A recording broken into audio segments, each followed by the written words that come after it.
Astra...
The sand is cool and comfortable to walk on at night, but it gets so hot.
Nowhere to run!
frost. A new moon rises. Surge. Defensive mode engaged. Ultimatum protocol. Rest and rebuild.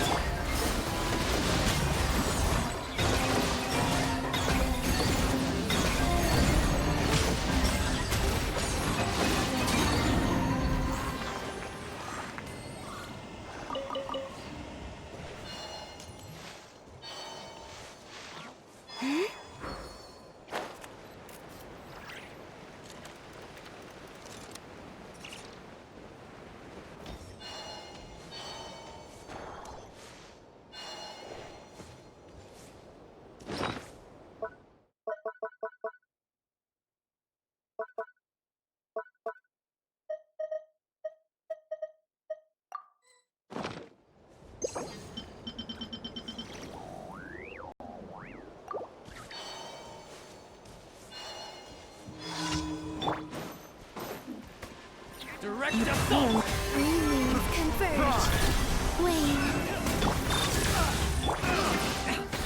Allow me!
Insulation chamber.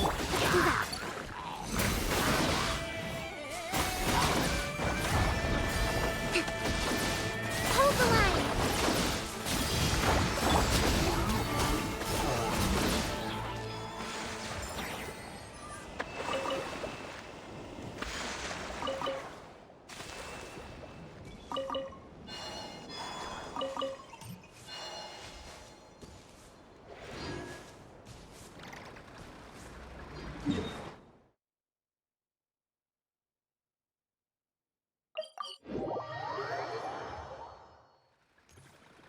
Add Astra. Thank you for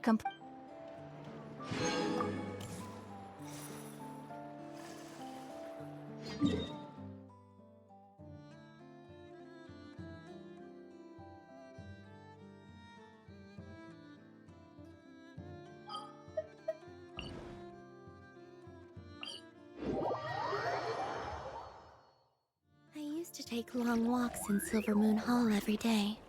So don't worry about me. I can keep up.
Thank you for...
They call this a pleasant surprise, right?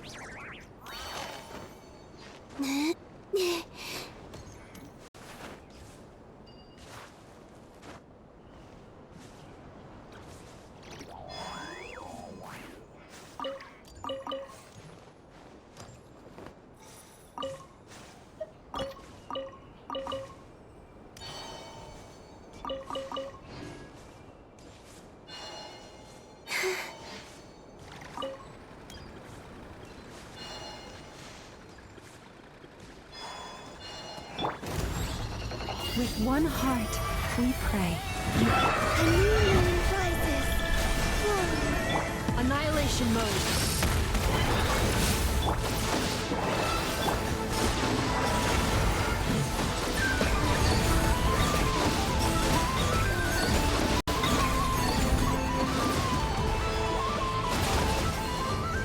Leave this place.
threads of fate in my hands.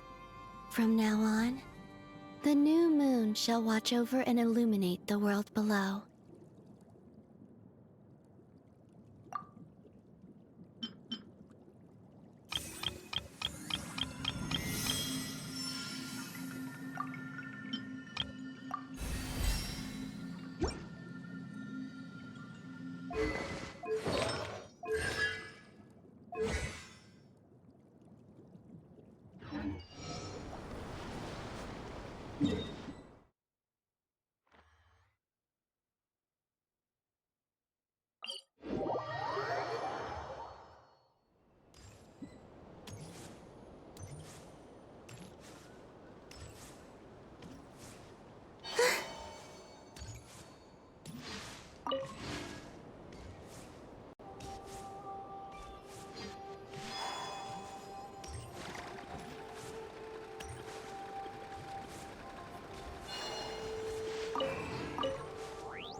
A moonlit night for all.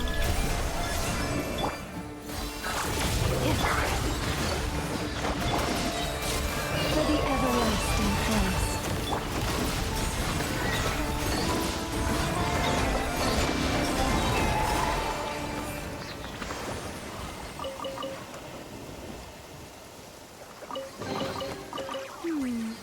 Did they run from home too?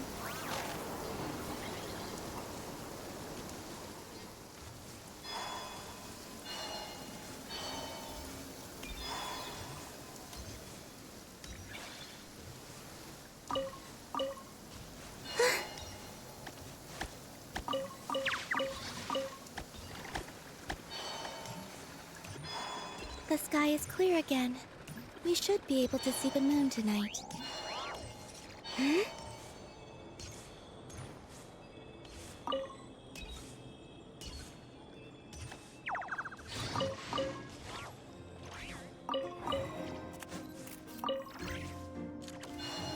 Taking shelter and listening to the rain cleanse the earth makes me feel safe.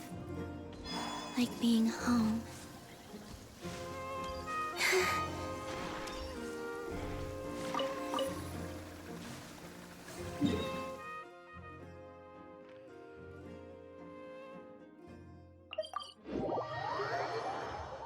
The sky is clear again. We should be able to see the moon tonight.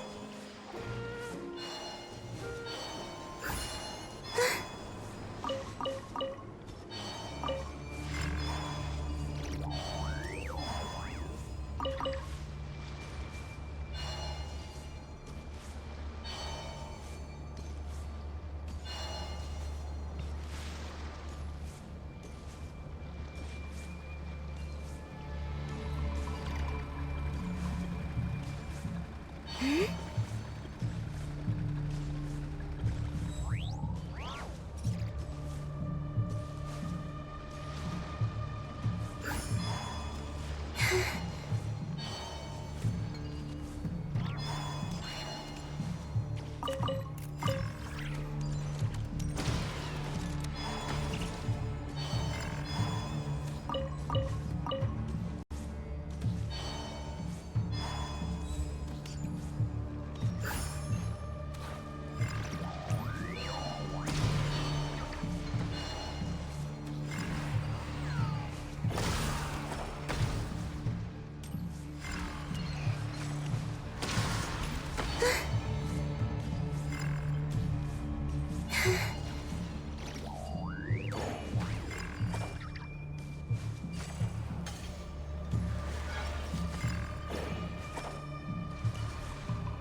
They call this a pleasant surprise, right?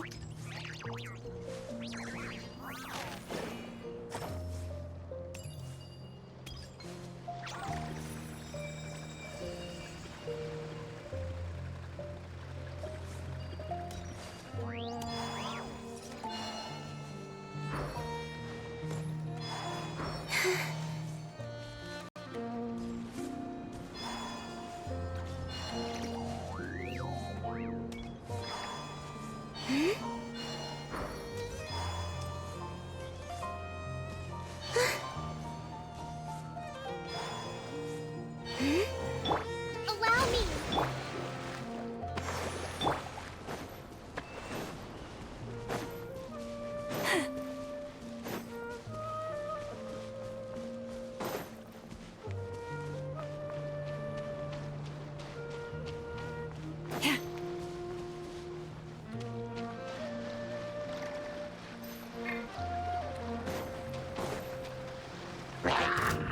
Leave this flame. Defensive mode engaged. Rest and rebuild!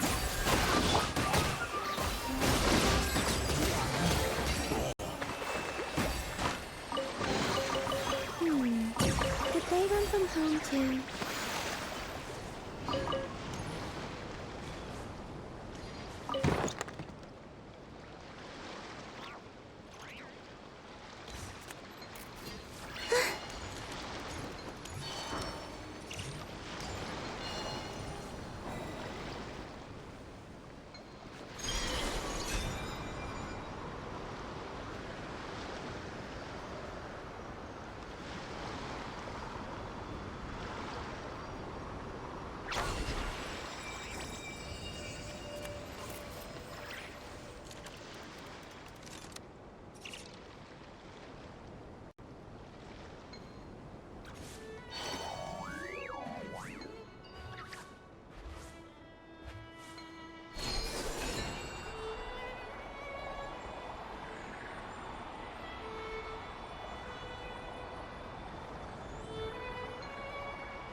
They call this a pleasant surprise, right?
one heart, we pray. You hope. Three moons converge. Preparing for dust up. Insulation chamber deployed. Allow me!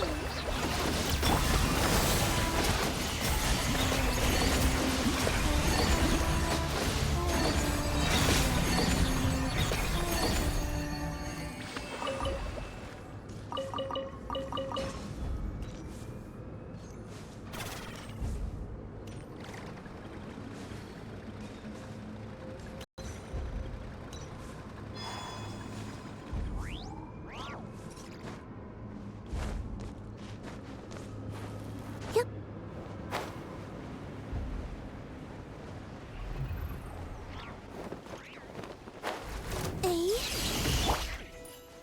Leave this place. By the frost moon of old. A new moon rises.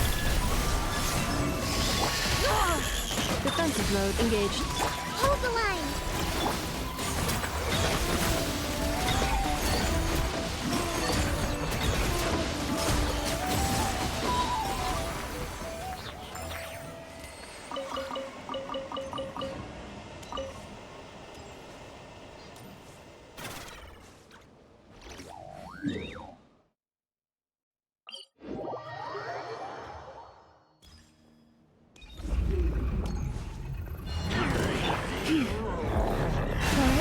Three moons converge. Surge. Ultimatum protocol. Insulation chamber.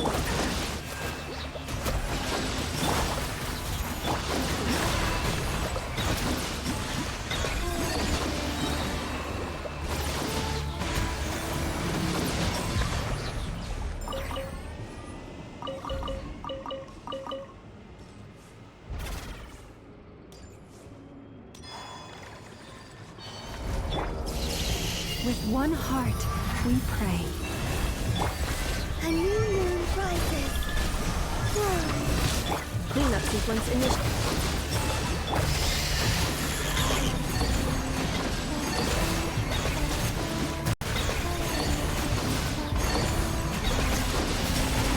Leave this. Defensive road in.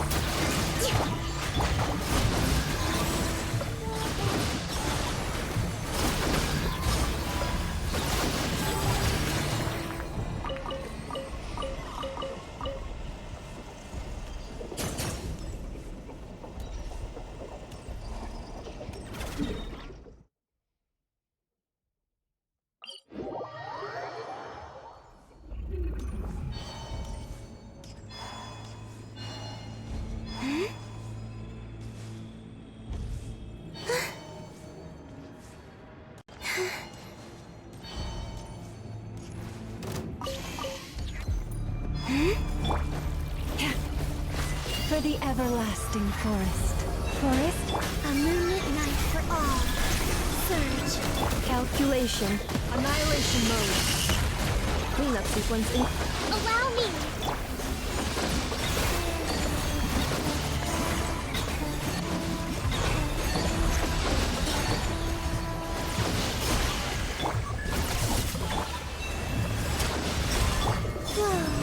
Insulation chamber deployed. Rustling rebuild! Yeah.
By the frost moon of old, leave this place. A new moon rises.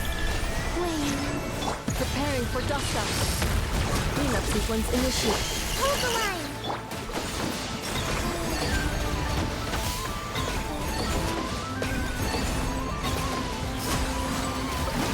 Krai?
Would you like to go moon gazing?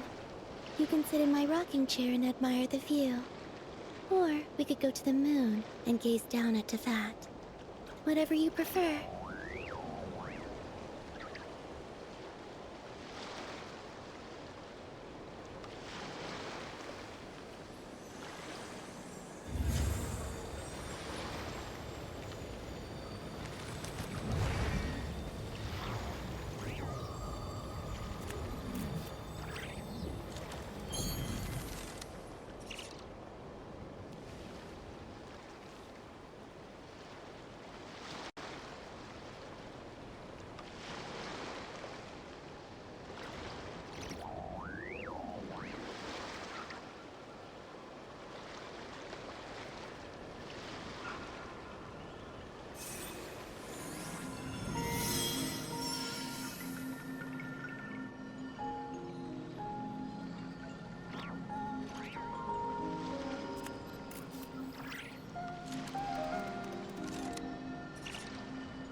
I used to take long walks in Silver Moon Hall every day, so don't worry about me. I can keep up.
Would you like to go moon gazing? You can sit in my rocking chair and admire the view. Or we could go to the moon and gaze down at Tefat. Whatever you prefer.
You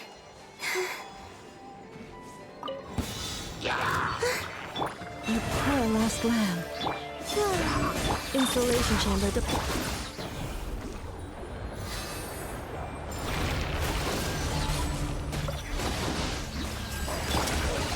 With one heart, we pray. Leave this place. A moonlit night for all. Flame. Cleanup sequence initiated. Annihilation mode. Allow me.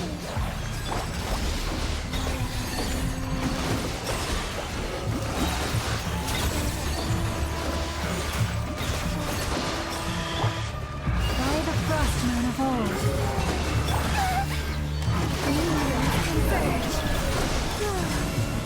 Insulation chamber. Rest and rebuild. Billowing surge.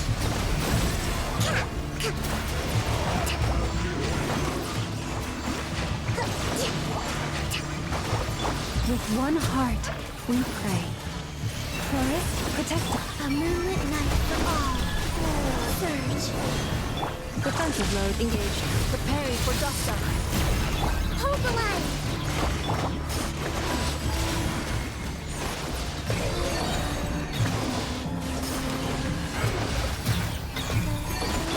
For the everlasting forest, leave this place. A new moon rises. Cleanup sequence in. Covenant of the deep.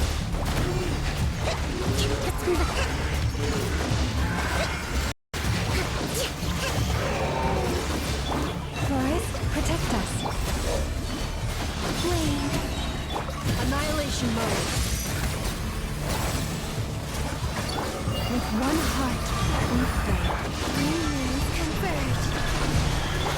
Allow me.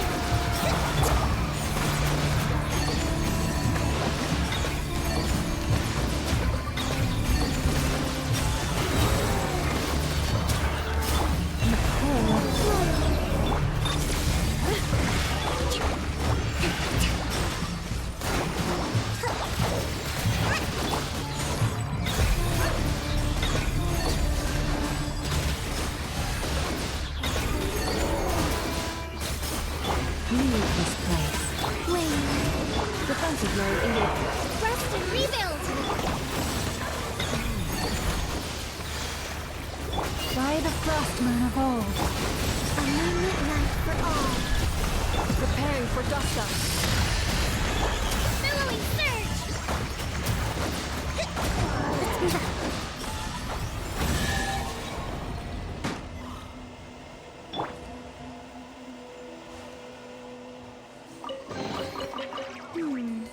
Did they run from home too?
Did they run from home too?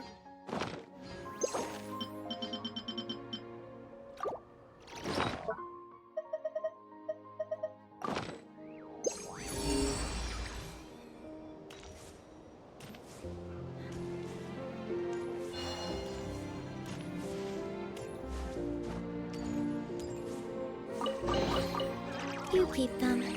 I no longer need offerings.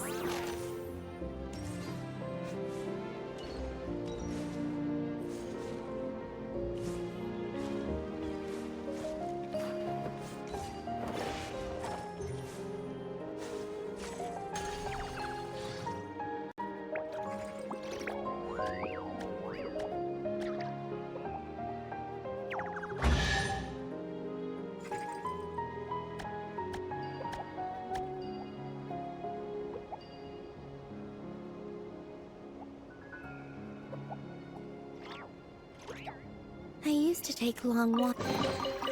You keep them. I no longer need offerings.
call this a pleasant surprise, right?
They call this a pleasant surprise, right?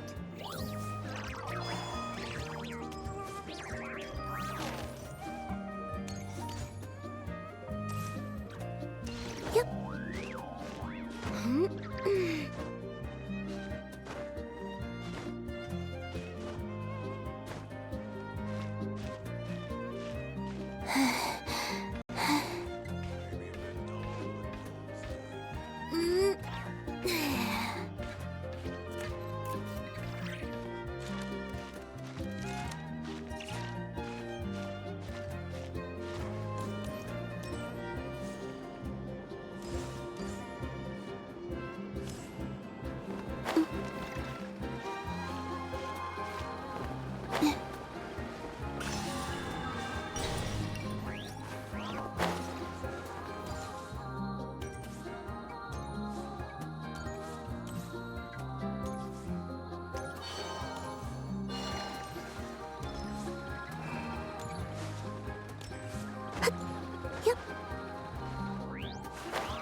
Did they run from home too?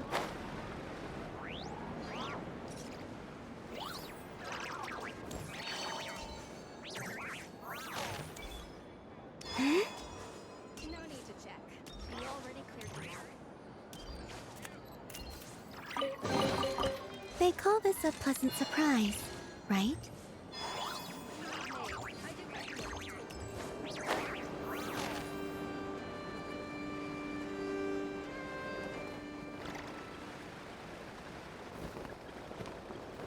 Huh?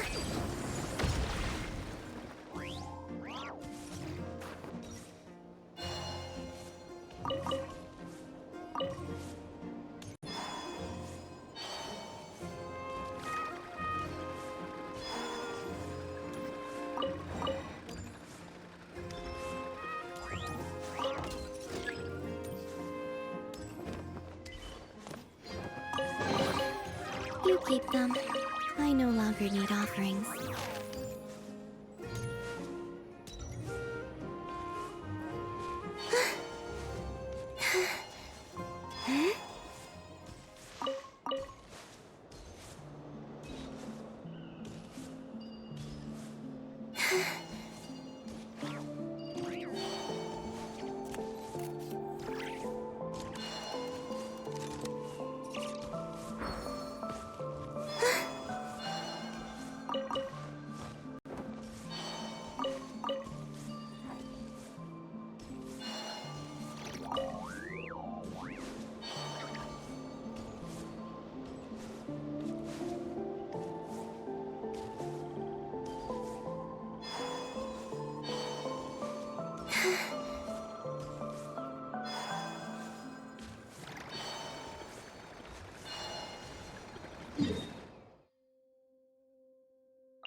Surge.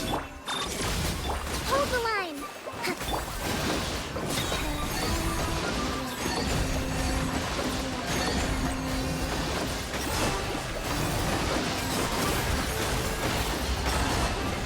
With one heart, we pray. First, 3 moons converge. Insulation champ.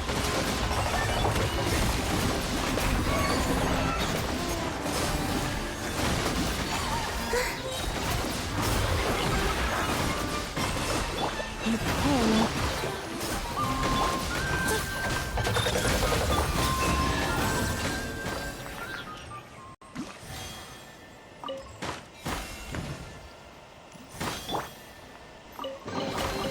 Perhaps this treasure has been waiting for you all along.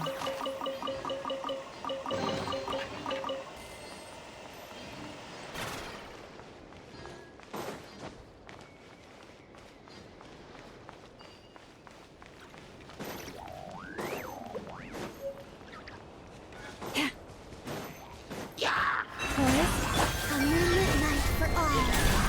By the frost moon of old. Annihilation mode. Cleanup sequence initiated. Allow me!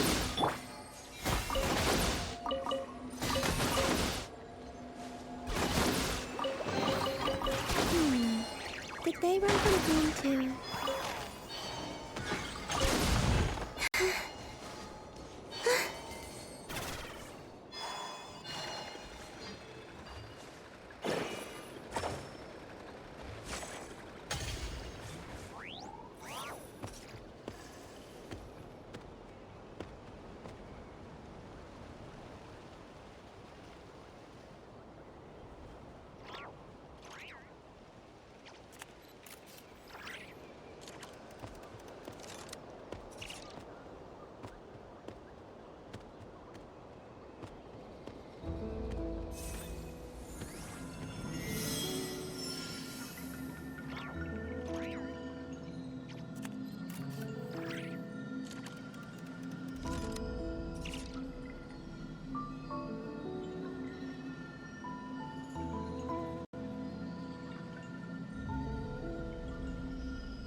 Leave this.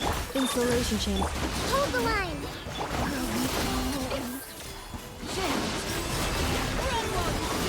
Didn't take too long.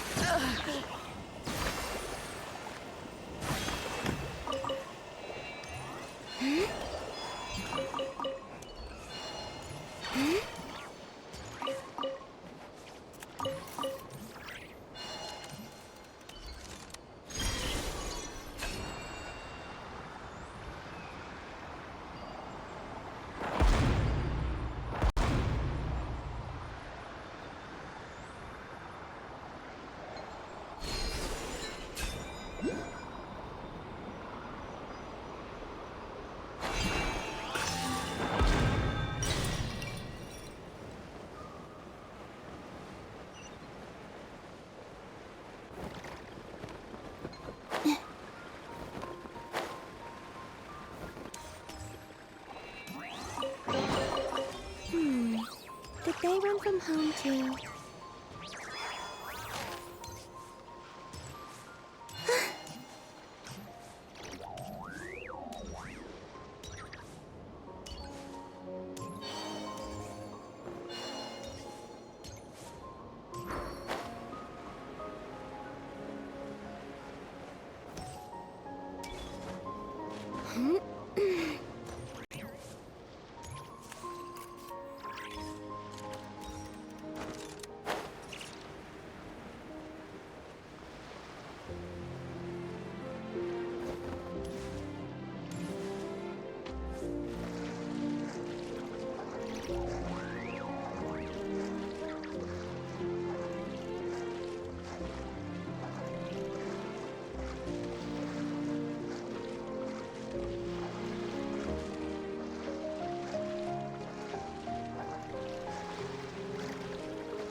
They call this a pleasant surprise, right?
The wind knows me.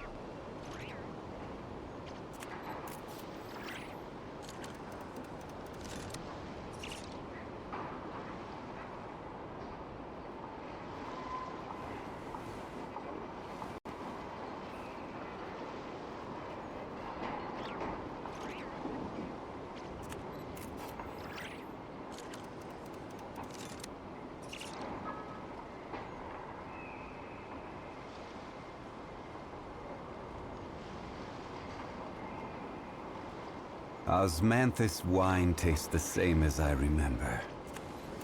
Stabilize! Here we go.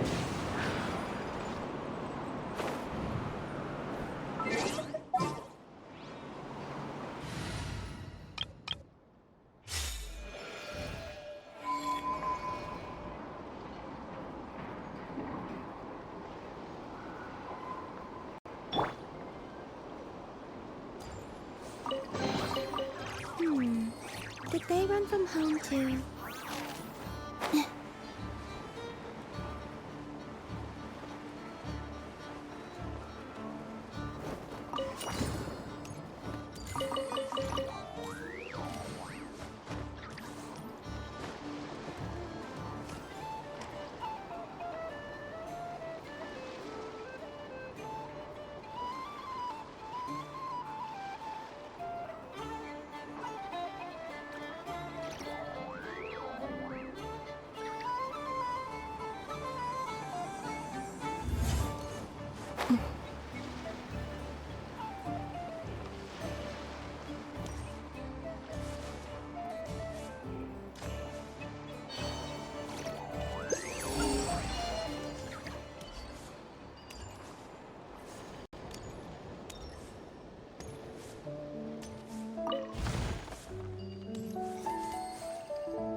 With one heart, we pray.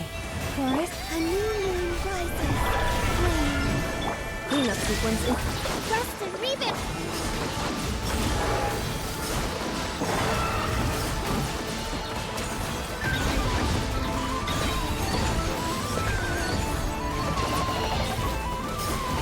leave this place.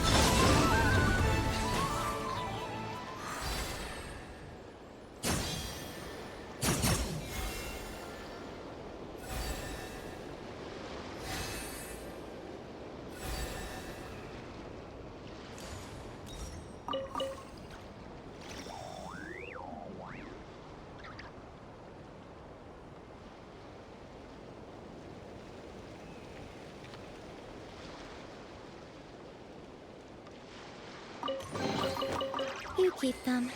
I no longer need offerings.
Ultimatum protocol. Defensive mode. Allow me!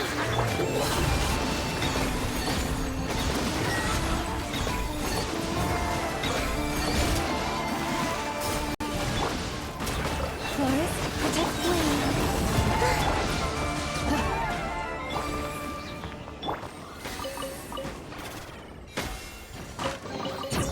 You keep them. I no longer need offerings.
You poor last round. Follow the frost, Mona. A new moon rises. Whoa. Insulation chain. Press the rebuild!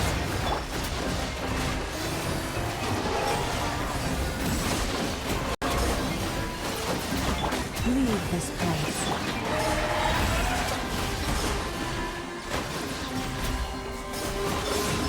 Cleanup sequence initiated.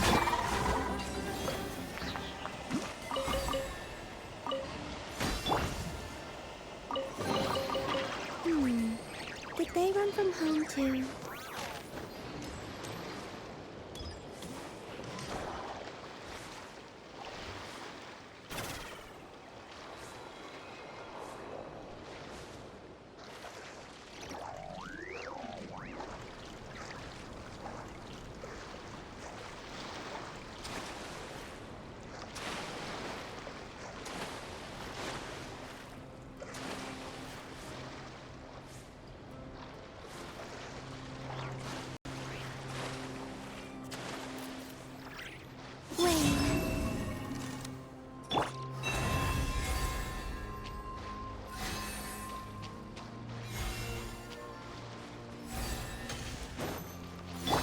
Insulation chamber.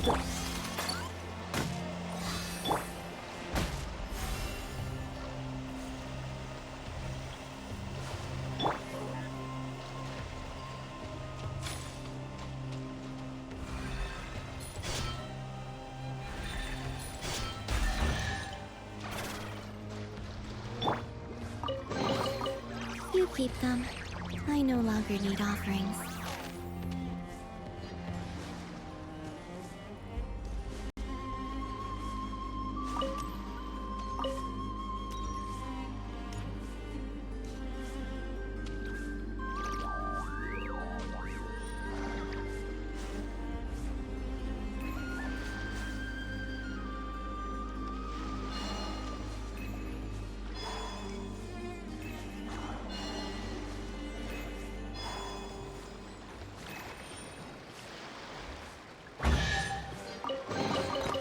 You keep them. I no longer need offerings. Huh?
They call this a pleasant surprise, right?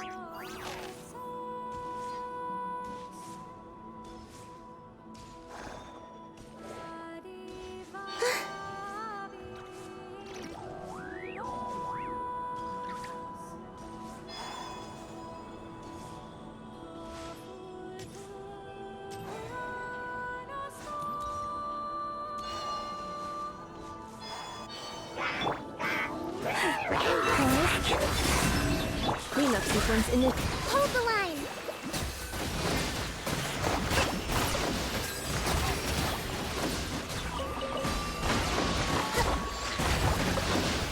You poor last.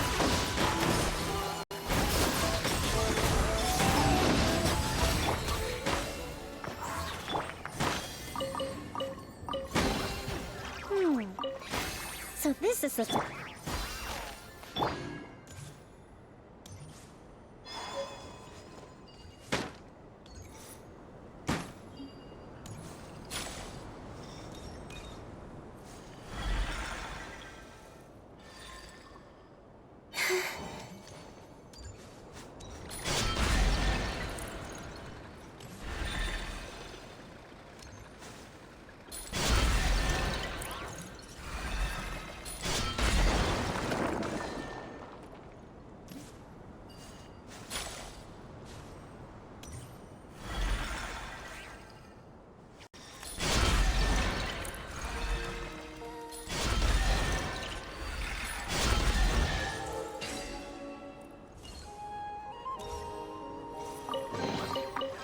keep them. I no longer need offerings.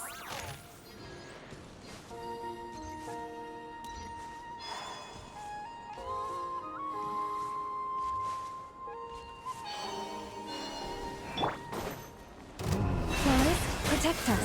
With one heart, we... A moonlit night for all. Annihilation mode. Allow me! We pour lost the moon.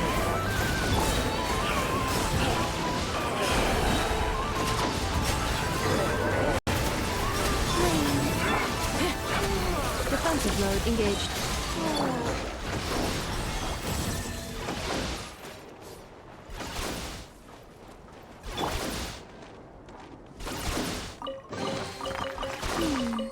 Did they run from home too?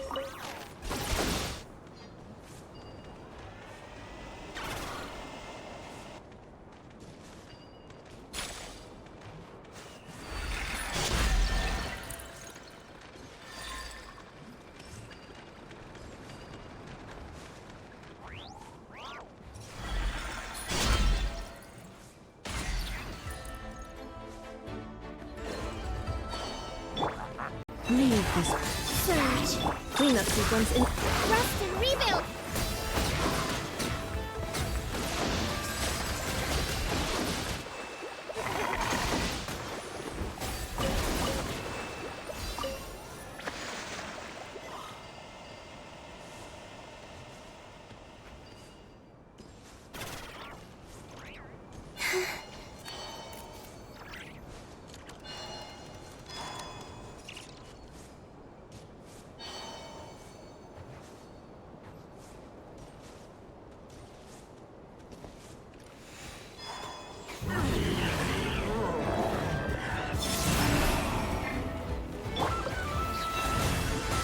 Insulation chamber deployed. Preparing for dust up. For the everlasting forest. Three moons converge. Hold the line!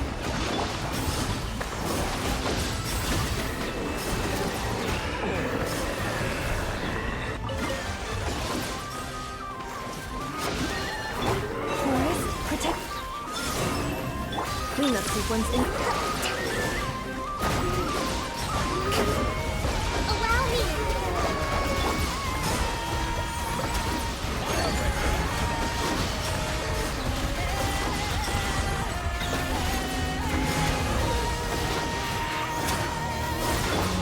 Pour lost. Insulation chamber.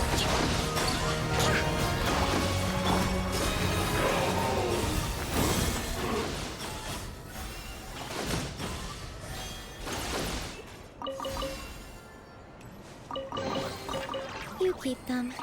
I no longer need offerings.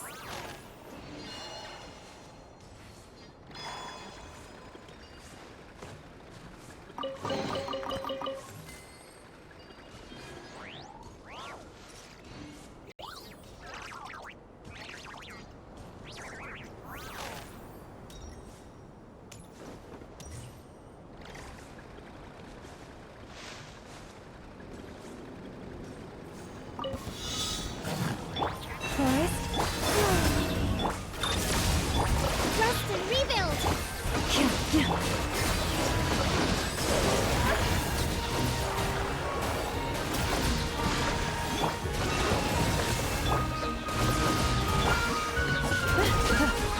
Defensive mode in. Surge.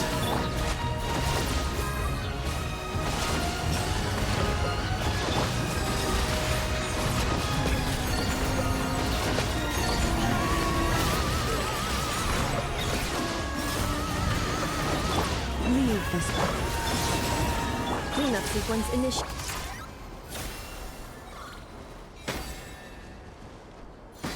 Hold the line!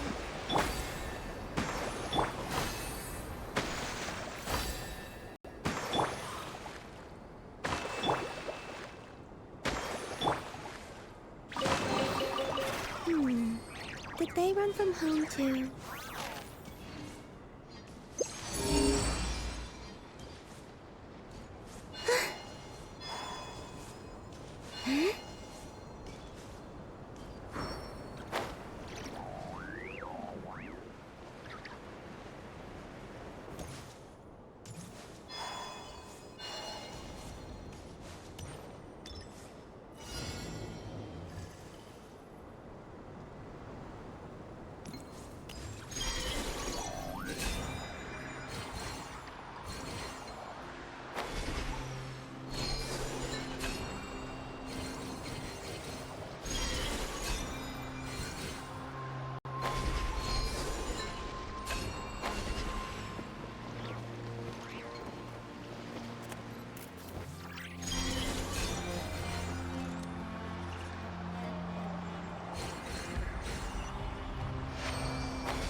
Did they run from home too?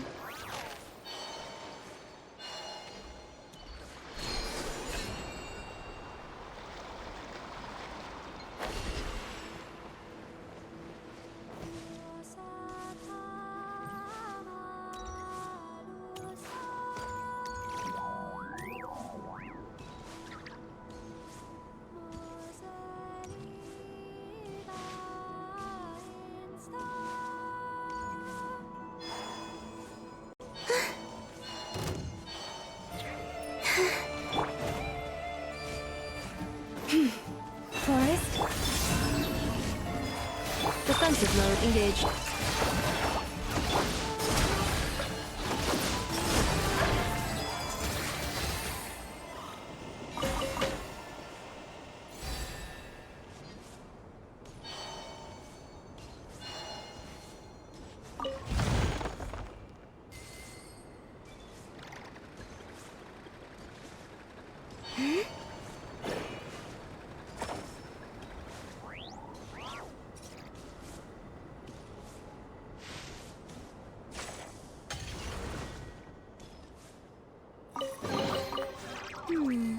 Did they run from home too?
You keep them. I no longer need offerings.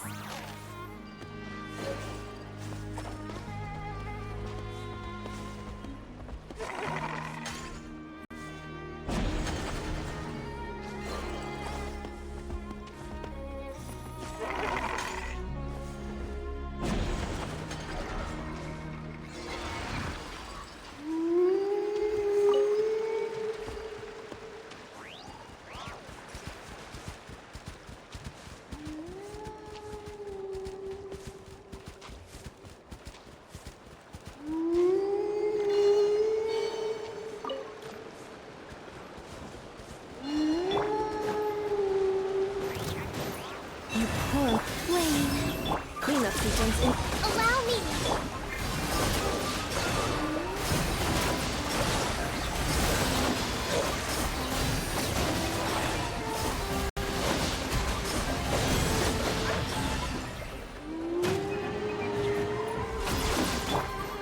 Forest, protect us with one heart. A new moon rises. Surge. Installation chamber deployed. Ultimatum protocol. Rest and rebuild.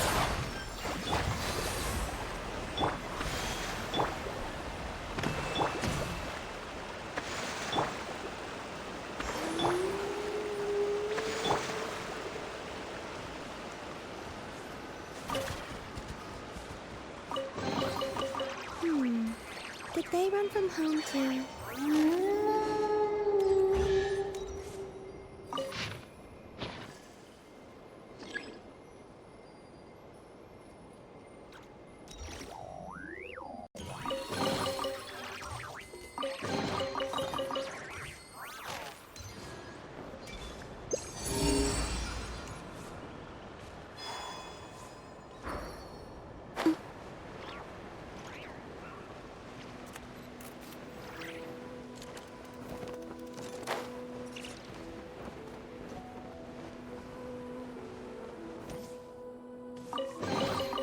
They call this a pleasant surprise, right?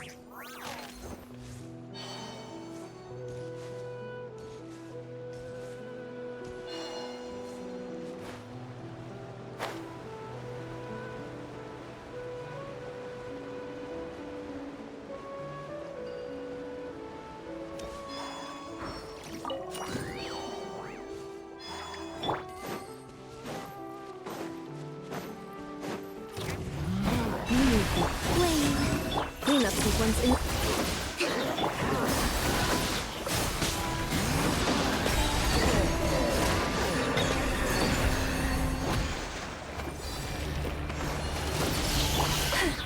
For the everlasting forest, you poor lost land. A moonlit night for all. Surge. Preparing for dust up. Installation chamber deployed.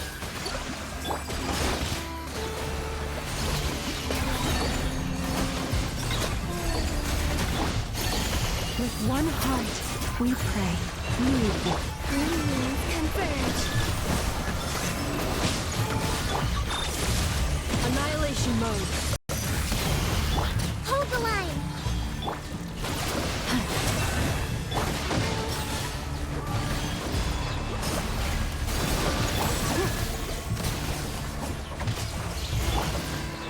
For the everlasting forest, you poor lost.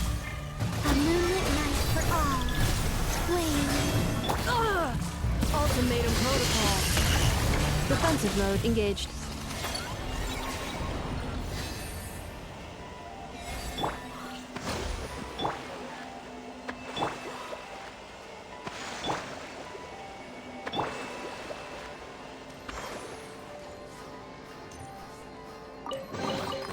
They call this a pleasant surprise, right?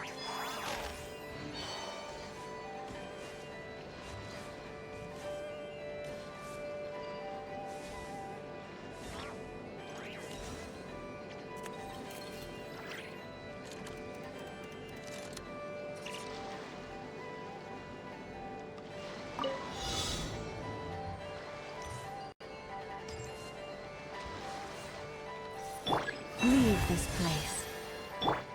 Installation chamber deployed.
What are my orders?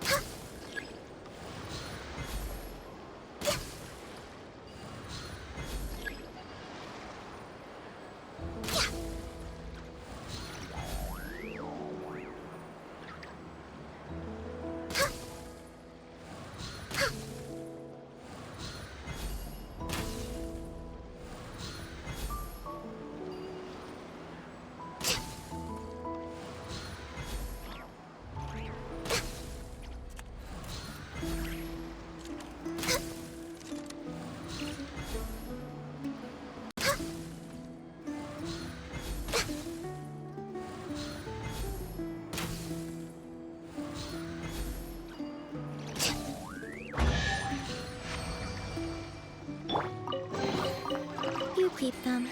I know not need offerings.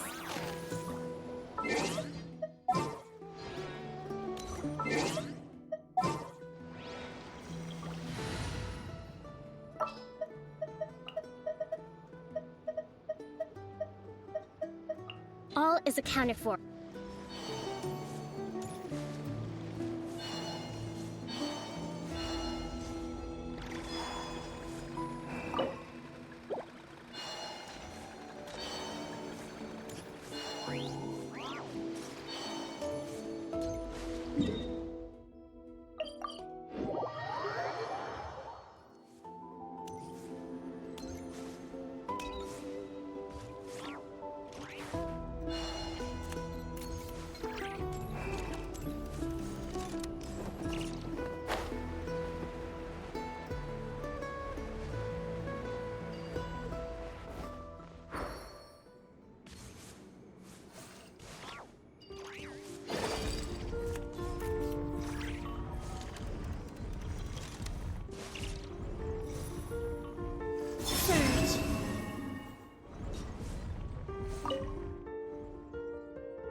longer need offerings.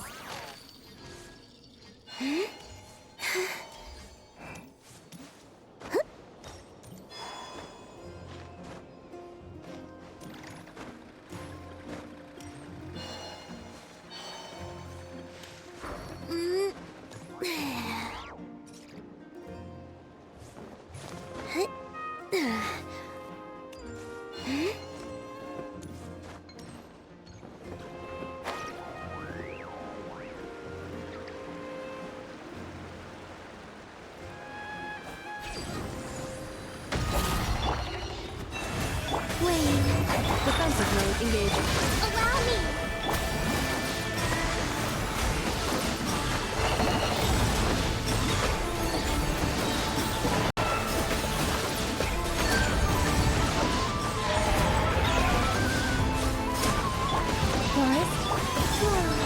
Cleanup sequence initiated.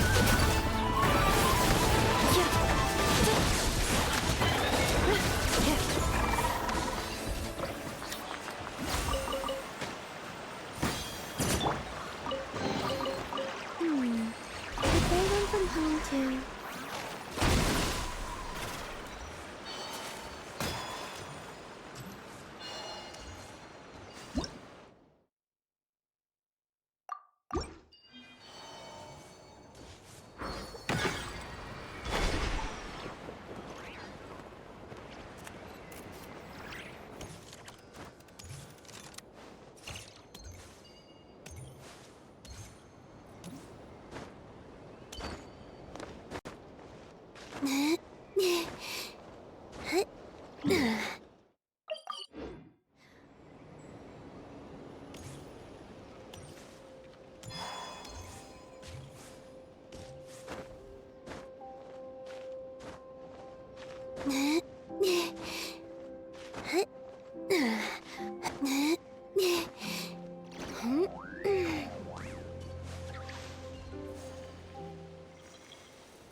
Defensive mode engaged.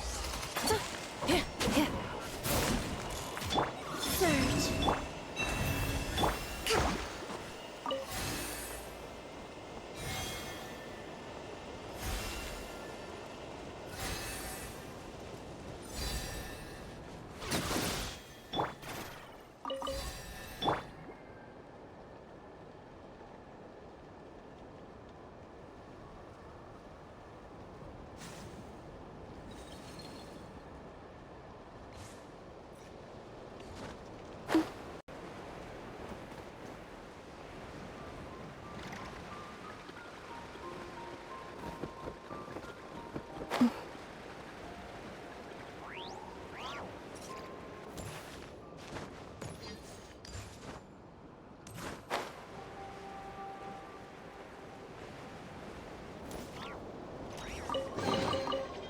keep them.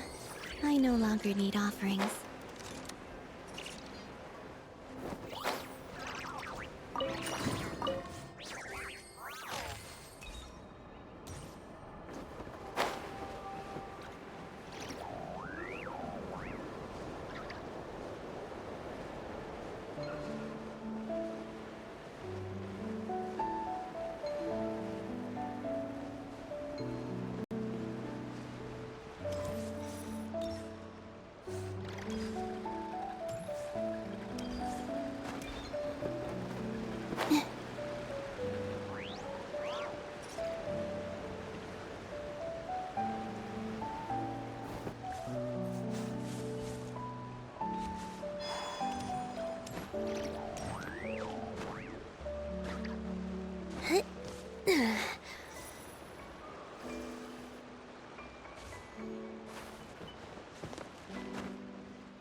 longer need offerings.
Did they run from home too?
Use the force off. With one heart, Three moons converge. Rust and Reven!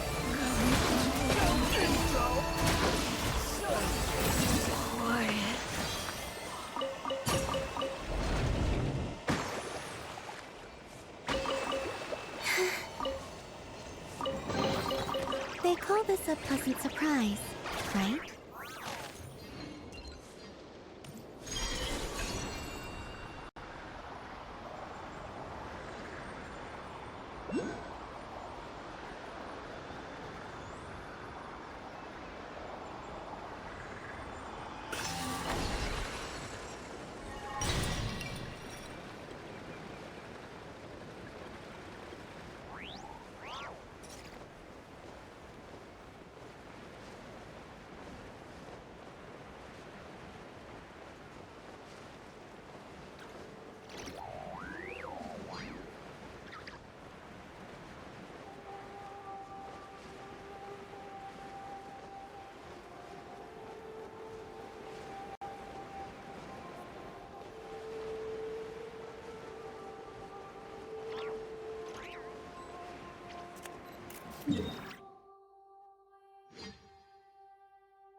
Like I thought, no more paths back to reality have emerged since.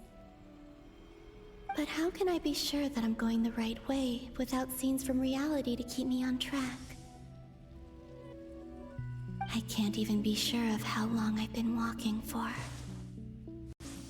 The further I travel, the less stable this space becomes. There are even moments where I can sense something that feels like abyssal energy.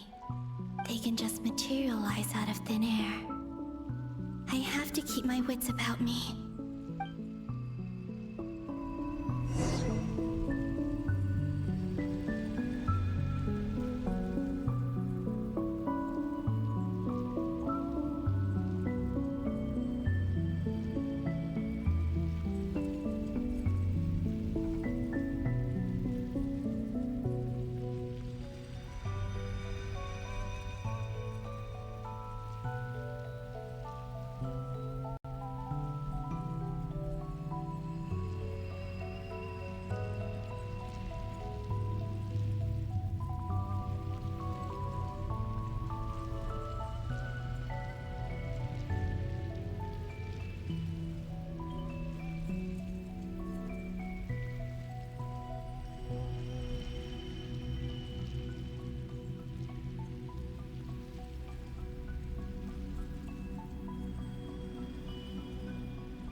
The moon goddess.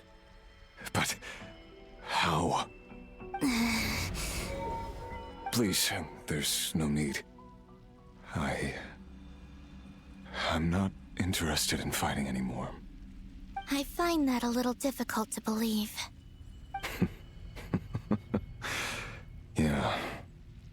Honestly, so do I. The way you used my own power against me was... It was a brilliant strategy. And then, in the final moment before I was thrown into this space, I got to see an old friend. Mr. Dainsleif. Right. It was so long ago now. But we were friends once. And when I first got here, I was filled with hatred, remorse, and rage.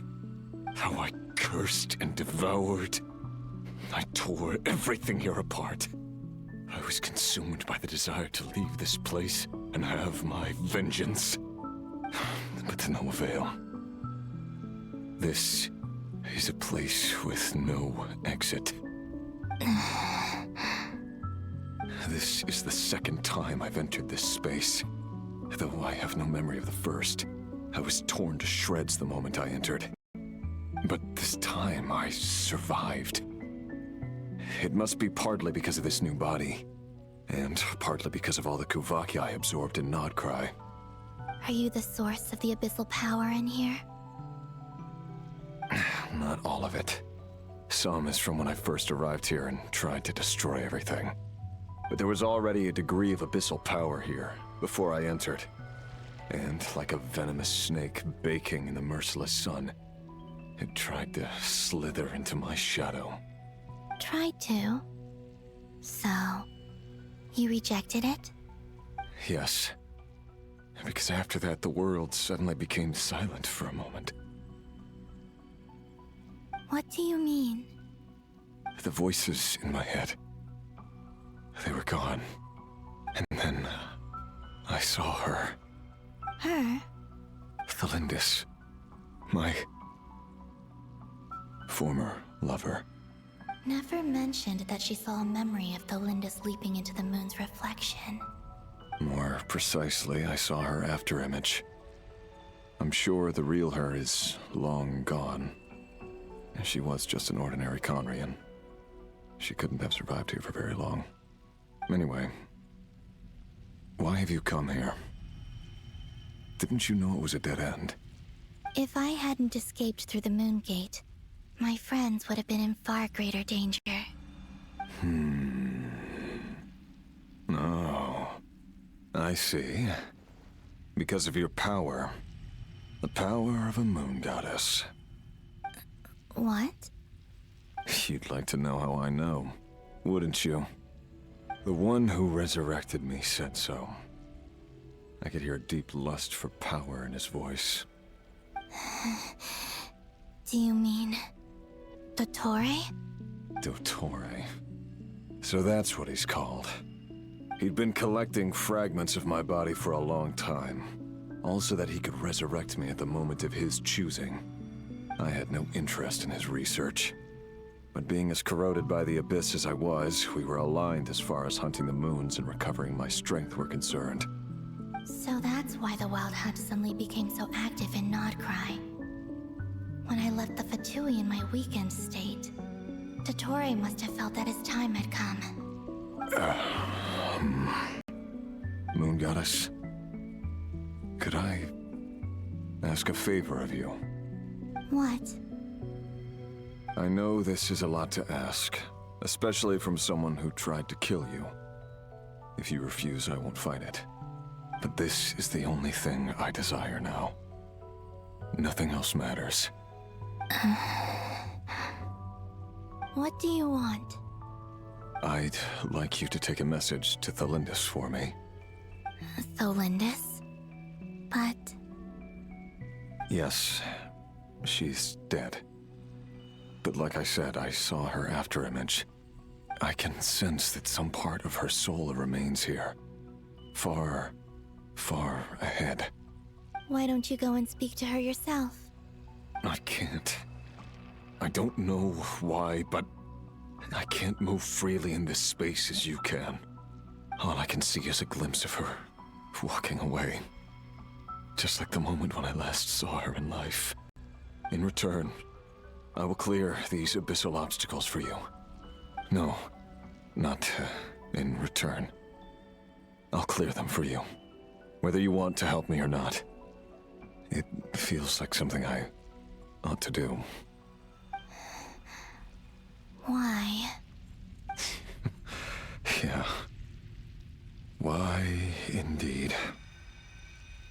I've been asking myself that question a lot recently. Why did I do the things I did? I'm tired of it all. Tired of the person I became. People used me. And then I turned around and started using others. I hurt a lot of people. I think I grew tired of it long ago. But I wouldn't admit it to myself. And ultimately, that's how I ended up here. What do you wish to tell her? All of it. My past. My mistakes. Everything that happened after we were separated. Is it okay if I give her the abridged version? Yeah, I'm sure there's plenty you can skip over. Just tell her the important parts. Whatever you think that means. Like the part where you relentlessly tried to kill us? It's up to you. Love demands honesty. But my relationship with Thelindis was built on lies. We hid too much from each other. But after living my whole life in the shadows, I don't want to hide anything anymore. I will do my best.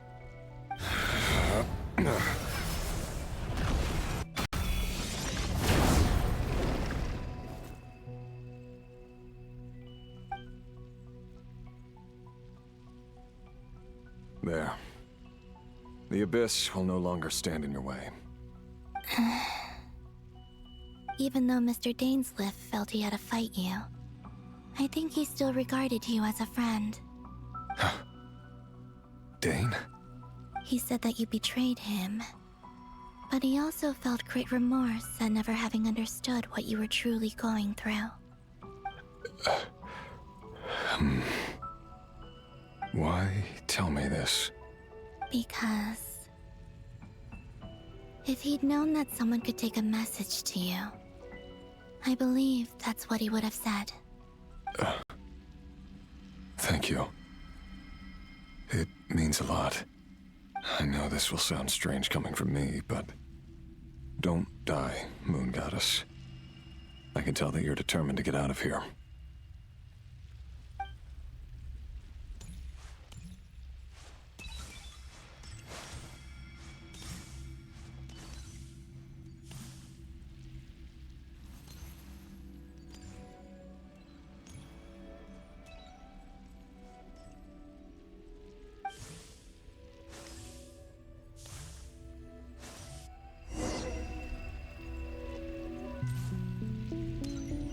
He kept his word.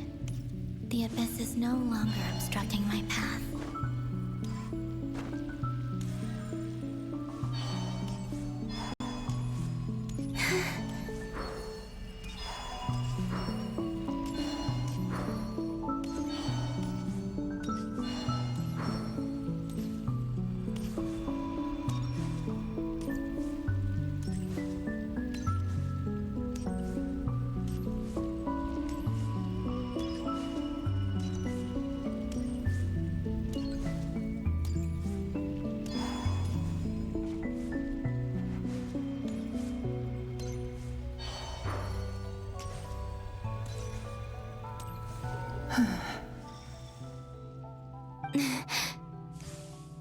Is that the Lindis?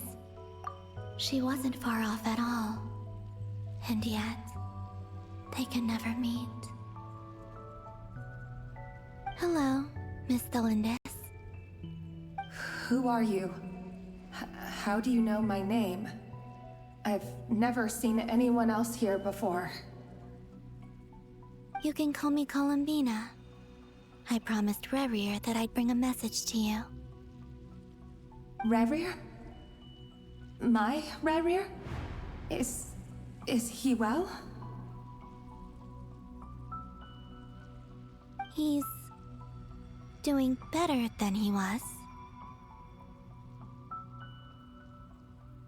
Better than he was, huh? Sounds like he's had a pretty rough time.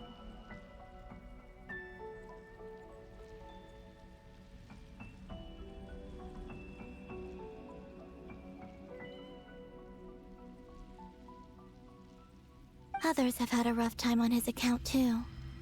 In many cases, their time ran out because of him.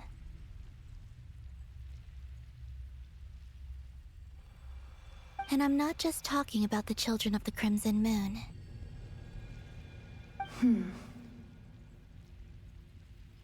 So, things got worse before they got better. Could you tell me what happened, Miss Columbina? Are you sure you wish to know?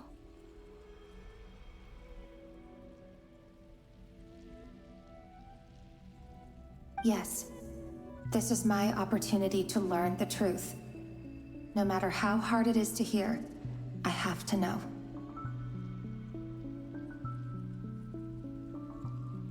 I admire your courage. However, time is short. I cannot stay here for long.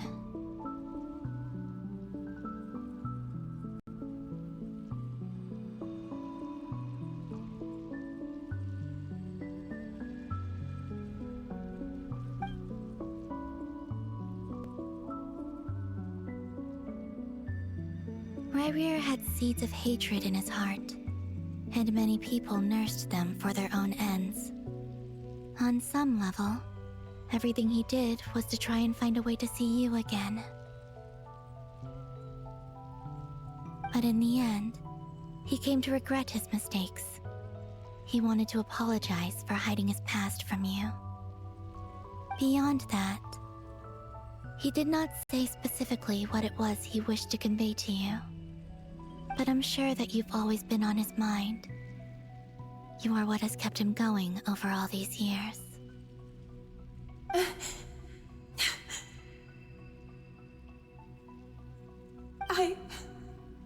I'm sorry, Miss Columbina. This is so upsetting. I'm not sure how to put my feelings into words.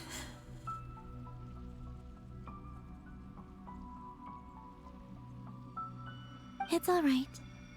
I understand. Well, that's everything from me. So, I guess I'll be... Wait. One moment.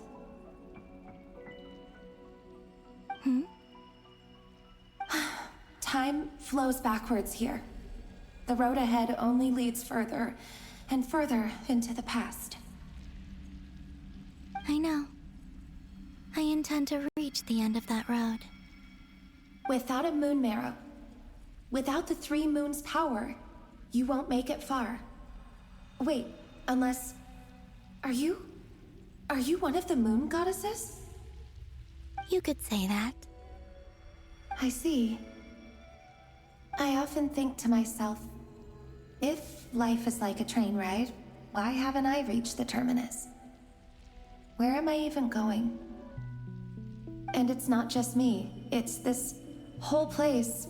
Wherever it is, it seems like it's existed forever. It's such a mystery. Where is it going? I must seem so ridiculous. I can't answer these basic questions, and yet I jumped right in here without hesitating, only to be torn apart the moment I entered by powerful energy currents. Only my soul remains now. Thinking back, I was suddenly overcome with fear and terror in that moment. Perhaps I too became bewitched by the abyss. I may have been the leverage it needed to control Rerir. I used to be a researcher at the Universitas Magistrorum in Conria, researching the iridescent moon's marrow. Eventually, I came to the conclusion that time in here flows in reverse. Rerir was one of the Finster King's retainers. With me, he was in an impossible position. It plagued him constantly. I wanted to help him escape his lot in life. I wanted him to be happy, so I thought I'd use this place to return to the past. At the time, I thought I could just go back to the day that the Finster King first found the prince.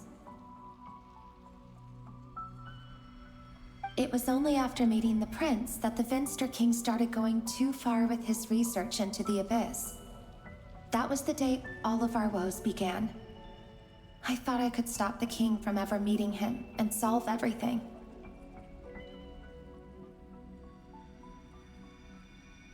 I couldn't kill the Finster King himself, so I had to find another way to save Rerir. That's why I wanted to go back, to kill the person who had brought new possibilities to our realm. I'm sure it was a futile endeavor, but the abyss probably enhances the basest human desires. So I naively hoped I could change everything. But I was simply too weak. Like a speck of dust against the whole universe. Look at me. I didn't even survive the journey here. Not physically, at least. I know I'm never getting out of here. But you're different. You can make it, and I want to help you. I owe you that much. How do you plan to help me? Have you noticed the golden energy that exists here? Based on my past research and my observations since coming here, I believe they carry you forward faster. I can share what I've learned and help you understand the pattern in which this energy appears.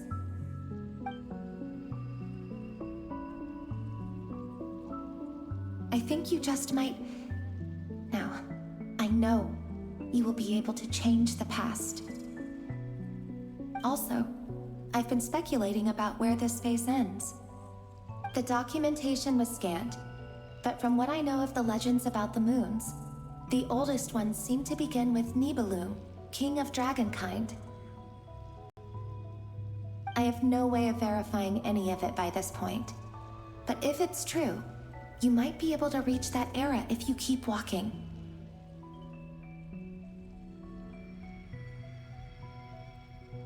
Understood. Thank you, Miss Thelindis.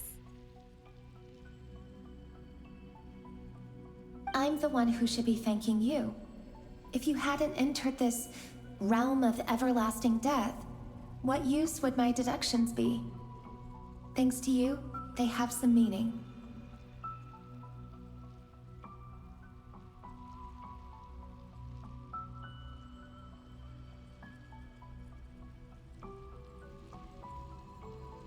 About Rerir, I'm so sorry. For everything. It wasn't your fault. That's not true. Because we both feared bringing trouble upon each other, neither of us ever told the truth.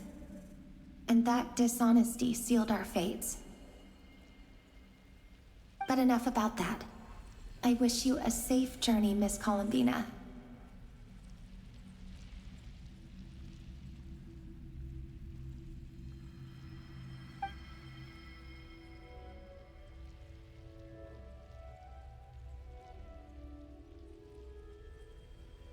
And may the outside world never have to experience pain like this again. Rerir, you're there, aren't you? I cannot see you, because you exist in the future. I expect we'll be trapped in this prison of space-time for all eternity. But please, gaze upon the past, and then sit for a while. Let's find a place to sit down together, just like we did when we first met.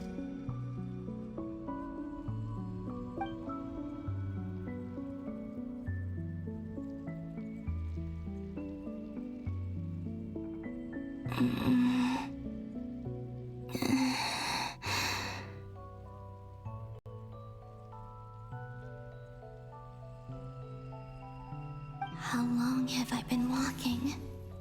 How much further till I reach the end?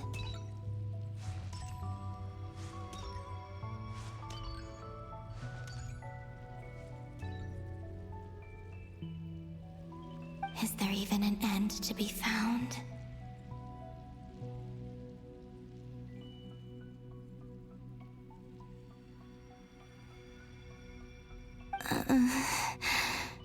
Everything's getting blurry.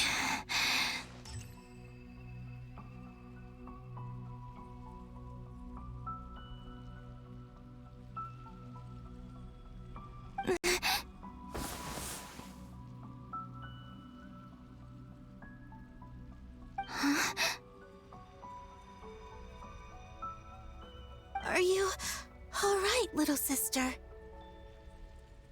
Have you come from the distant future?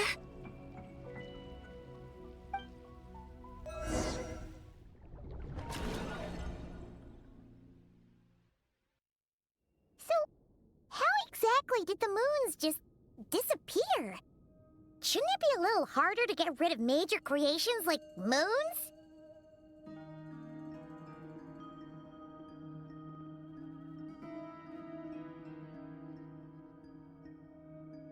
The world is a vast and ancient place. On a certain scale, all life lasts for but a fleeting moment.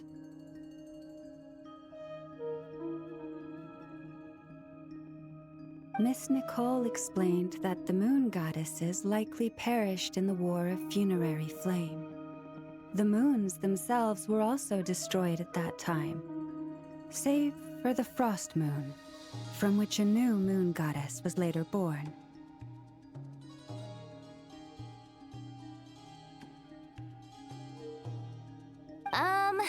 Am I missing something then? 'Cause the stories say that the moon goddesses were born on the moon, but doesn't Columbina say she was born in Krai? Huh, you're right! Why do their birthplaces differ? What's the difference between the two generations of moon goddesses? Also, remember what Sandrone said? Her scans detected 4 moons. In other words, 4 moon marrows. Technically, the result of the scan means that 4 moon marrows were detected and positively identified as moons in that moment. In other words, this piece of information alone isn't enough for us to know how Miss Columbina is doing right now. Yep, we have no way of staying up to date on whether she's dead or alive. She's on her own for now. But at least she's trying her best to get back to us. Yeah, she's a tough cookie, and a sore loser too. We have to trust that she'll find a way, because we really need her power.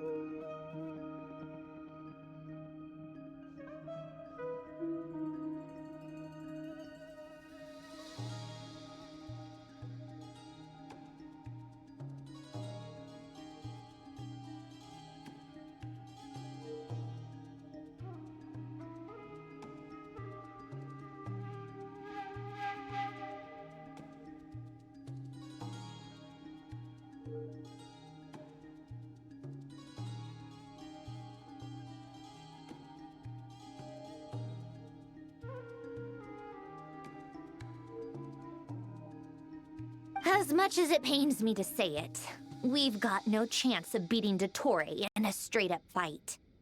He's much too powerful. It wouldn't even be close. That maniac is going to devour everything in his path until he reaches us. We need to find someone or something that can stop him before he does anything worse.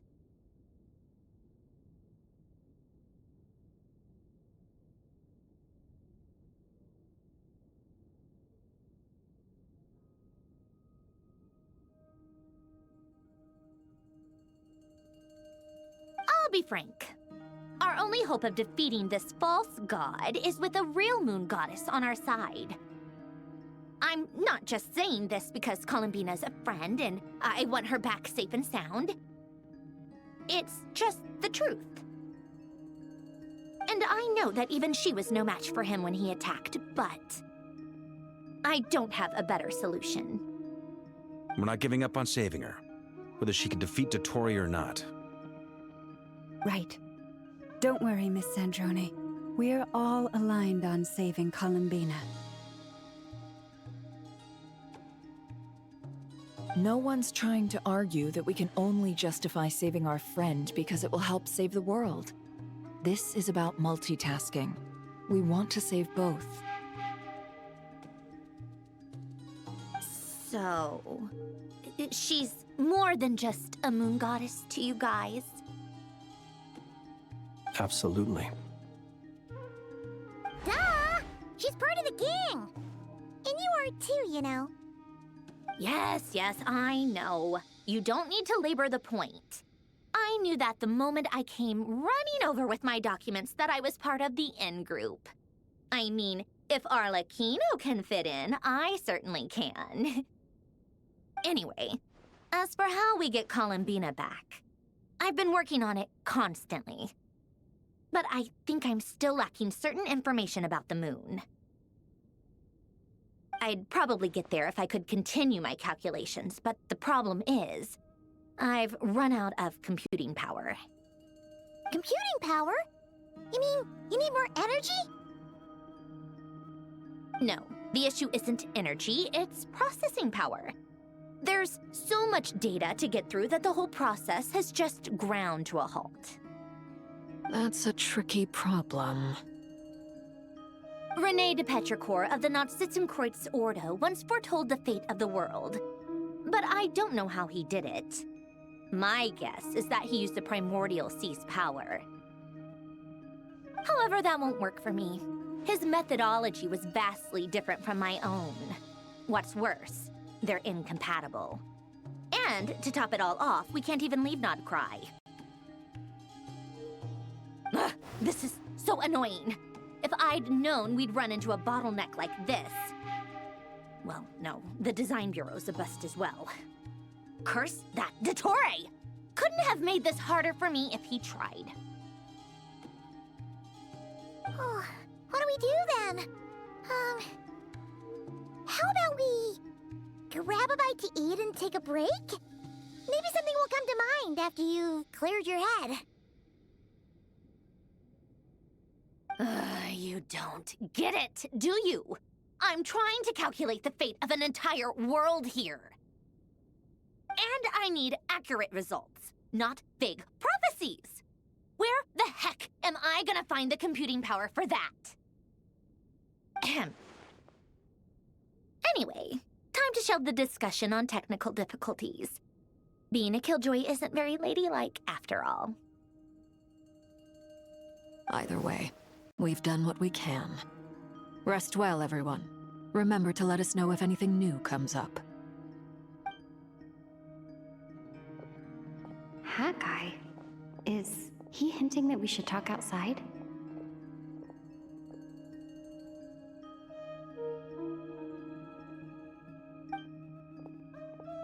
Let's go somewhere a little more private.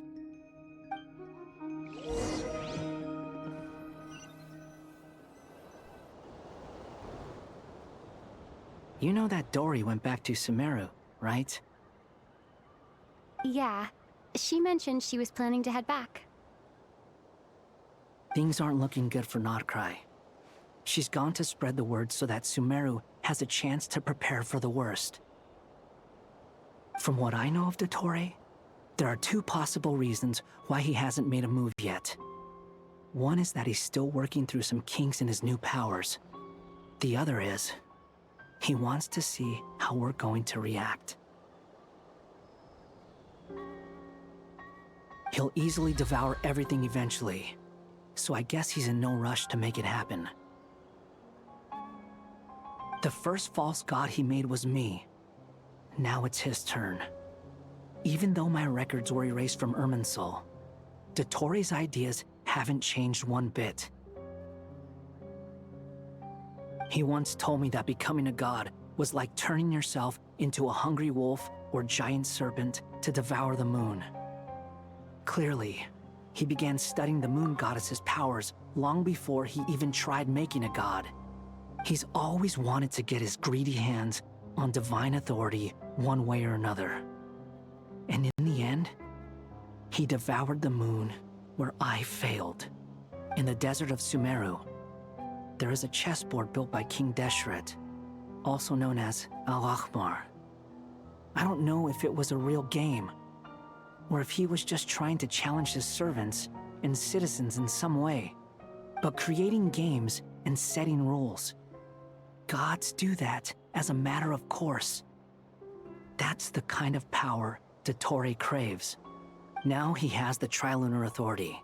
His power is leagues beyond the common people. I don't think there's any point in other nations rushing to the front line. They're better off focusing on defense and hoping they can fend off any threats that spill out from Krai. Either way, Dori will inform Lesser Lord Kusanali, and she will contact the other gods in turn. The Seven will have some recourse available. If nothing else, their protection should keep the rest of the world from descending into chaos as quickly as Krai has. So on the bright side, even if Krai is doomed, your friends in other nations won't be in any immediate peril. That's good to know. But I'm not ready to give up on Krai yet. There's a word for people who refuse to let anything go. It's called being greedy. Maybe it sounds greedy to you, and probably naive too. But whatever you call it, that's what gives me the determination to keep fighting. Battles are fleeting, but the will to fight is a long-term commitment. Give up for even a moment, and your resolve will shatter. Why do you always feel the need to do the right thing? No one is born to be a savior. I mean, who's gonna criticize you if you fail, or give up? Don't take this the wrong way, but Dottore said something similar to me. I guess the Fatui attracts people who don't believe in saviors. Not necessarily. It's less about belief for me. I just want to know how determined you really are. After all, I don't owe anything to anyone else here. Only you. You look kinda worried. If your arch-nemesis was about to achieve their ultimate goal, I think you might feel a little worried too. That's true. Dottore is about to become an omniscient, omnipotent deity. That's gotta be a bitter pill to swallow. Still, you're calmer than I expected. Obviously. I have to admit that my past self was a reckless fool who misunderstood not only the point of revenge, but how to achieve it. And as much as I want my vengeance, I know I'm not gonna get it by acting alone. If the world's taught me anything, it's to think before I act. Too bad it never taught me any other virtues, though. So, I am going to destroy Dottore, no matter what it takes. So, what's your plan? I'll get to that. First, tell me, what do you think of Sandrone? Just like Paimon said, she's a friend, part of the gang. How much do you trust her? This is a serious question. Think carefully before you answer. Although she's with the Fatui, she has her own values, and she's helped us a lot. If nothing else, she's clearly going the extra mile for Columbina. I see no reason not to trust her. If you say so.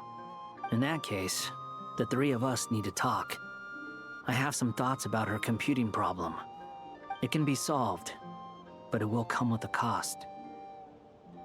How much? If I can afford it, I'll cover it. Sometimes your heroism really backs me into a corner. You know that? Come on, let's go talk to her.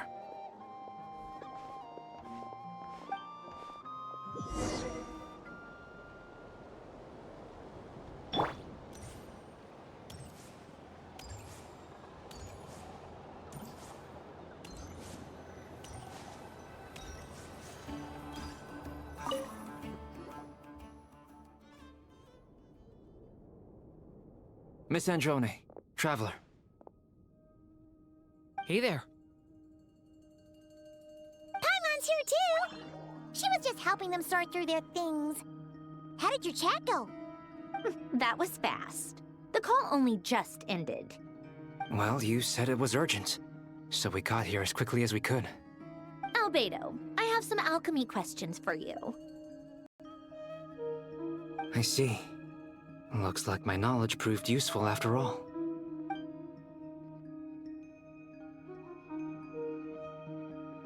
If I might ask, what is the end goal for the modified formula you'll be using? I needed to predict the future of the entire world.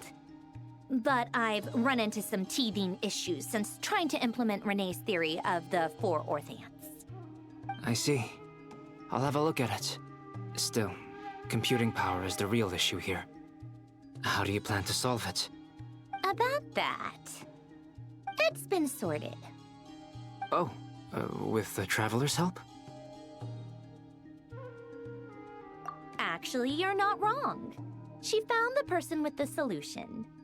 Was it Hat Guy? Yeah, it was him. Wow! Go Hat Guy! Seems like all that time studying at the Academia is paying off big time. But where is he? Wasn't he the one who asked Albedo and I to come here? Come with me.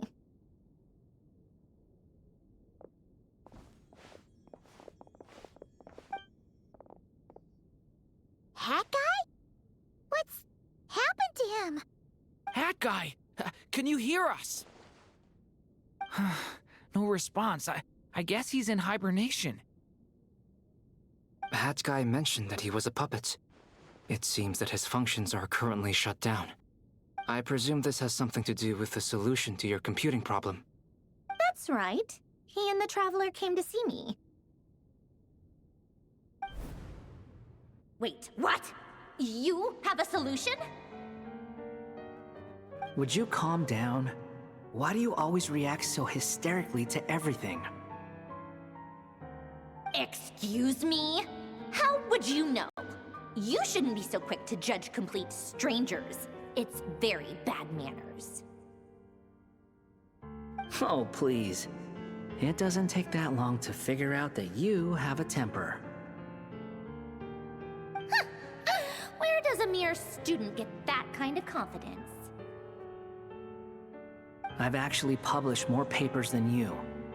Not that status counts for much. Even Paimon's applied for academia admission. Huh? Are you serious? See? This is why I can't be bothered to explain myself. She recognizes no one's skills but her own. Okay, fine. I'll hear you out.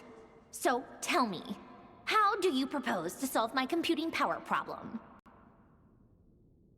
This world itself is constantly processing all kinds of information.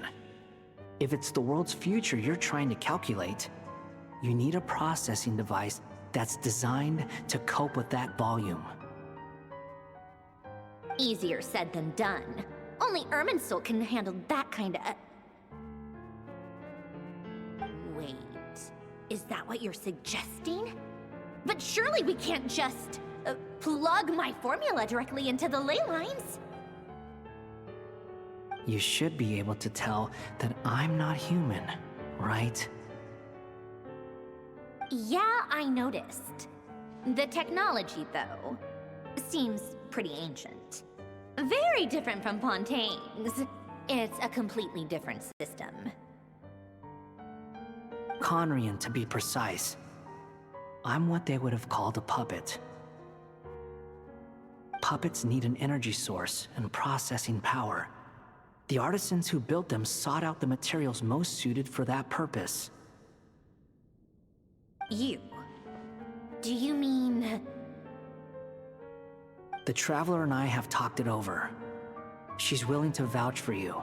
So, I'll allow you to borrow my core for your calculations. It was built using wood from a silver-white tree, which makes it a small part of Irminsul. Conrian technology and Irminsul wood. Who in the world could have built you? Are you sure about this? A puppet without its core will cease functioning completely.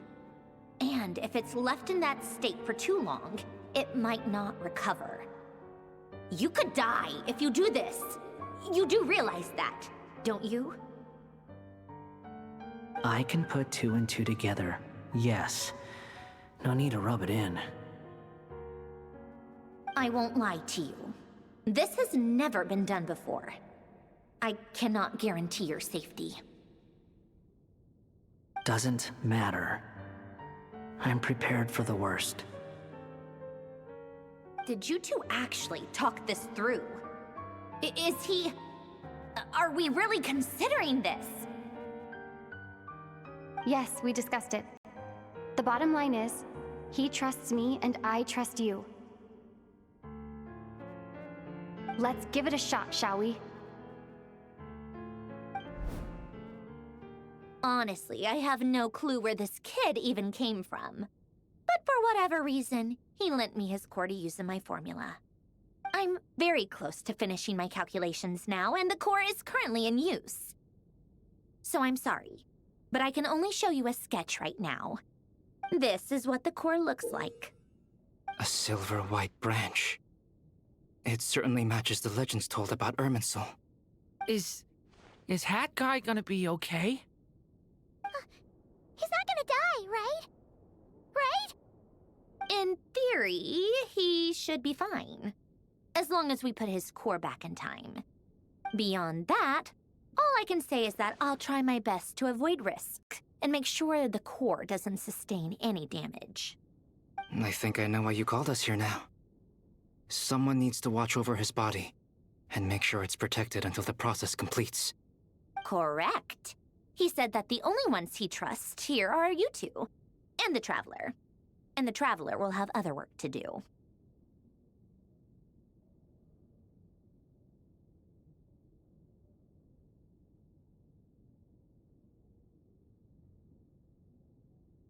He will have our undivided attention.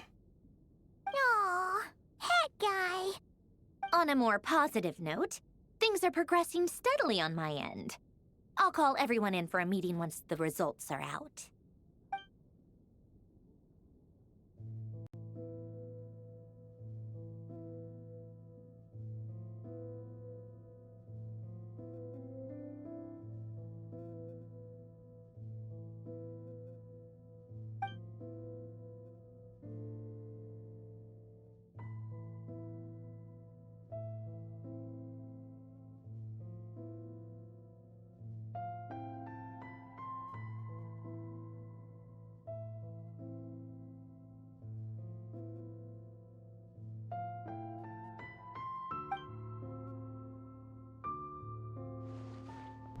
The worst-case scenario with the core removal is either a system reset or a total loss of function. But I'm not afraid. A quiet death should have been my fate long ago. A core is completely different from a heart. It's like another vital organ entirely. I never believed it could be a true replacement for what I sought. But in the end, it turns out the core was more useful to me. Pretty funny when you think about it. It's like the punchline of my entire life. Do you think there's any difference between a puppet and a human? If not, then this would just be another samsara. I have already experienced both a past life and a next life. Part of me wonders whether I'm only capable of making this decision because I've become a real human. What's with that expression? Isn't this a good thing? Sanjoni will succeed, won't she? She has to. She will. We all have to persevere until this is over. That's right. And I'll protect you all until the moment of victory arrives.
Who are you?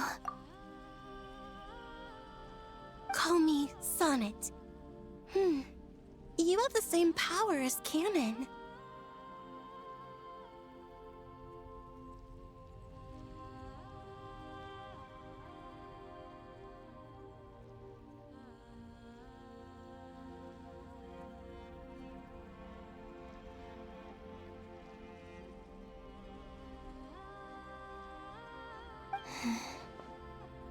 Sonnet. So, you're the goddess of the iridescent moon?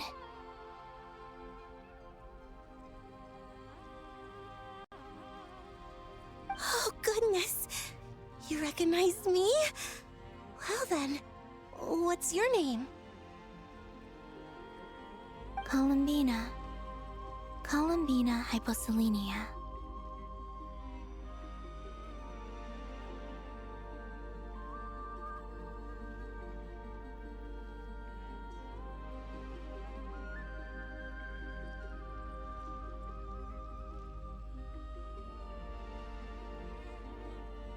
Hyposelenia. What a lovely name. Did you choose it yourself? It was a joint effort between me and my friends. Friends? You mean your friends in the heavens? Huh?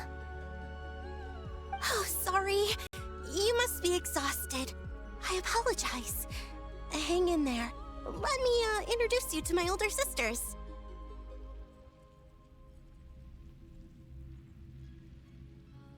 Do you mean the other two moon goddesses? Arya and Canon? Wow, you sure know a lot. Hey, does that mean that our story goes on into the future? Oh, I guess that wasn't the best question to ask. It's alright. We were prepared for that possibility. You could say we were too prepared. I can't even remember how long my sisters and I have been here by this point. When did you get here? How long has it been? I can't say for sure, but it feels like it's been forever. I see. Are you feeling alright? You look a little unwell. I can hold out a while longer.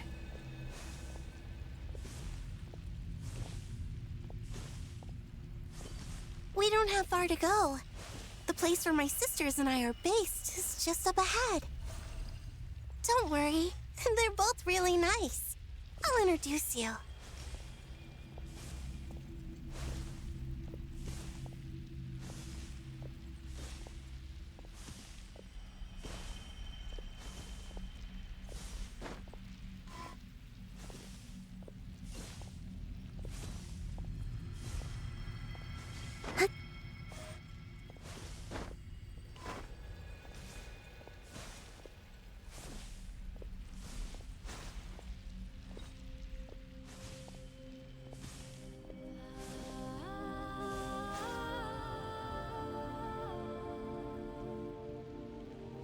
Sisters!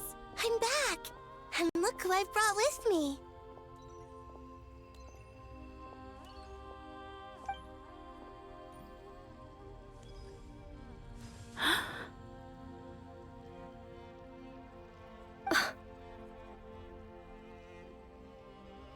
It's our lovely little sister, born in the far future. The pleasure is all mine.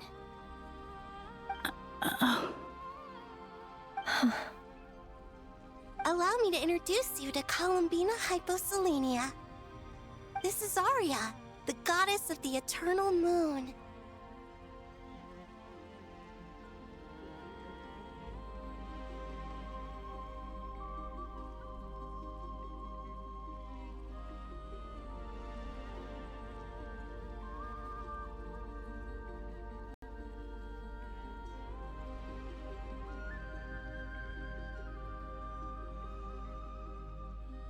And this is Canon, goddess of the frost moon.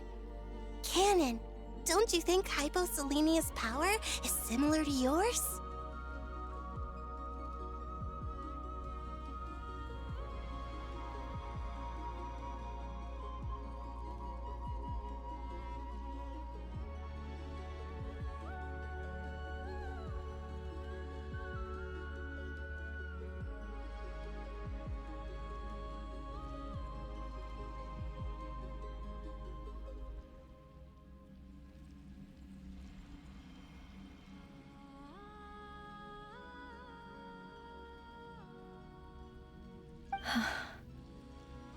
Hello, Columbina. I apologize for our startled reaction just now. And please, forgive our little sister if she's been annoying you. She tends to talk a lot.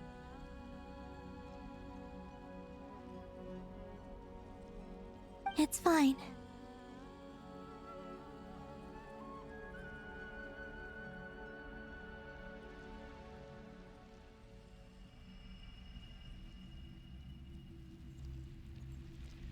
You seem shy. Don't worry, Columbina Hyposelenia. No one can hurt you here. Could you tell me where here is?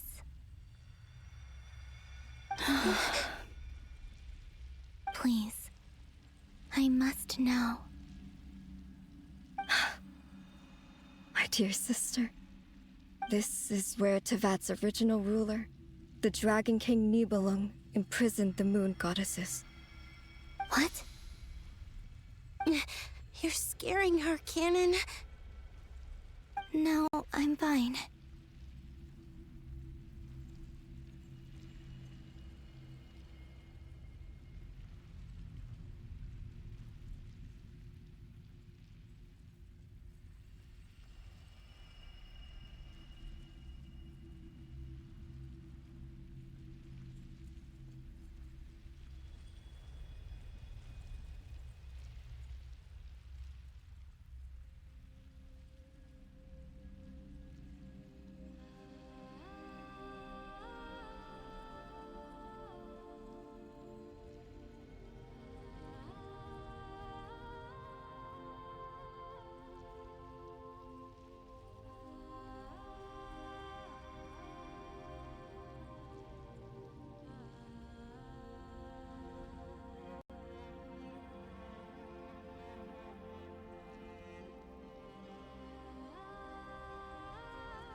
Please, continue.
Nibelung, our original master, created us in the distant past to maintain Tevat.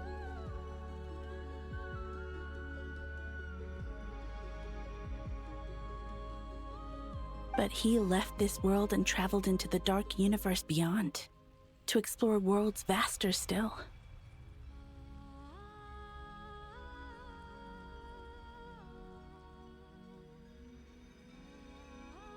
Day and night, we fulfilled our duty in the heavens, until the day that the first Descender arrived. The great ruler of the firmament. The heavenly principles. Is that what later generations call them? I see. But we did not reject them at first, nor did they seem to harbor ill intent towards this world. We coexisted in peace. They were like a guest in our home.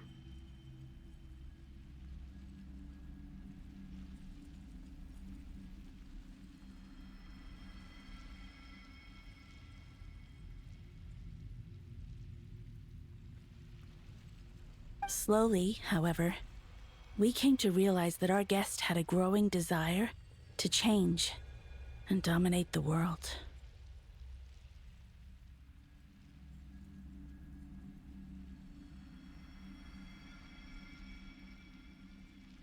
And you didn't stop it?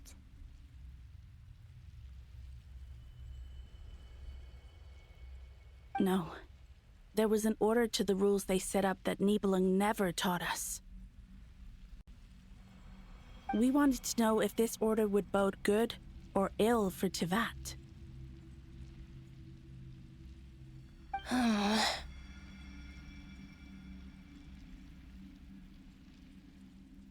All right. Canon and I wanted to know. Sonnet was against it from the outset. Later, we discovered that this great ruler of the firmament bore an almost paranoid hostility toward the desire of certain life forms to seek power. Or perhaps they feared them. They would even cast down celestial nails as manifestations of their power, to punish the civilizations of the world below.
Only this was far beyond mere punishment. Right. Their rules brought order, but the price people paid for merely testing the limits of those rules was far too great. I did everything in my power to help the punished escape catastrophe, but still, too many lives were lost. The ancestors of the Frostmoon Scions were some of the ones you helped.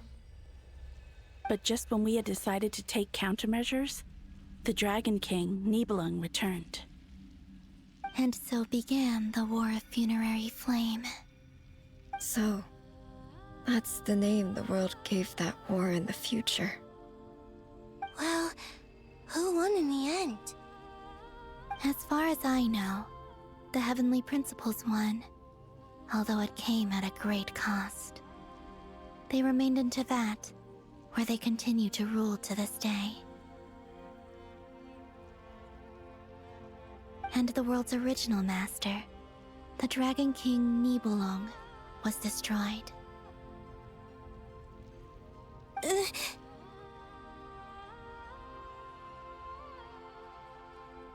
And what of the moons? Are there still 3 moons in Tevat's skies? You can tell us the truth, Columbina. We know we are but remnants of a bygone age. We are prepared for the answer.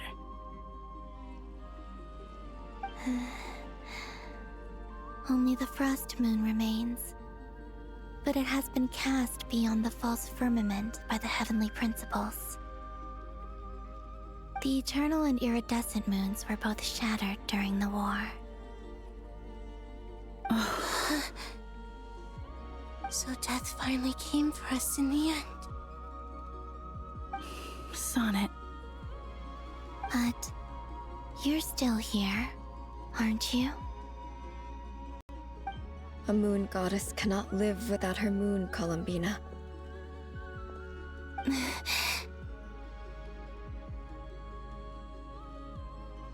She's right. That's why I began to disappear. Because the frost moon is cut off by the false sky. How much worse it would have been if it were outright destroyed. Our souls may endure within this lunar palace, but if our moons are destroyed, then we shall disappear the moment we depart from it. I'm sorry. There's no need to apologize to us, dear sister. If anything, we owe the world an apology. If only we'd decided to act sooner, rather than arguing amongst ourselves. all the more reason not to spend this time in regret and repentance. Instead, we should focus our efforts on how we might help our future sister. Sorry? Don't you see, Columbina, your story is not yet over. Is that not why you are here?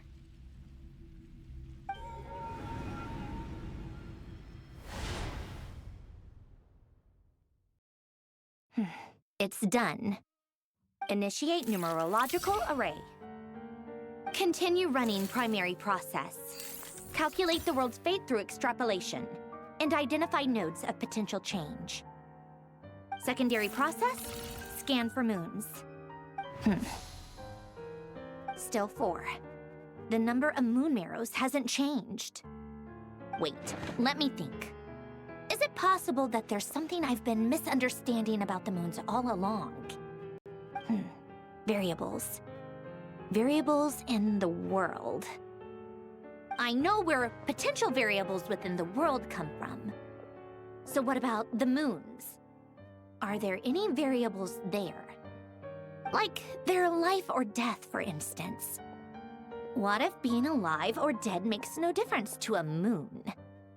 But that's so strange. Even immortal gods can die. Why would the moons alone be? Wait! Wait! I've got it! I've got it!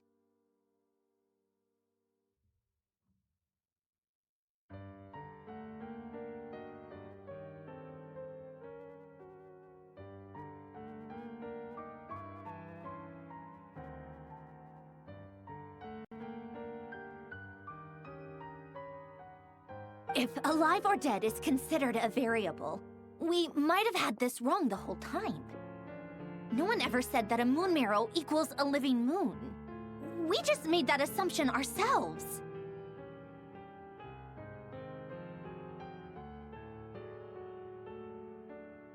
Initiate secondary process. Scan again. This time filtering out interfering perimeter, moon marrow. I don't care if they're natural or artificial. Get them out of my search results!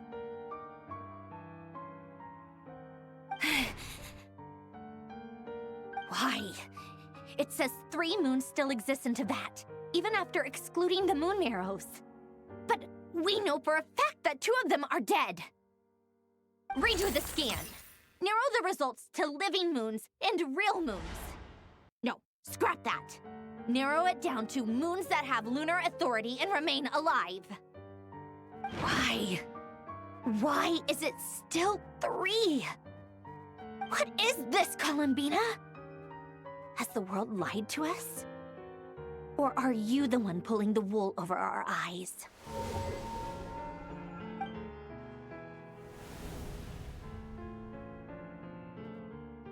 So, you think that the moon's reflection might be where Nibelung imprisoned the 3 Moon Sisters? Yes, it would explain a lot, such as why that space would respond to a moon goddess's power, opening the moon gate at her command. It would also explain why Miss Columbina has been unable to leave, and why time flows in reverse there. In the messages she sent, Columbina promised us she'd find a way to return, but we have no way of knowing how, when, or where this might happen. The fact that she still has yet to reappear in this world indicates that returning from that place is no easy feat. We cannot afford to simply wait for her.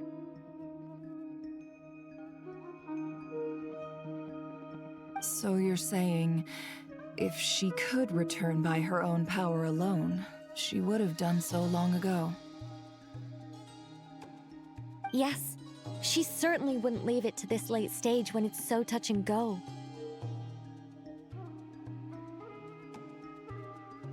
I've been giving this some thought, and I've come to believe that Luanatar might be an anchor that she left behind, as a sort of future waypoint.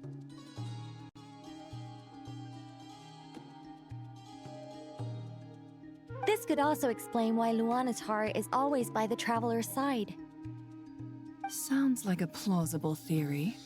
If that's the case, there must be some criteria we need to fulfill to allow Columbina to return to the present.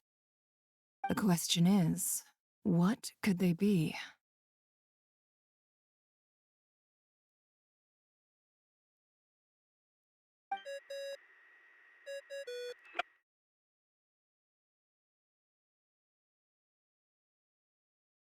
Hello? Listen up! This is extremely important!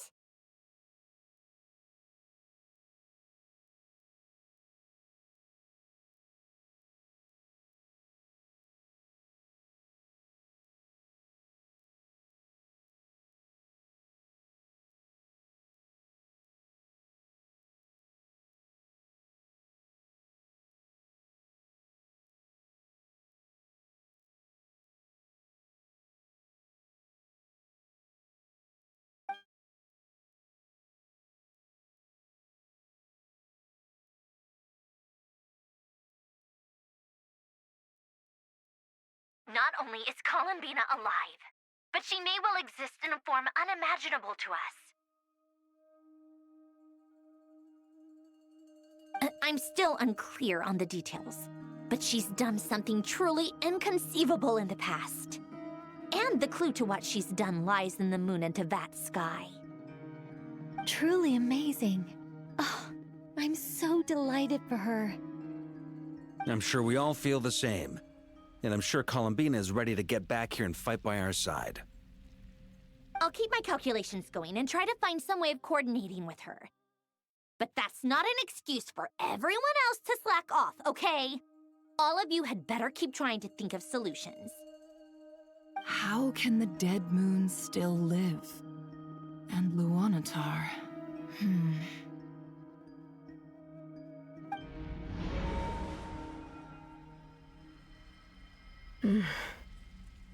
It's hard to believe that's what will happen in the distant future.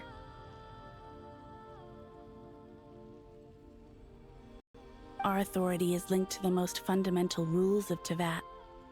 I suppose it's no wonder that many would covet that power. I didn't realize that when you said friends, you meant people who live down in Tevat. That's so lovely. I always wanted to go down there and have some fun. Have you ever tried leaving this prison? Of course. Between us, we've tried everything. But no matter where we go, this space will eventually bring us back here.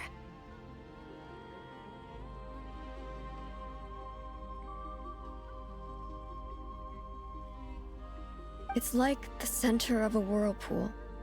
Everything ultimately converges here, at the moment when Nibelung imprisoned us.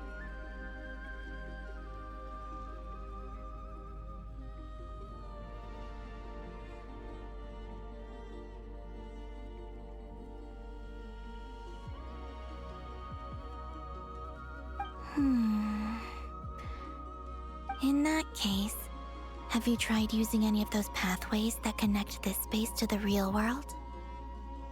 Sorry? What are those? They're passages through which you can make small-scale changes to reality by using Kuvaki. Or am I the only one who can use those passages? Because part of my soul remains in reality. Kuvaki. What is that? You don't know? It's a unique kind of elemental energy found only in Krai, the land from which the moons arose. Oh. Well, it's true that the moons first rose up from the part of Tvet you say is called Krai. But there is no difference in the elemental energy between there and anywhere else. What? Could you show us some of this Kuvaki hyposelenia? Maybe if we see it, it'll make more sense. Okay.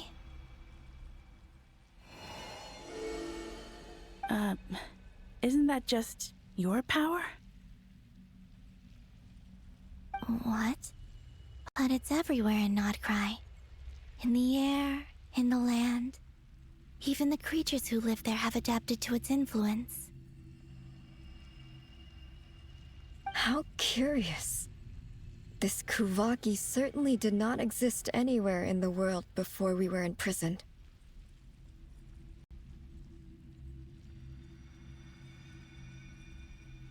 Let alone influence living creatures. So, how exactly does it affect them anyway? Can they float in the air like us? This is so strange. Why would their reality differ so much from mine?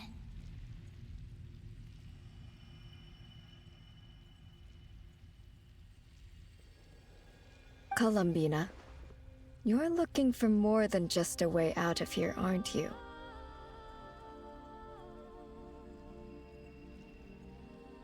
Yes. If I am to help my friends, I will need tri-lunar authority on par with that of our foe.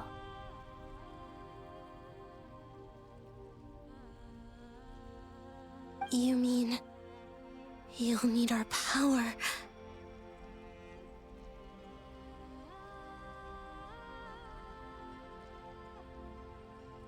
This sounds extremely risky.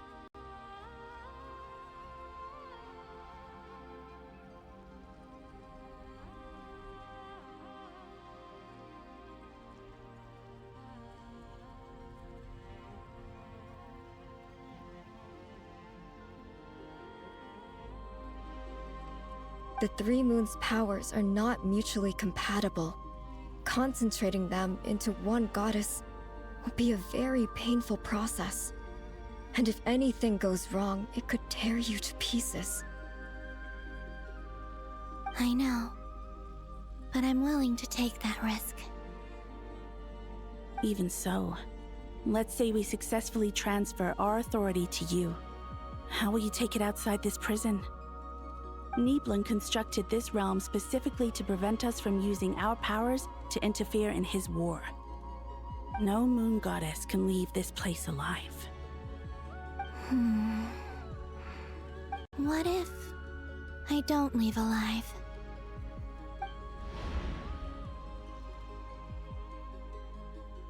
Where do we even start?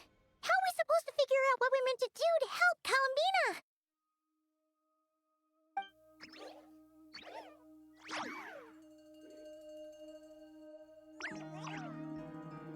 Columbina, what do you need from us?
If she really got to the beginning of time in there, how do you think she'd leave us a message?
You don't think she'd write it down on a stone tablet somewhere in the hopes that we'd find it, do you?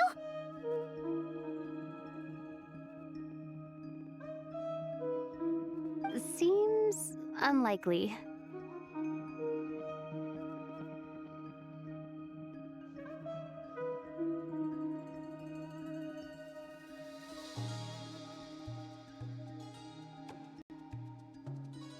Columbina may not talk a lot, but she thinks deeply about issues like this.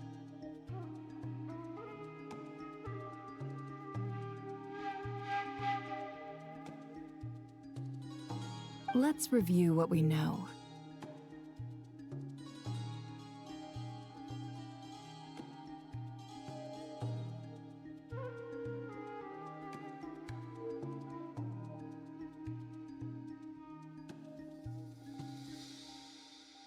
This is the Columbina who fought alongside us against the Rahir of Solnari, and with whom we celebrated Moon Prayer Night.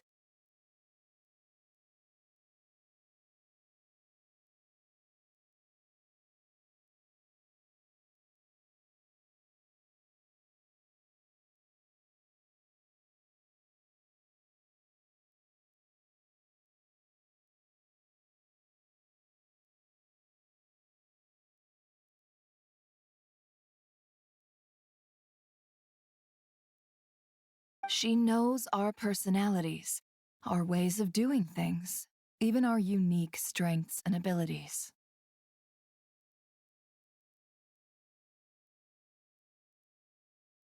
So, If she wanted to tell us something from a long, long time ago, what would she do?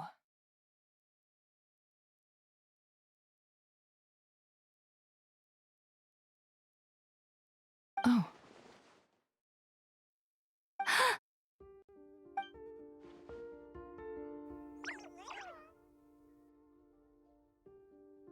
Traveler, you once said that those golden ripples also appeared when Luanatar was born.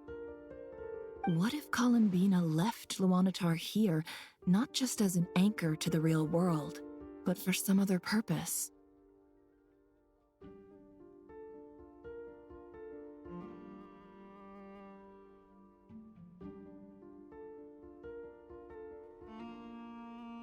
If she is part of Columbina, and Columbina knows that I can see past events through her.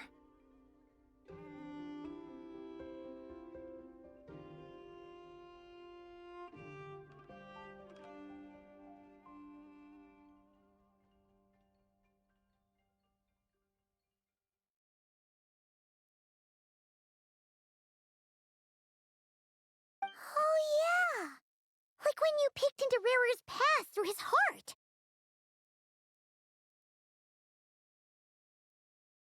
Never, wait.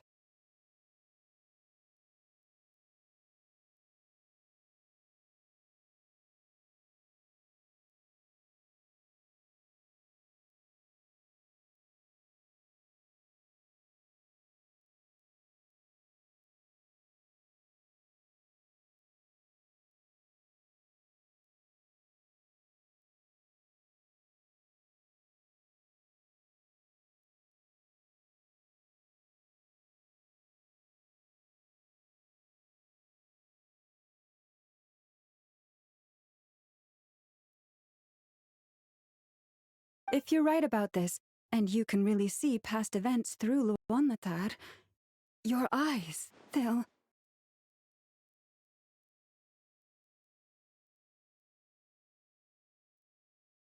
Oh, I know. Looking at Rerir's past in Conria was already enough of a strain on my eyes. Looking this far back into the past...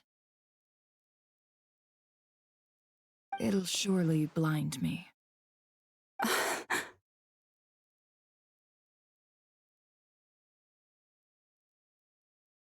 But it's our only chance. This is the only way.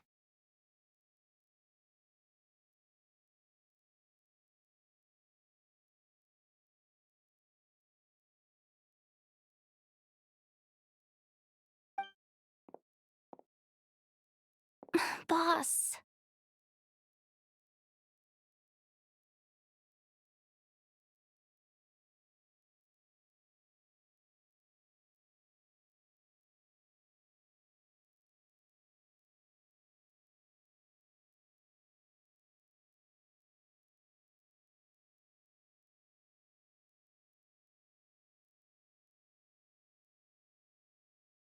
We spoke about this once, a long time ago. Do you remember what I said, Yehoda? The day I lose my sight, the Curatorium of Secrets will be yours to run.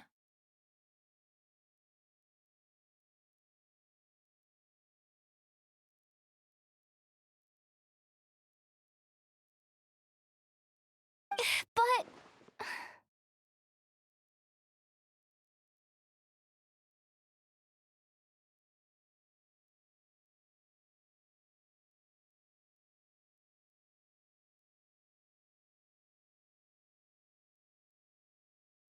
What's wrong? I'd be overjoyed if I were you. This day's come a lot earlier than either of us expected.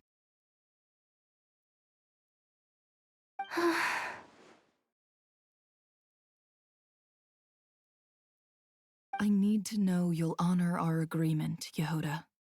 Promise me. Yes, Boss Neff.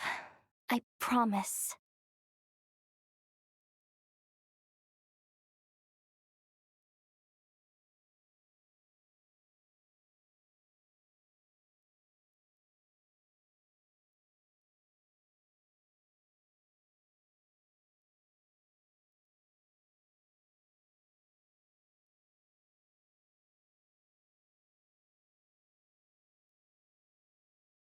Are you sure you don't want some time to think this through?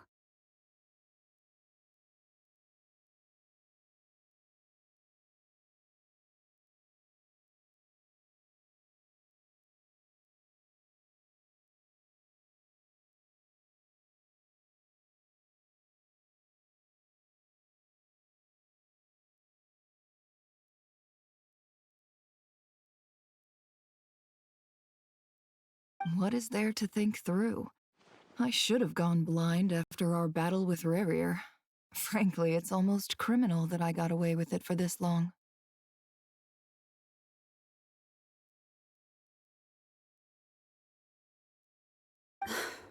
Then at least let me take some precautions on your behalf. And if you really do lose your sight, I'll visit your office every day and make sure you're well looked after.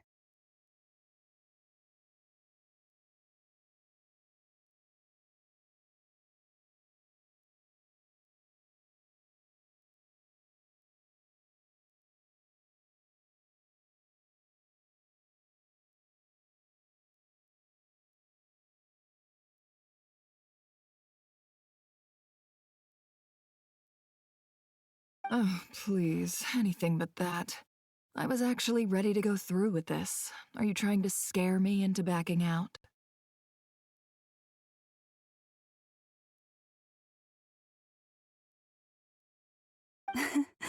As if I could ever scare you. I'll assume you're just joking to calm your nerves. All right, enough chit-chat. Let's do this.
All done. Good. Now give me some space.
Come on then, little one.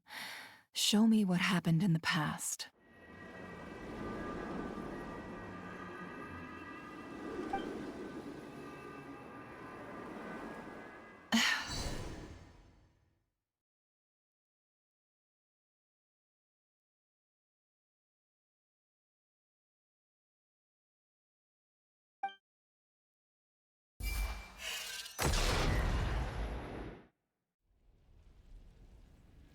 Between the Trilunar Authority, Kuvaki, and the sole surviving moon, the Frost Moon.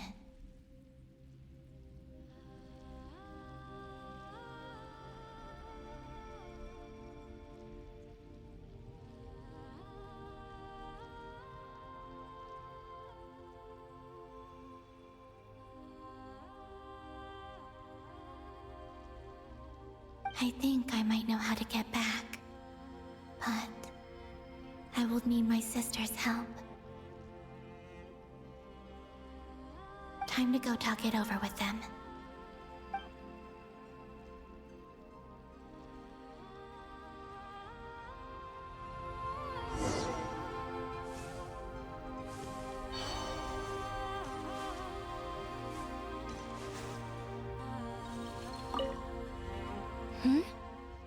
Have you decided what to do?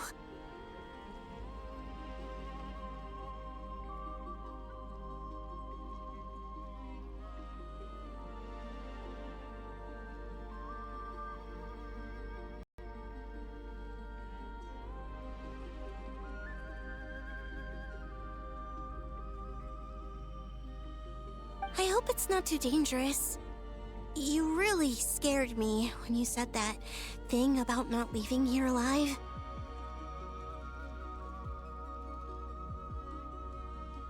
Come on, let's go find the other two.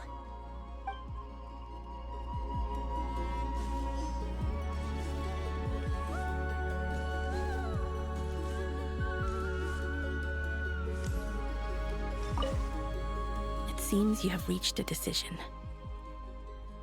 I'm all ears. What do you propose?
Have you figured it out, Columbina? Tell us, how do you plan to leave this place?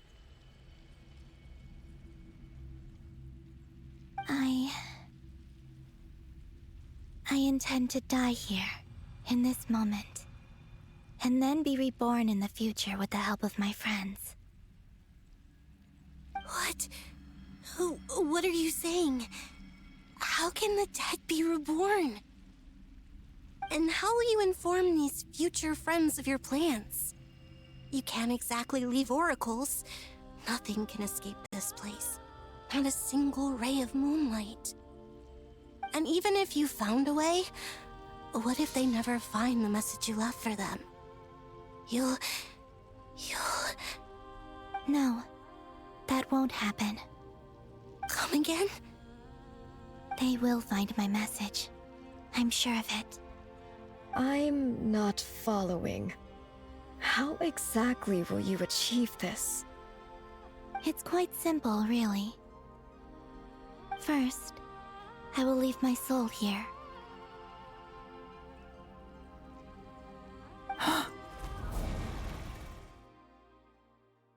I see it. Your soul? You mean you're a divinity? Yes. I once left a portion of my soul in the future.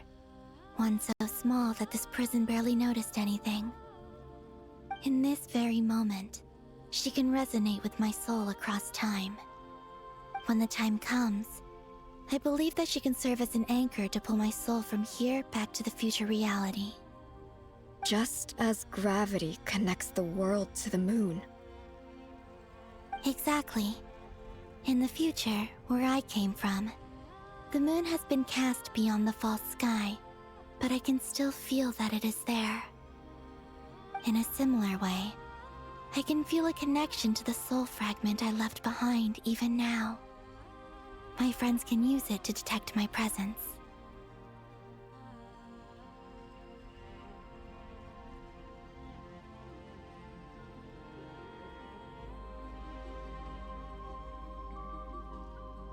But how do you just leave your soul here?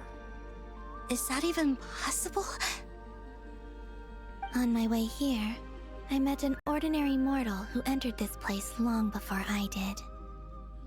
Her body is long gone, but her soul remains.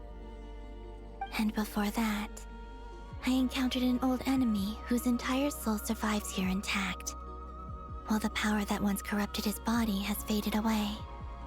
So, perhaps this space is specifically designed to imprison divinity and authority, but not the physical body. Still, even if your body can escape, would it not just be a lifeless husk without the soul inside?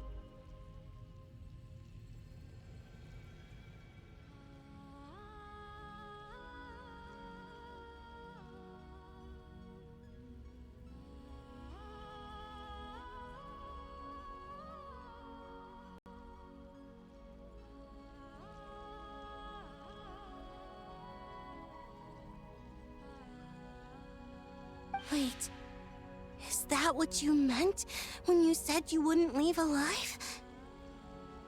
Yes, I shall turn my body into moonlight and pour it over Krai. That power shall protect the land and quietly blend into it, awaiting my soul's return in the future. However, I cannot do this on my strength alone.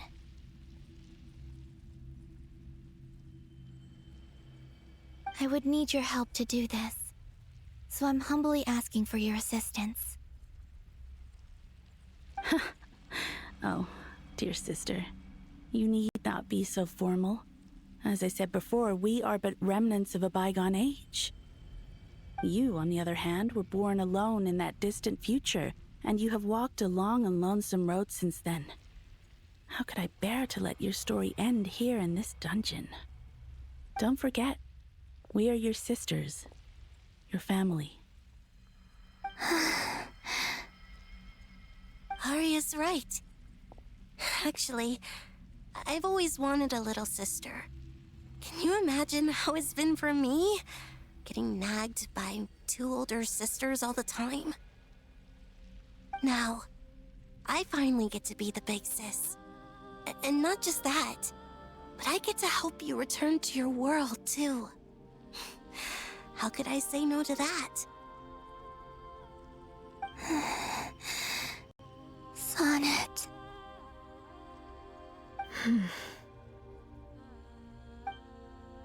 Canon? I'm sorry. I know this is a bold request. The Frost Moon is rightfully yours, and it remains intact. Oh, no, please, don't misunderstand me, Columbina. I was just thinking back on the years that the three of us once spent together. You cannot imagine how happy I am to hear of the future world you describe. The Frost Moon Scions, your lovely, kindly friends. For the three of us, whose purpose in life was to maintain the peace in Teyvat, it is a great relief to know that the people of this world live in such an abundant future. If your plan can save them, and save Krai, I will gladly give you all that I can. Besides, the three of us have been together since the day we were born. I could never abandon them to live on alone without them. Canon. Still, I do have one question I would like to ask you before we proceed. Certainly. What is it? Why do you cover your eyes?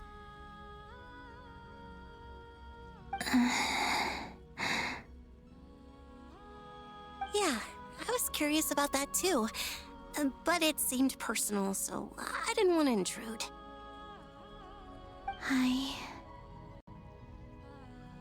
There was a time when I refused to look upon the world. I believed it was full of nothing but lies and falsehoods. I wished to hide my feelings, seal my heart, until I could return to my true home.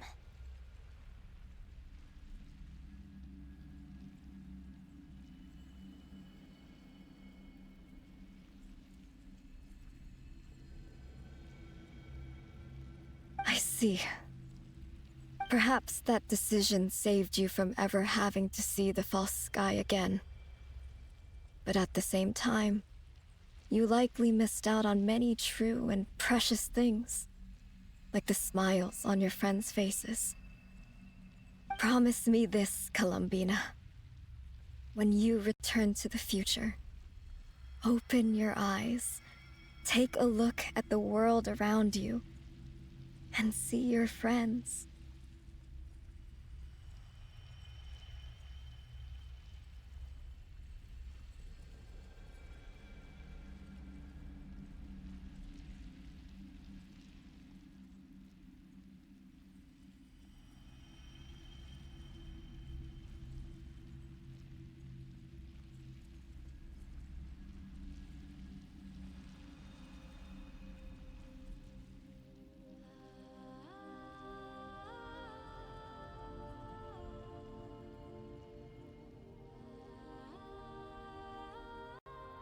I'm sure that you know this already, given that you long to return.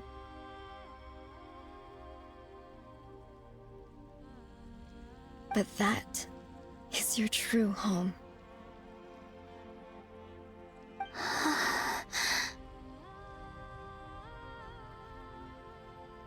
Give me your hand, Columbina.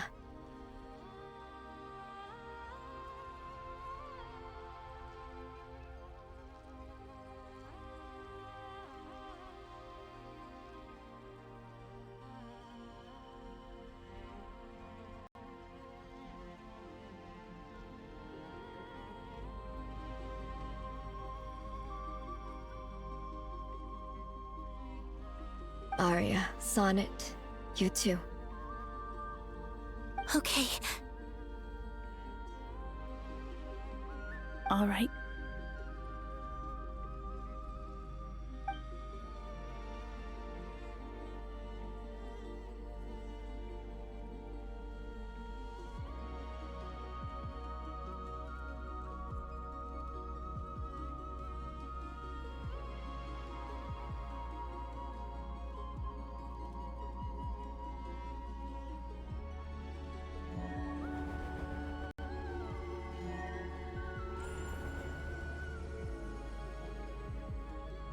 We once were the song sung for eternity, but now it is you who must continue to sing. We once were the tides in the great river of time, but now we subside, and you arise. We were the messengers of madness and inspiration, but now the lies have faded, and your truth must endure. We are souls awaiting the sun. You must return to be with those who smile when they see your face.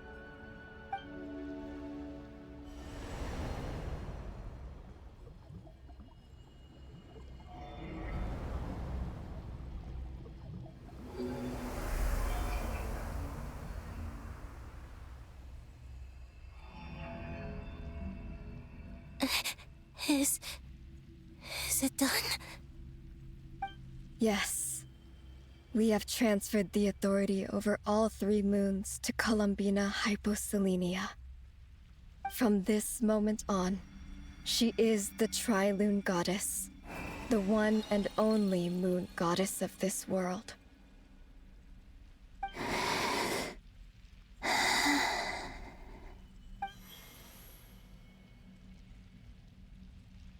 Thank you. Thank you, my sisters. Now go, and do what you believe is right, Columbina Hyposelenia. Be aware that we cannot grant you the power of the 3 moons beyond these prison walls. The conflict that arose over their remains following our disappearance will still take place. I understand.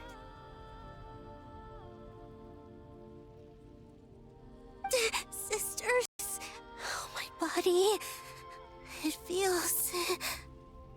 Now that we have given up our power and authority, our bodies are merely mortal shells. This prison is dissolving them as we speak. It's okay, Sonnet. The end must come for every god, just as it does for every human. That's all this is. The final destination of our lives. Canon and I will be by your side the whole way.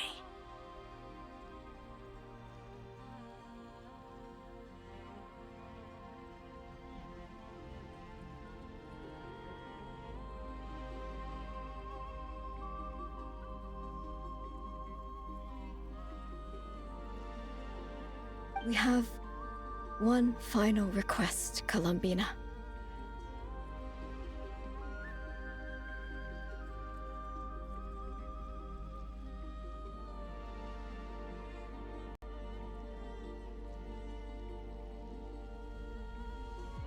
Could you use the 3 moons' power to send us back into the real world?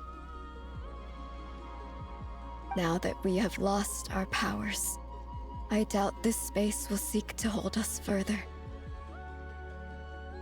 It's just... we would like to spend our final moments together in the only place we ever called home. Of course. Gladly.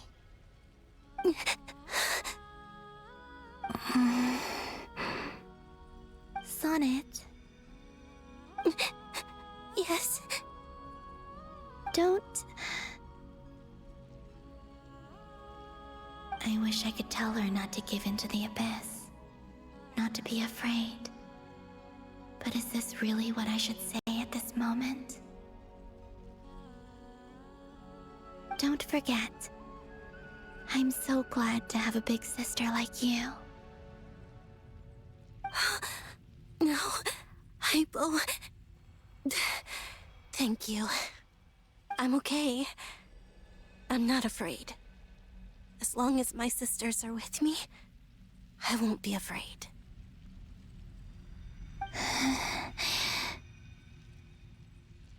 It looks like this is goodbye, sisters.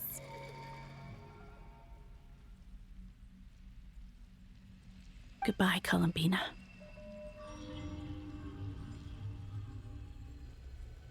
Take care of this world in our stead. I will.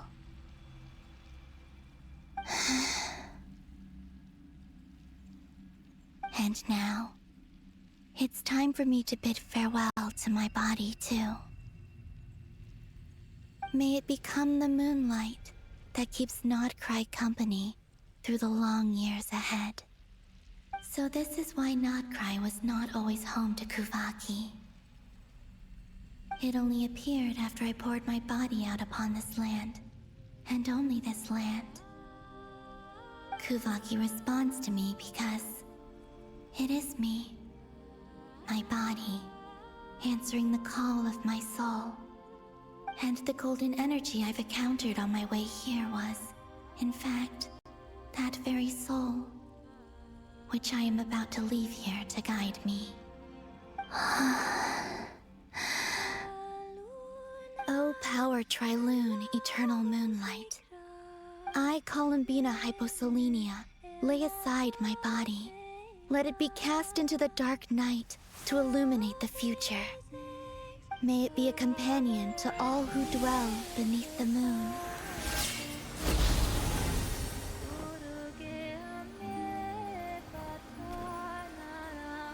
Until the time comes for me to return home.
That was crazy! Were we even allowed to see that? Is anyone? Can you still see? How many fingers am I holding up? I see 2 fingers, and a look of sheer terror on your face. Truly astounding, Miss Nefer. Your eyes have glimpsed the very ends of the world, and yet they remain as sharp as ever. Or is the credit for this miracle due to Miss Lauma? It seems that even time itself is no match for your medical skills. Surely you jest, Mr. Flins. I suspect we have Columbina to thank. She must have realized the immense toll that the ritual would take and purposely set aside some of her power in the past to protect Nefer's eyes when this moment arrived. There is always a great price to pay for witnessing the truth, but it seems that this time, Columbina has shouldered that burden on our behalf. She chose the perfect method of getting a message to us. Though her eyes were always shut, she was clearly so perceptive. She knows us well. She knew exactly how we would think and what we would try. Despite being separated by time and space, we're seeing the same possibilities and seizing the same opportunities. We still don't even know if she's okay right now. But as long as there's a chance we can do something, we'll happen. We'll get you back somehow, Columbina.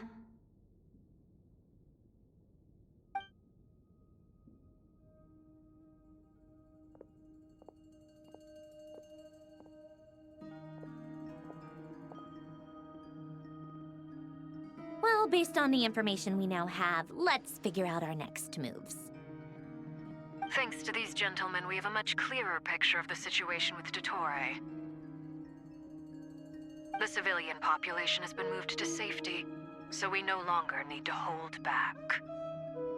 Miss Androne, how are the calculations going? So far, so good. I'll keep seeing how far I can push the system, though. Can't have Hatman being powered down for nothing. There's still a long road ahead. Where should we begin?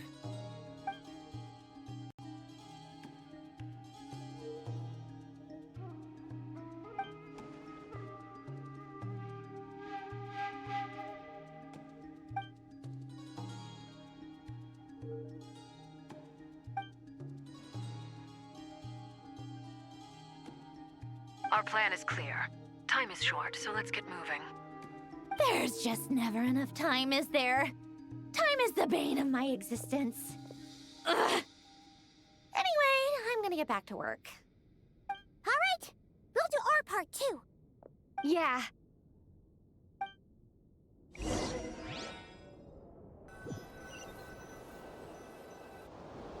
Albedo's theory says that elemental energy can dilute the light realm's power. But I'm no expert in building elemental defenses. Sounds like something out of the advanced elemental theory section of the library. Whew.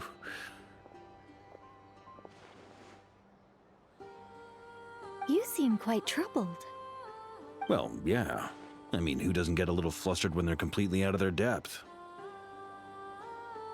You were the very picture of confidence back when you approached the Hexen Circle. Yeah, I could have been faking it through that whole meeting for all you know. Who's to say I'm not just a ball of nerves in a charming and gregarious package? Oh gosh, really? I'm so sorry, I had no idea. Well, you're all the braver for it. Still, I was much more in my comfort zone than I am here. At least in Mondstadt, you can cry for help from a cliff top and actually stand a chance of summoning Barbados himself.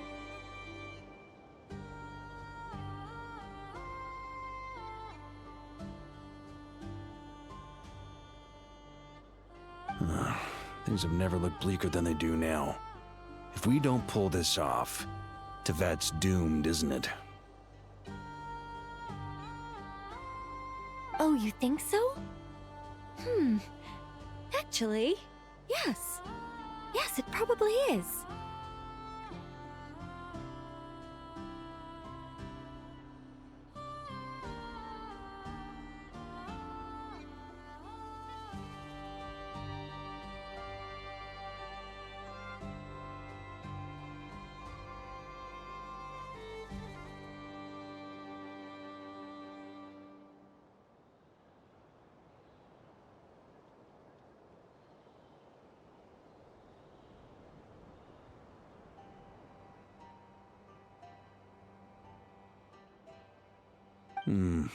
It's a shame.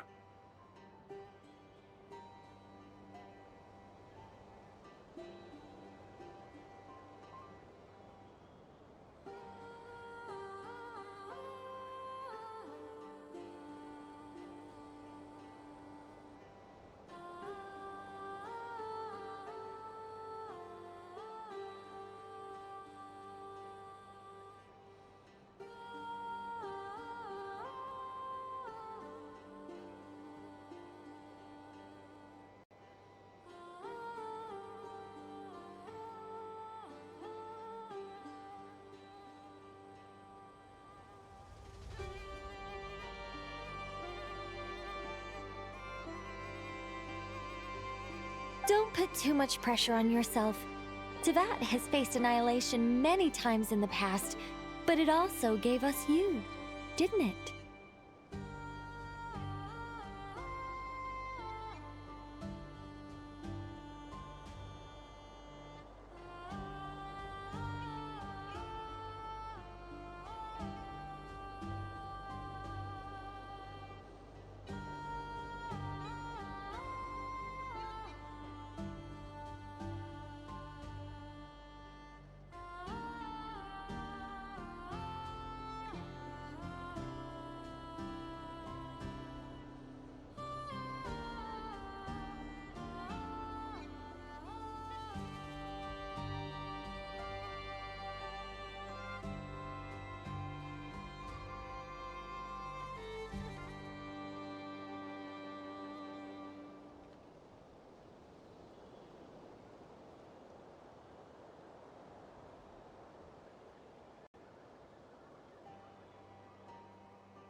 Hey, don't give me that.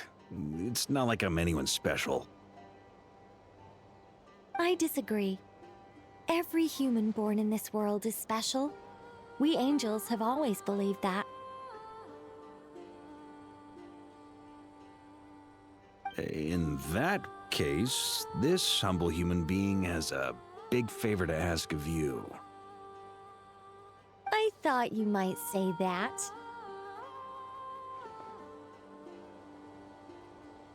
I'm sure Alice, in her great wisdom, sent you here precisely to help us in this difficult time, yes?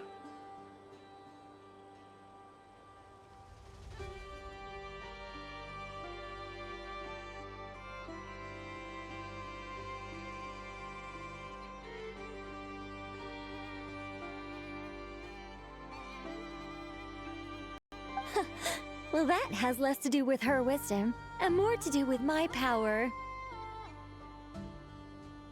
Of course, of course.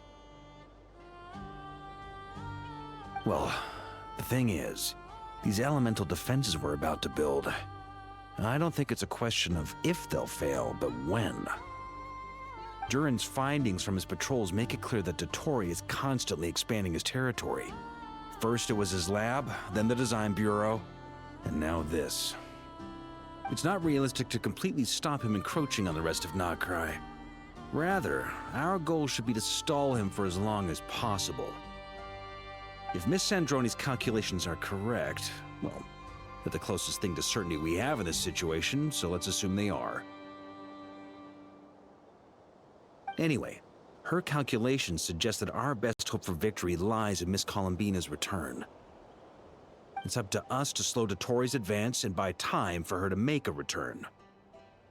Are you asking me to help you with building the defenses? No. I'd like you to prepare for what comes next.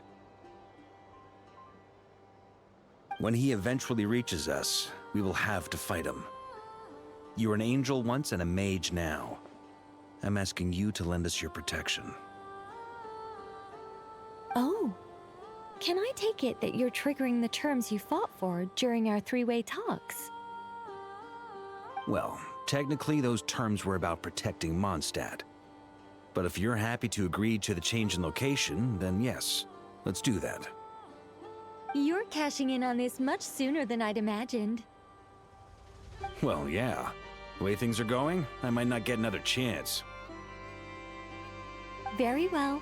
The mages have heard the knight's plea, and we will respond. To tell the truth, Alice and I had already discussed how we might help you all, so I didn't come empty-handed. I always like to be prepared.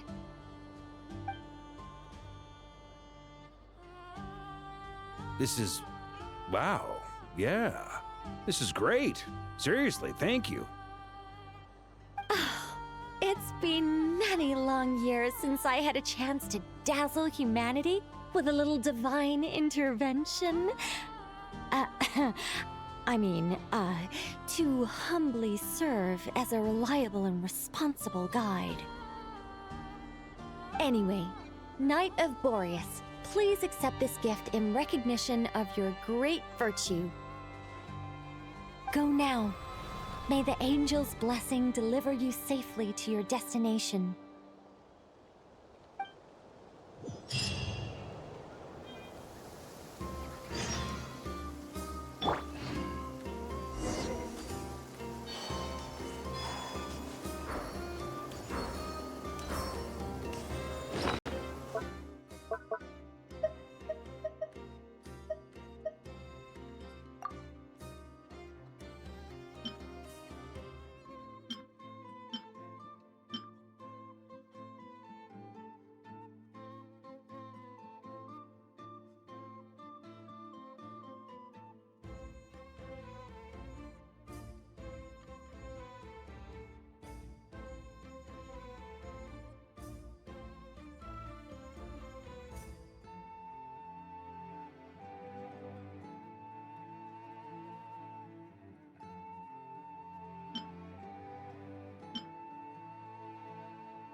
Ah,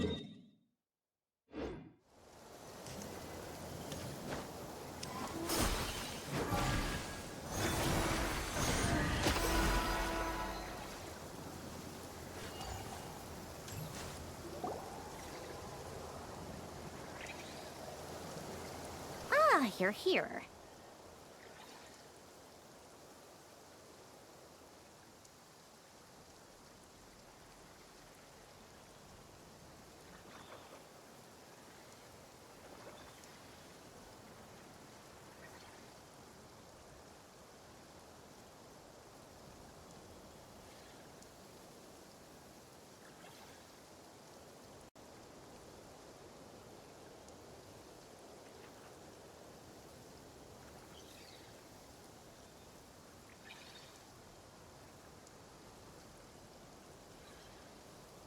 Sandrone! How are things going?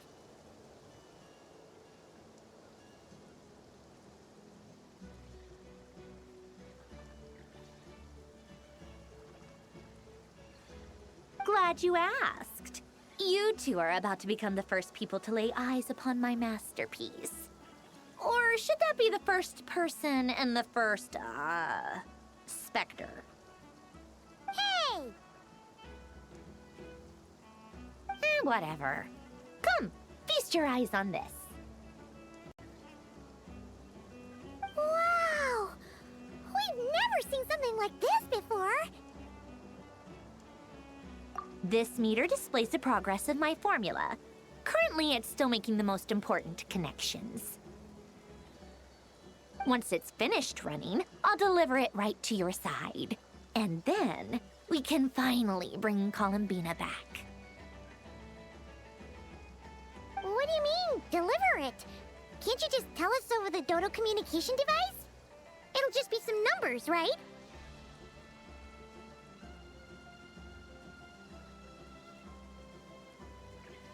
Ugh, you're such a greenhorn.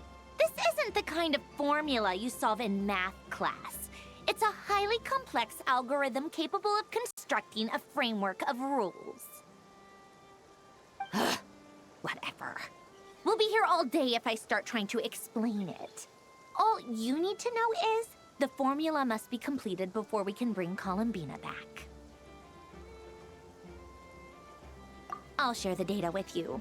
Nicole's agreed to let me use her information channel, so we just need to use the Dodo communication device like so, and... there. Now you can check in on my progress. Wow! Look at that! You're amazing, Sandrone!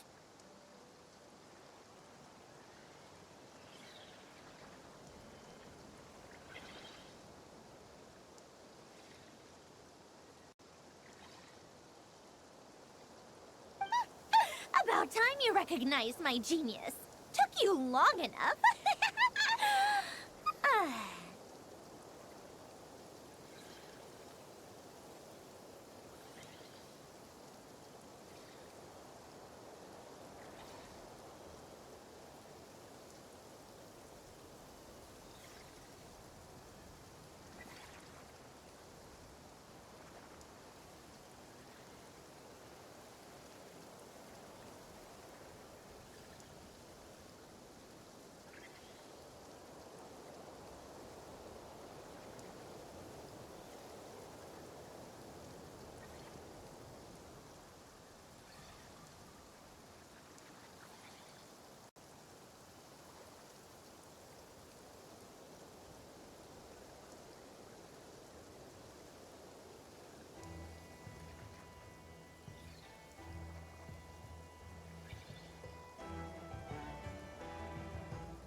That's all from me. You should check on the others if you have time. Make sure we don't have any weak links in the chain. That might sound harsh to you, but close supervision is a common practice in the Fatui. Not looking to catch anyone out. I just care about everything going smoothly. That's all. I'm kinda stuck here while the formula's running, so I need you to be my second pair of eyes in the meantime.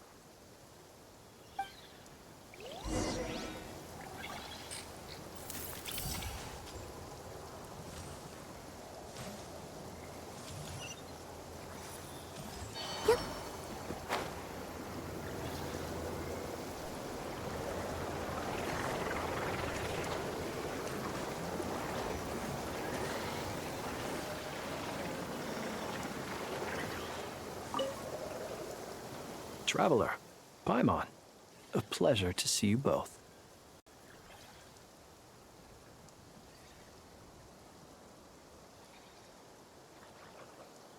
Flans! How's everything coming along? Fairly well, if I do say so myself. Personally, I am ready to confront Dottore head-on. Ooh, you sound much more serious than usual. To be honest, I am not usually fond of exercising my full strength. For one thing, it's hardly conducive to maintaining a low profile. Besides, I believe one should have the right to choose when to show their hand. I am conserving my strength until the moment of battle is upon us. Anything to boost our chances of victory. Seeing you get into the zone like this really puts Paimon at ease. Huh, Traveler?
I consider it an honor to have your trust.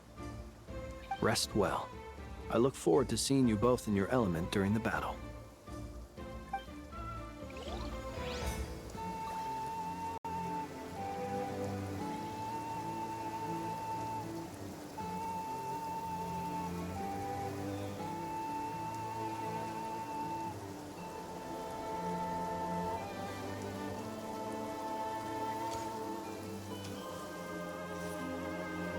Yes, Miss Moonchanter?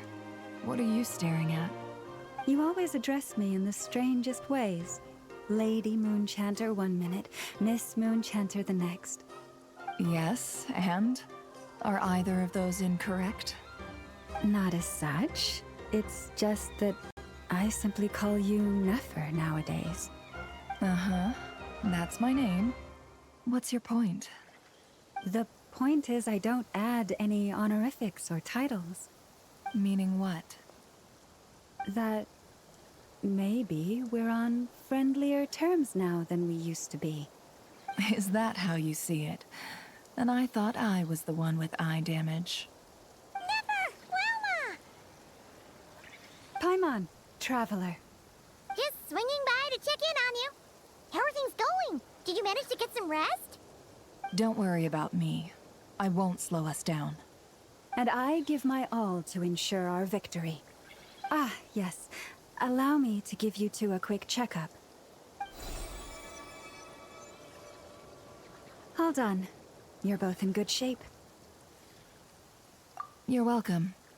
You'll have your work cut out for you in this battle against Dottore, so make sure to get some rest in first. Paimon will keep an eye on her. Don't you worry. I'm glad to hear it. Take good care of yourself, too, Paimon. Sure thing.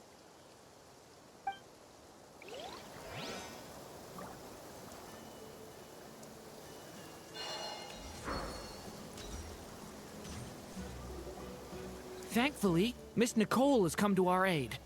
Nasha Town is now looking very well defended. Golden Flame. Yes, that's Nicole's power, all right. Based on the latest message from Grandmaster Varka, it sounds like they've reached an agreement. The situation should be more stable with her assistance. Everyone will have at least some degree of protection. Albedo! Durin! Hello there, you two. Are you well rested?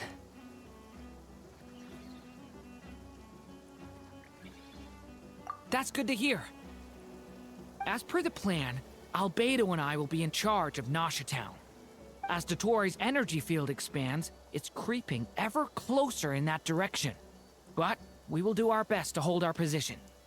We fought side by side many times before, and always with great success. I believe this time will be no different. So don't worry about us. Focus on fighting Dottore.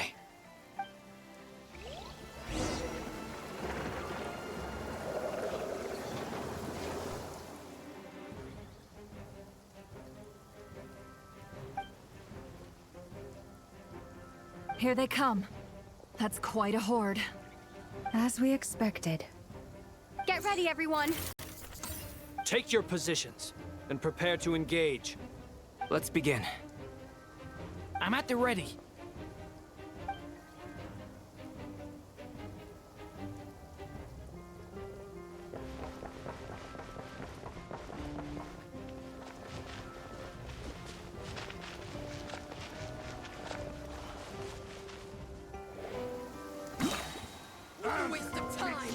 Go! Water jet!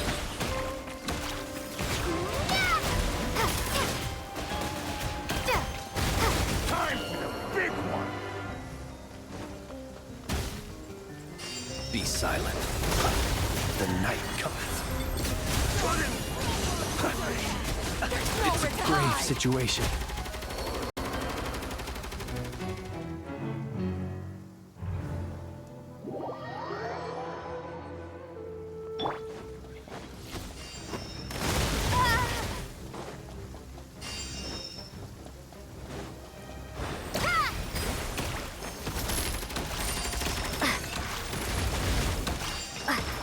Close your eyes.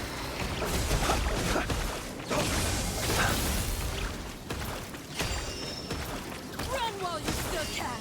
There's nowhere to hide!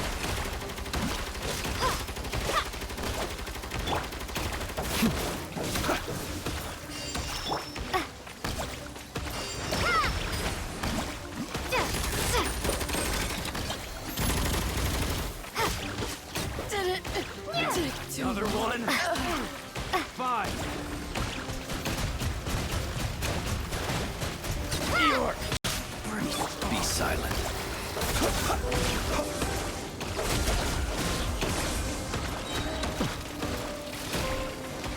Close your eyes.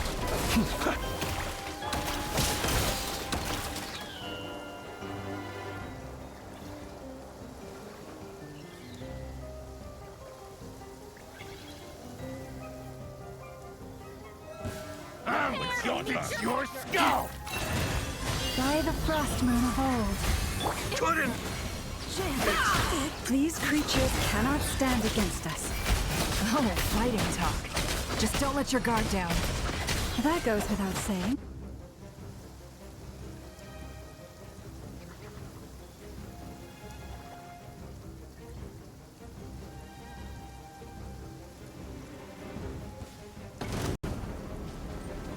Coming to be. The story has only just begun. Thunder! That was easier than I thought. Naturally. What do you mean? Is it because as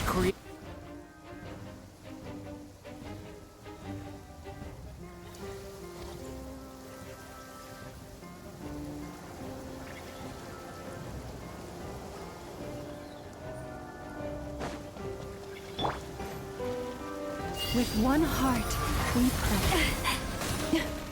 You poor lost lamb. The mystery unravels. Can't hide the truth. The long sleep beckons. People have always used fire to drive away wild beasts. Wouldn't a lantern work just as well? You read my mind, my dear friend. I was just about to say that. All right then, dear friend. Bring the light! Be silent. Close your eyes. For the everlasting forest. No more lies.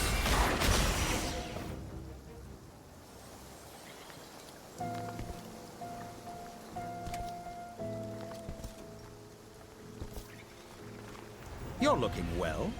I trust you've had a good couple of days. Dottore. It's actually a good thing, in my view.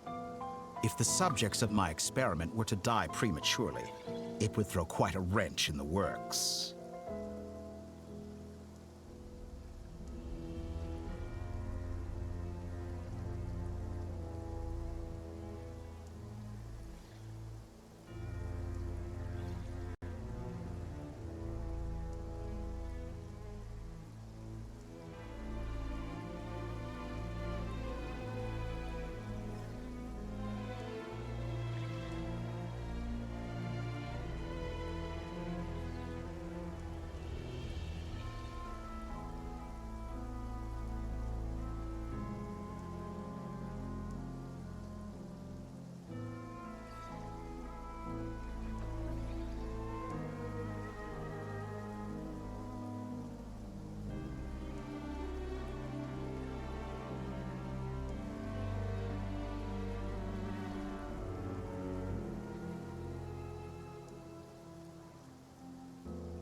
And so, I must thank you all for your resilience.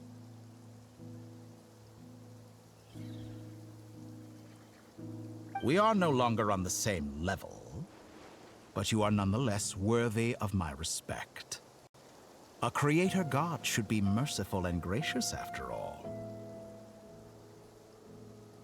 And in any case, it is only right that before I end your lives, the world is informed of the arrival of their new god.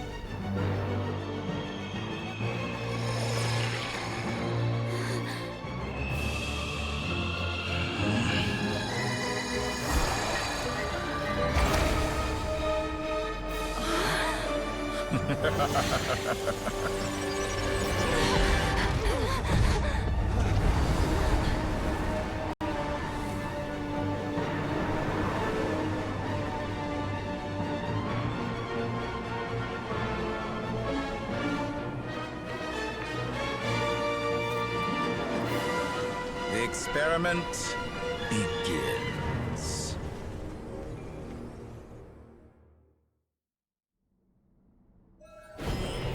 With the marrow of the 3 moons in my hand, behold the false moons fall!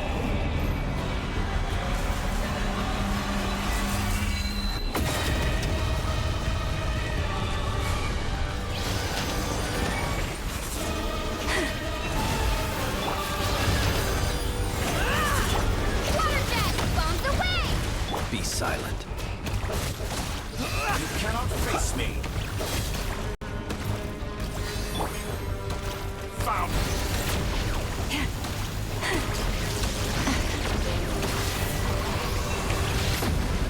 Can't hide the truth. That's more like it.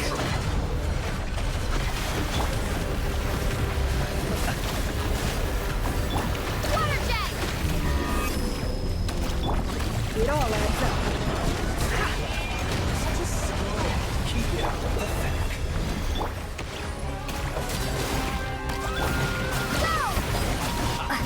First, like an ant in my palm. Oh. I've been moved inside another space.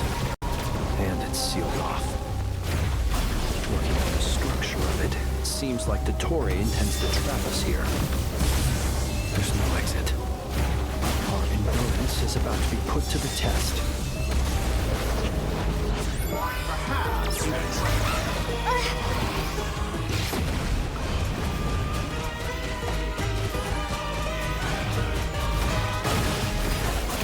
Entropy bends to me.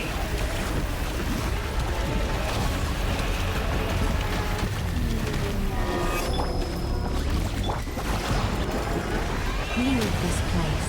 No more lies. Be shackled.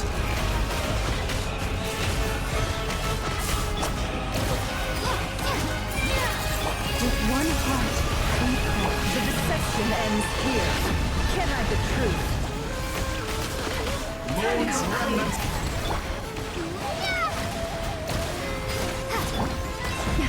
A grave trans... No more lies. Good. I'm still collecting the marrow of the 3 moons in my hand. Behold the false moons fall.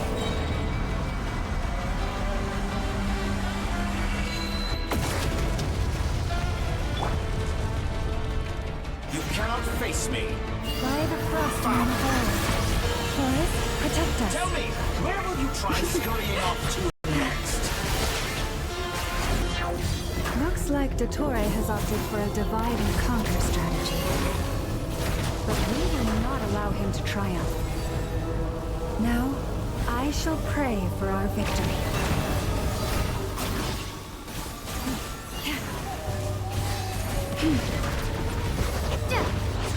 Entropy bends to me.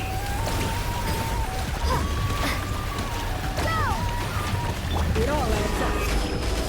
That's more like it. Some results of valor. Keep it up.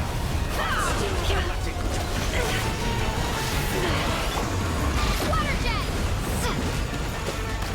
Pathetic.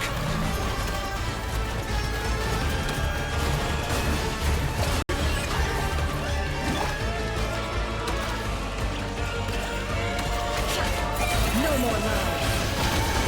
The mystery unravels. It all adds up. Wipe out!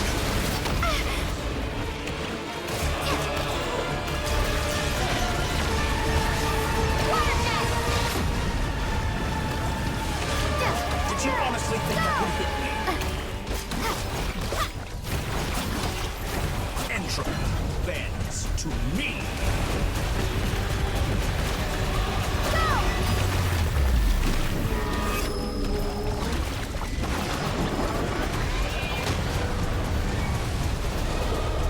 Be annihilated, that which cannot stand against me. What's this supposed to be? A knockoff version of the space Columbina got trapped in? There really is no way out. We'll see about that, Dottore.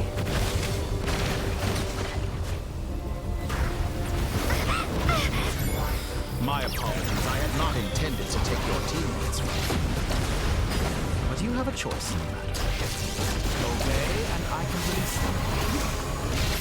Excellent deal, if you ask me. Pathetic. Won't you consider that?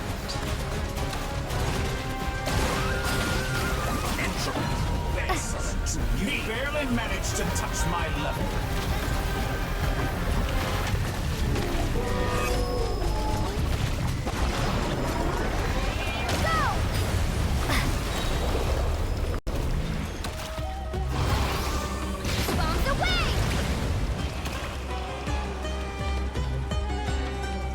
I'm aware you've been working on some little tricks to surprise me with, but it appears that none of them have come to fruition. My guess would be that you're trying to bring Columbina back. But then, where is Sandrone? Or are you trying to buy time for her? I always found their friendship to be a curious phenomenon. Two highly incongruent personalities, and yet they share a deep connection.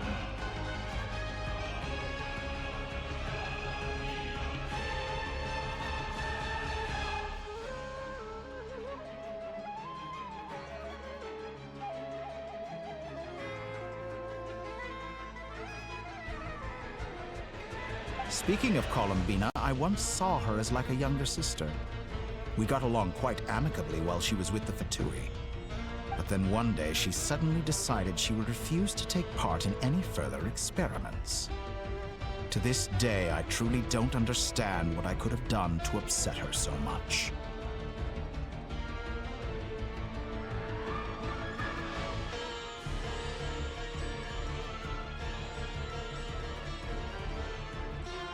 It's such a pity. I could have had a sister, a family. But alas, she grew to dislike me. You're not fit to be family to her. That I can't deny. So many people, all obsessed with playing out the same tired old dramas. This world is rotten to the core. And then there's you. You had every opportunity to reach the right conclusion.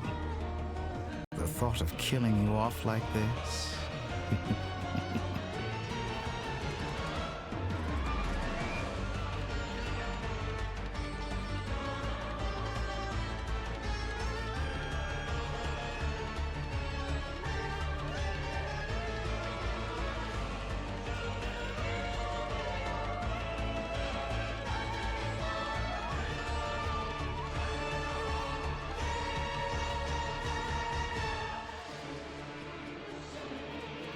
But I maintain that I approached you in good faith, so I will offer you another chance.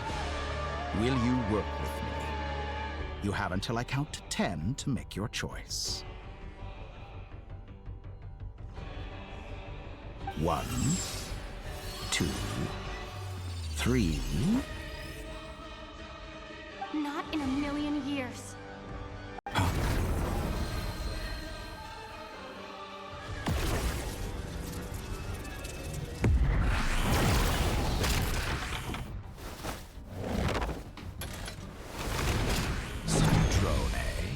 What a pleasant surprise.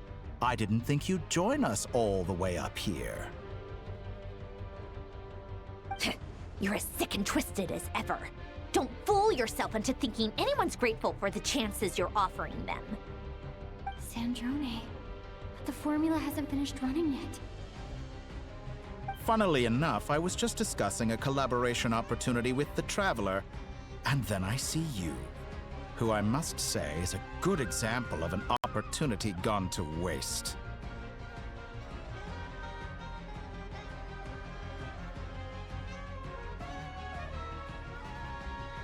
Gone to waste?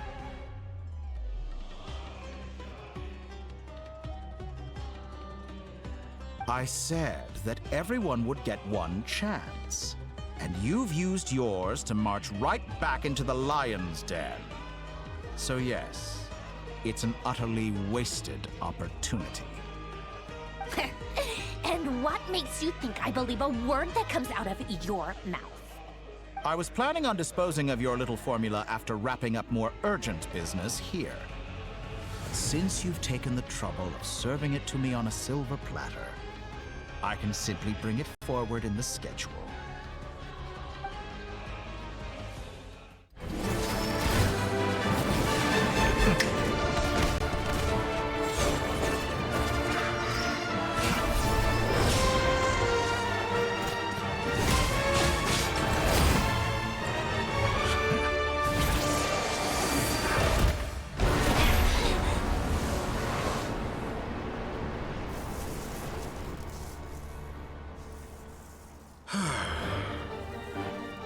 Is this your life's work? This piece of trash?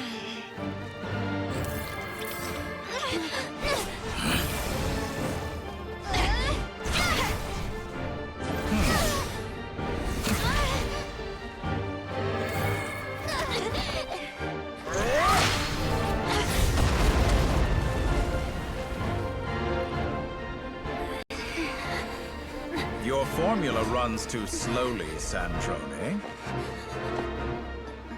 You put your hope for success on others instead of fighting dirty. That is why you have failed.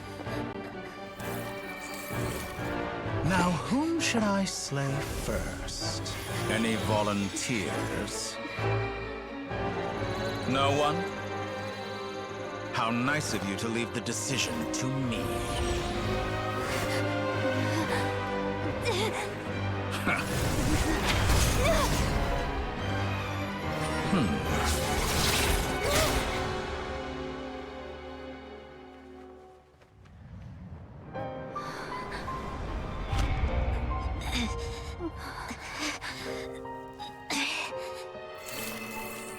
Oh, how unexpected.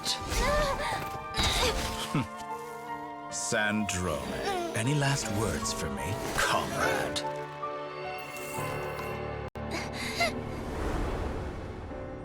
Is there anything you wish for? Not really.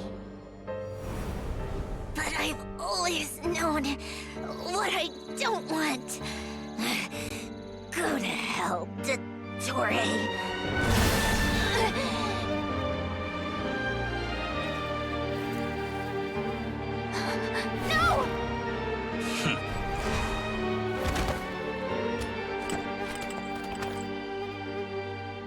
And now, you have failed.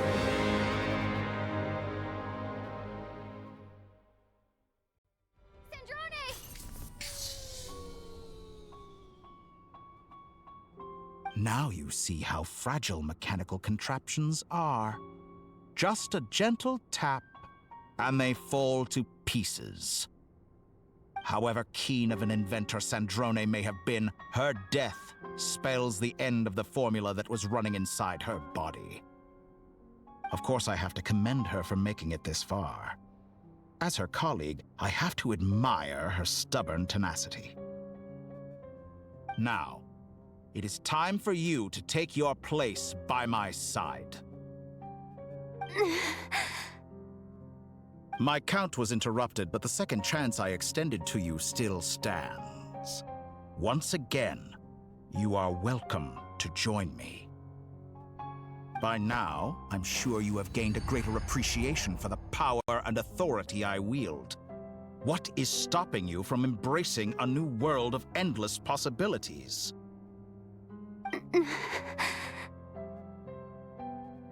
Not in the mood to talk? As you wish. You seem less talkative than usual today. I'll change the topic to something more apropos. Sandrone was always like this, never trusting anyone, always so reluctant to share her research with them. Objectively speaking, she had her strengths. It is remarkable how she extracted and even optimized the world formula from so much data. But her inability to trust was her undoing. Had she allowed someone else to monitor or run the formula for her, you might still have a chance at victory even now.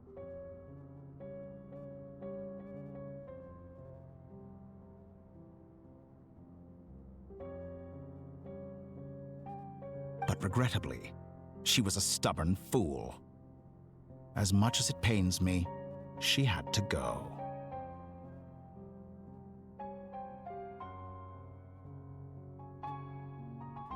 Dottore. Maybe this is news to you, but people can change. Columbina surprised you when she escaped, and I think Sandrone would surprise you too.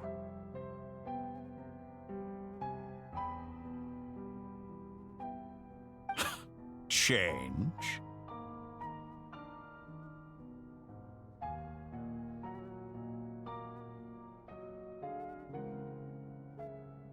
You can twist the truth however you want, but I see it clear as day. You're the one who can't trust other people. Is that how you see me?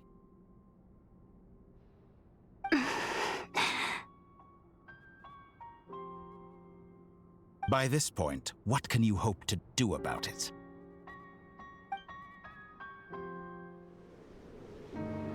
It is pointless to fight on. You've already lost. Wrong. You can't win this, Dottore.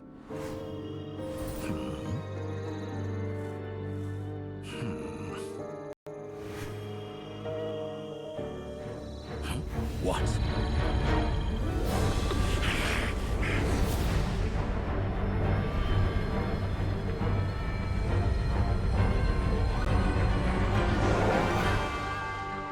My formula can get us 90% of the way. It will connect you to Columbina.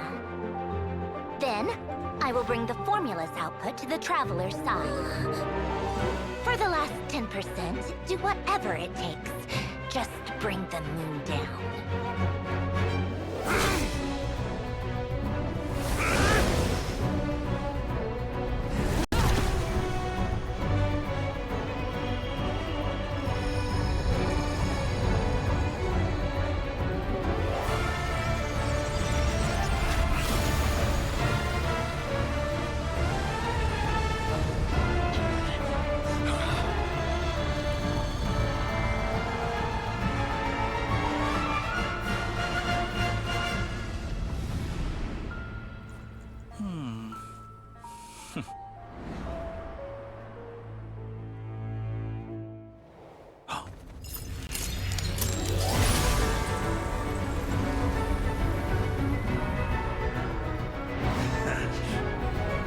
The moon will never be yours.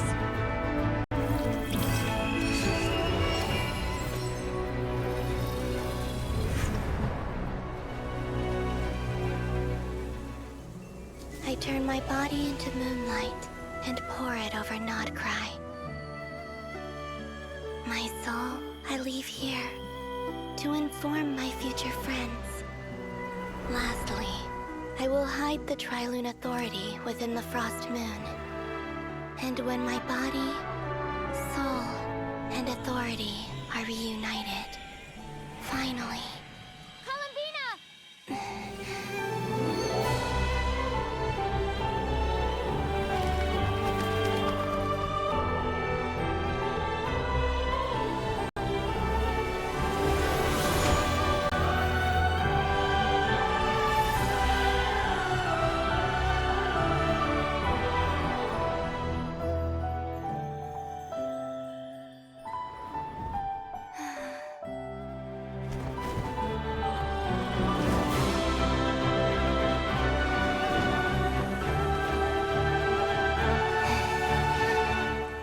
It's been too long.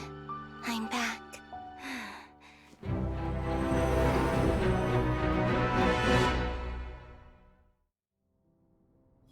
Stay focused on the battle, Traveler. What a touching reunion! Though I personally find myself repulsed by the sight of weaklings huddled together for war. Now, quite finished patting yourselves on the back. Show me how long you can struggle. Before... Watch out, Columbina! He can manipulate space itself! I know. Wait for the right moment. We'll strike together.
It's over, Dottore!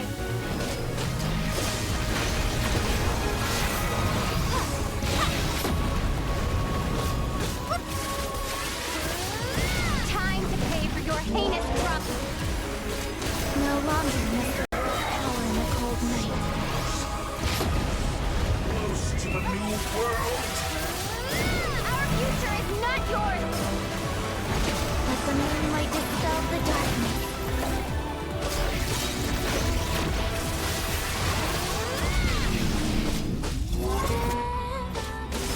Everlasting as the moon. This is rotten.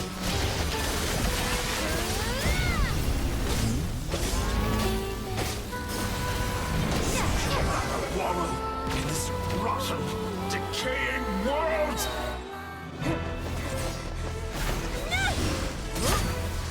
Willfully blind. How can you be so satisfied with your fate?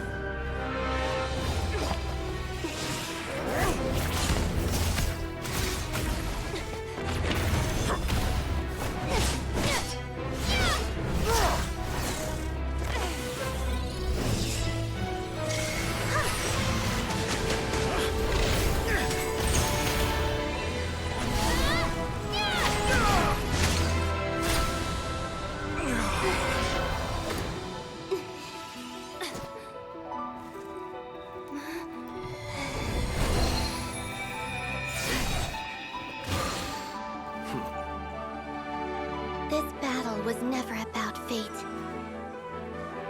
It's about friends, family, and the home you stole from them.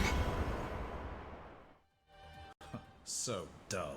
Only the weak rely on each other for comfort. You shall see. Once I transcend fate, you will be nothing but fodder for my grand experiment! That will never happen.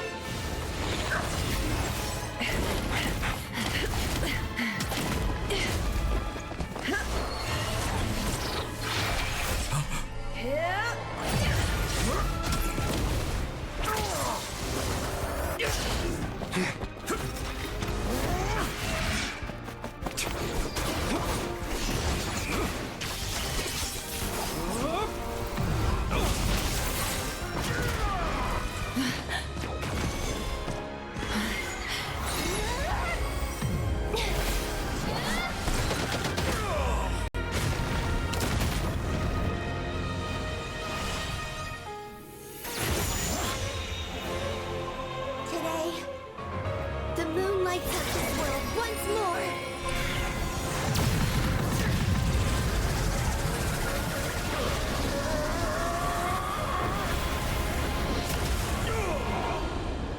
This loathsome world.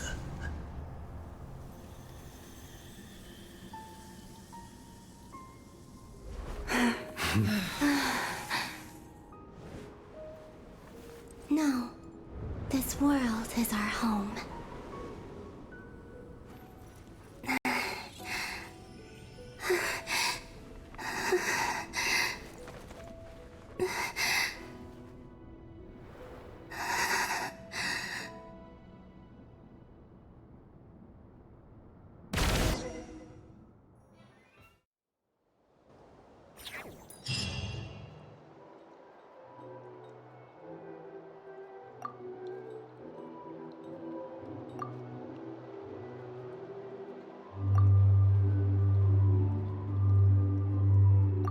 No, you're doing it wrong.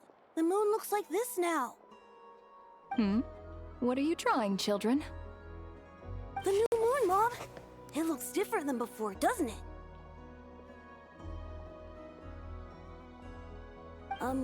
Also... Can I go buy a sugar sculpture today? Please? Just one? All right. I suppose today is a special day after all. Almost like a festival. Extra, extra! Get the latest Nasha Express here! Post-disaster report! Nasha Town reborn beneath a new moon! The voyage begins today! The future looks bright thanks to the League. Want a copy? I knew things would be different. But I didn't think that would include the moon. They say a new moon goddess has been born. A new moon goddess? Who's saying that? The Frost Moon Scions? I guess so. I'm not too clued up on the details. As far as I'm concerned, the moon's still in the sky and it's business as usual. Hey, since we've come all this way, shall we grab ourselves a free meal while we're here? Are you a convert now? Or are you just here for the free lunch? Oh, come on. What does it matter? After everything we've all just been through? That smells good. All right, that's it. I'm hungry. Time to eat.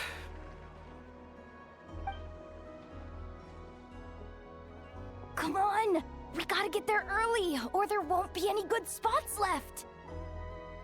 Shh, keep it down. This is a residential area. What if people are still sleeping?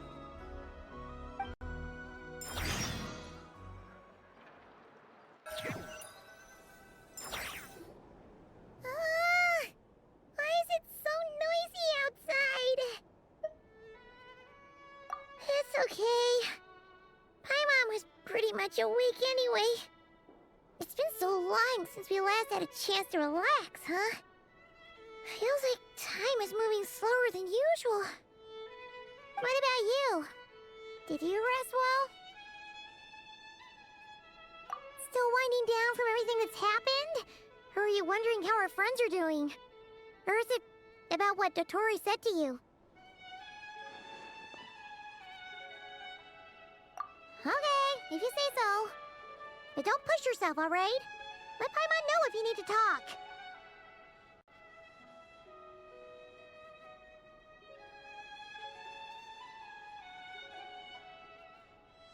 What we just went through was a lot. It's totally normal if you need some time to get back in your groove.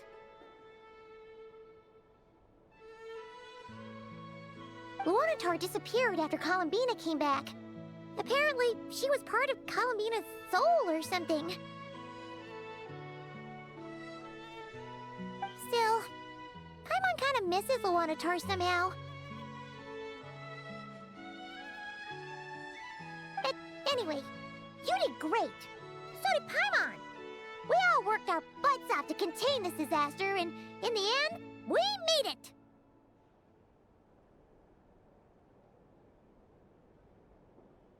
So, chin up, Traveler. You should be proud of yourself.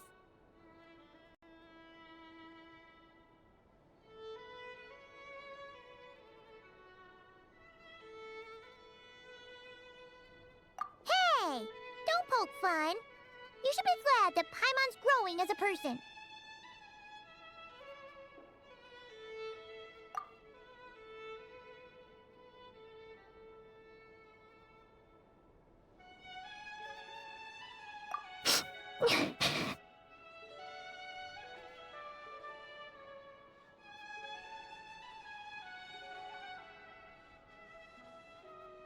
Paimon didn't think you'd mention it.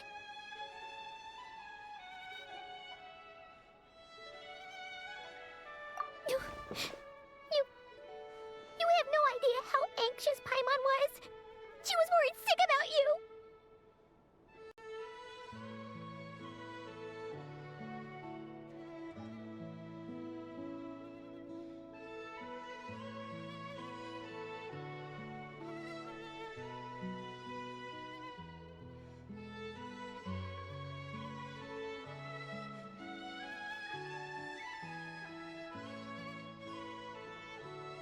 Well, if you really want to show Paimon you're sorry, you're gonna need to make it up to her. You better be ready to splash out on a lavish meal.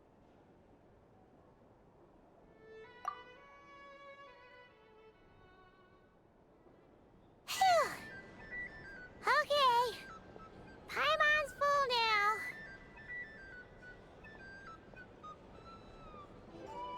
Huh? Oh, well...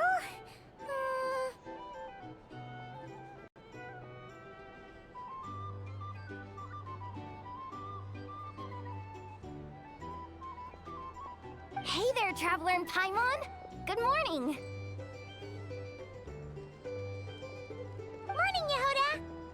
breakfast and breakfast?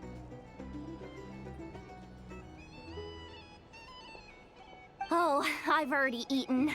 Just need some water. I was mostly worried you might forget what day it was today. So, I came over to remind you.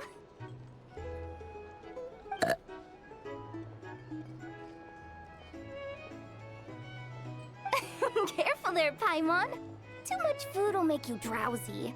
Don't let anyone catch you hiding at the back and nodding off during the league meeting. You should probably be saying that to Aino. She's the baby of the group, if anyone. True.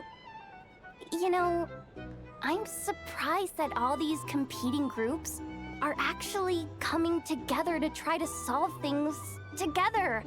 Definitely a first for Nod Krai.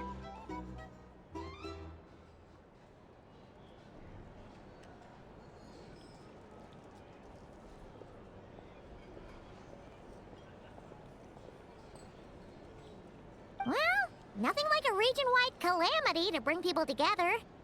After that, surely even the most self-interested people have to realize that going it alone isn't worth the risk, right?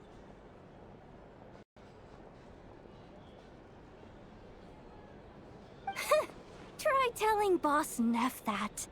She's not exactly convinced that people are gonna get with the program. Really? But if she's so pessimistic about it, why'd she agree to be the Curatorium's representative in the League?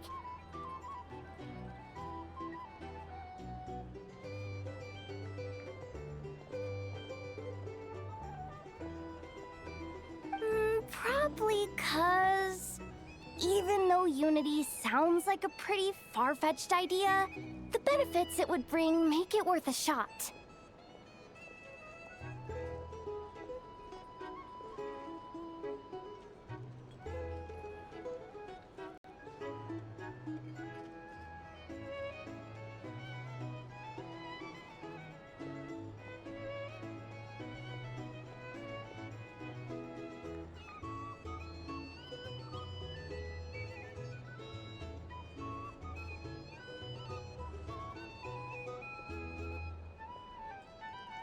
I think things will work out, though. I swear, Nod Krai feels like one big family now with everything that's happened. More than it used to, anyway.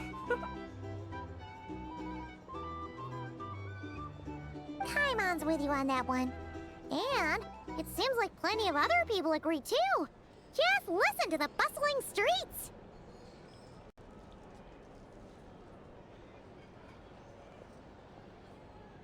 All right. Everyone's been rebuilding these last 2 weeks, and the evacuees have been coming back in droves. Life's slowly returning back to normal. Which means my workload's probably gonna shoot back up. Were you about to head out? There's still some time before the ceremony begins, you know. Yeah! We were gonna take a stroll around the square and say hi to some friends first.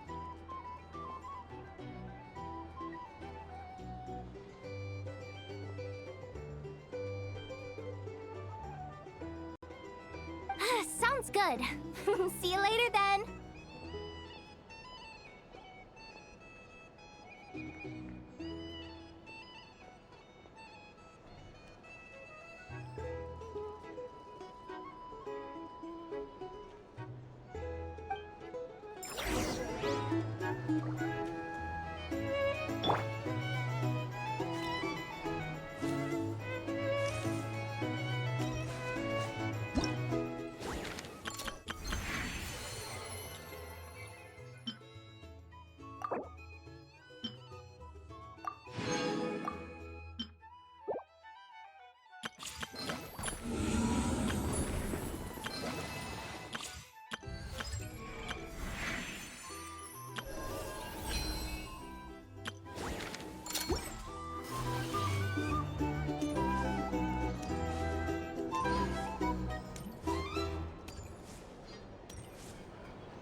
please accept today's boon. Have a nice day.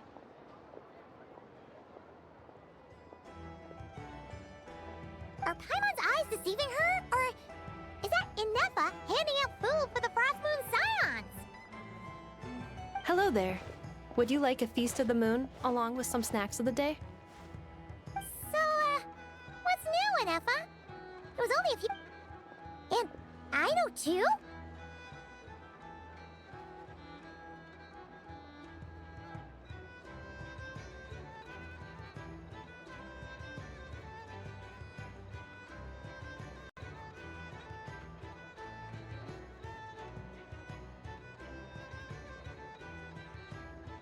What are you talking about, Paimon? We're just here to help.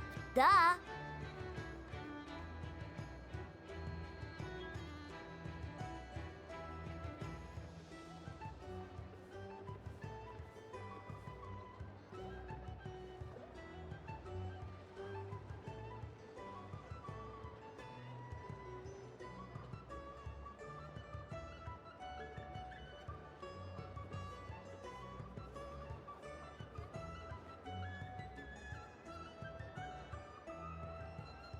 In the wake of the disaster, it's all hands on deck.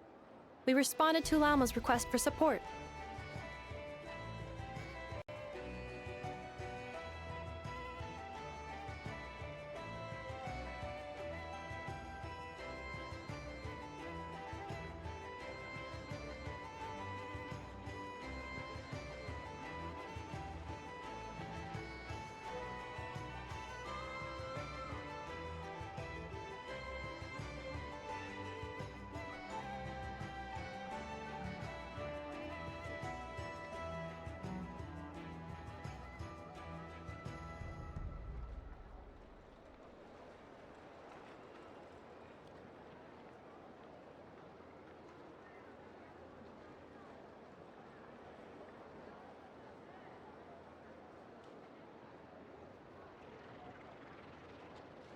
At times like these, the smallest good deed can inspire others and help them through the hard days ahead.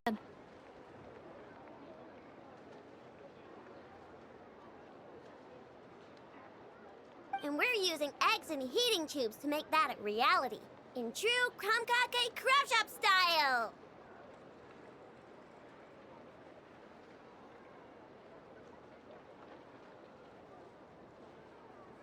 Enough! Did you hear that? The Traveler said I did good. The Traveler!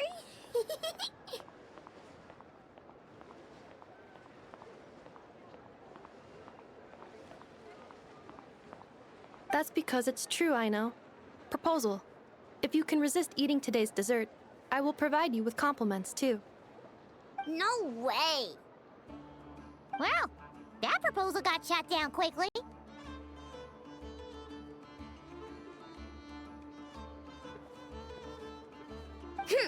I need something to get me through the hard times too, you know. Mom! Yes, dear. Go right ahead.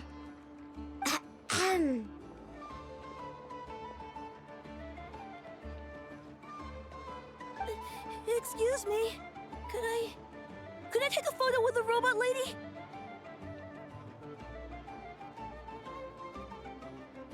She helped us get safely out of Krai, and she helped us get back home too. She's the best.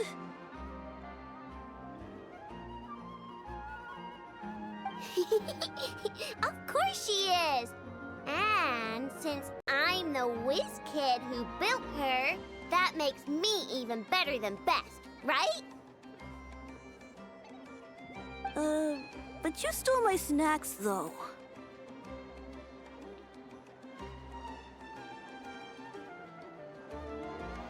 Oops. Shall we move to the open space near the center? The view there is better. Thank you!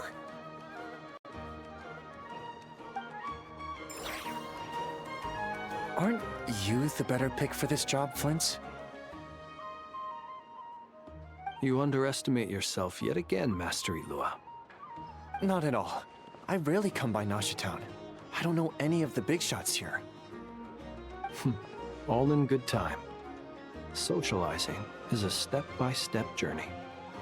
But you're much further ahead on that road, aren't you? You're not seeing the full picture.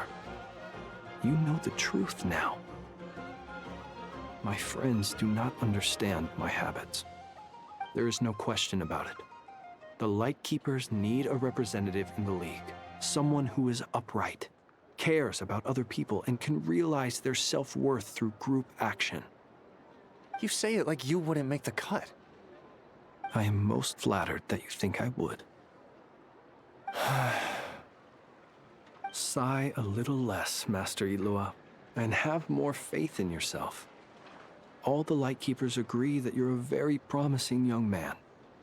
That is precisely why Starshina and Nikita felt safe delegating such important work to you. I'm sure we all also agree that we would sooner die of dehydration than manage to wrangle anything out of you in a discussion.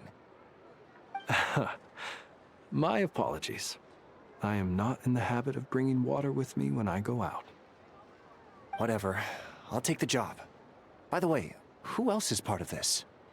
Oh, it's quite the who's who of Krai. There's the Moon Chanter of the Frostmoon Scions, the boss of the Curatorium of Secrets, a representative of the Voynich Guild, and even someone from the adorable Krumkake craft shop. I'm sure you will find speaking with them to be a genuine pleasure. If you say so. I've never done this work before, so I'm honestly a little scared of making mistakes. But I'll do it. Not only is it our duty as Lightkeepers, but because I want to make Krai a more welcoming place. An admirable attitude to take. The beacons are lit, Ilua. We're but one step away from breaking through the blizzard. We have the chance to band together and build our shared homeland into an Elysium. This is unprecedented for Krai. An opportunity not to be missed.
Yeah.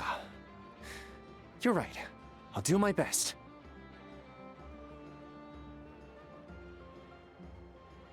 Quite a few familiar faces have arrived. Let's go, shall we?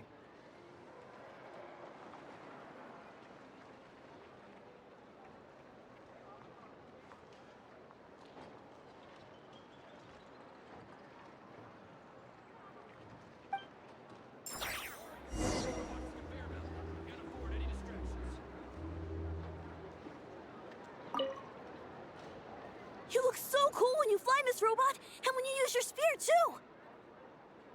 And even though you took my snacks, it's pretty cool that you can build stuff like this. You've got so many inventions. It's amazing!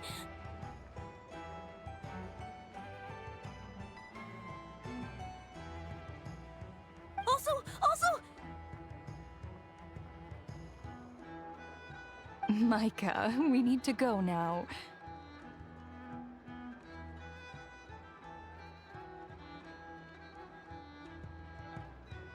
One second! Please take this piece of the moon, as well as some snacks. Share them with your mother and your lovely family.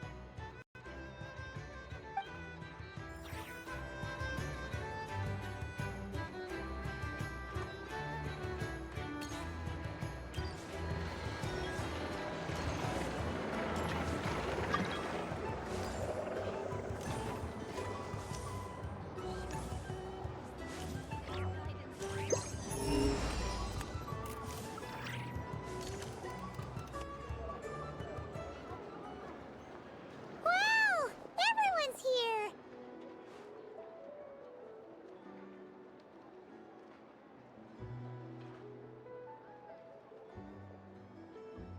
You seem well rested.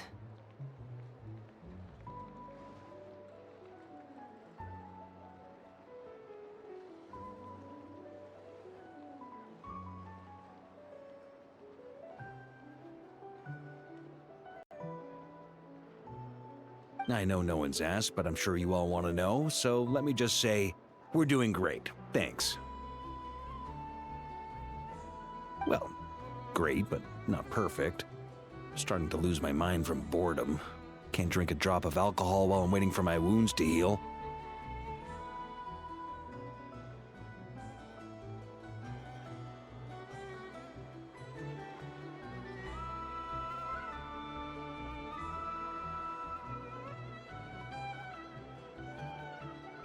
I'm sure you had a sneaky swig or two.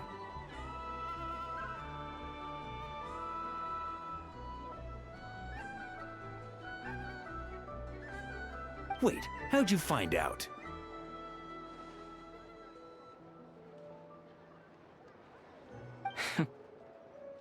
I'm sure you must be missing Mondstadt after all these years away, Grandmaster. Yeah, you could say that again. Every time I get news from Mondstadt, it makes me want to go back and see the place for myself. Honestly, once things are wrapped up here, I think it'll be time to head back home.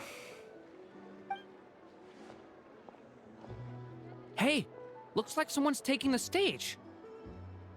Can everyone see okay? Anyone need a boost?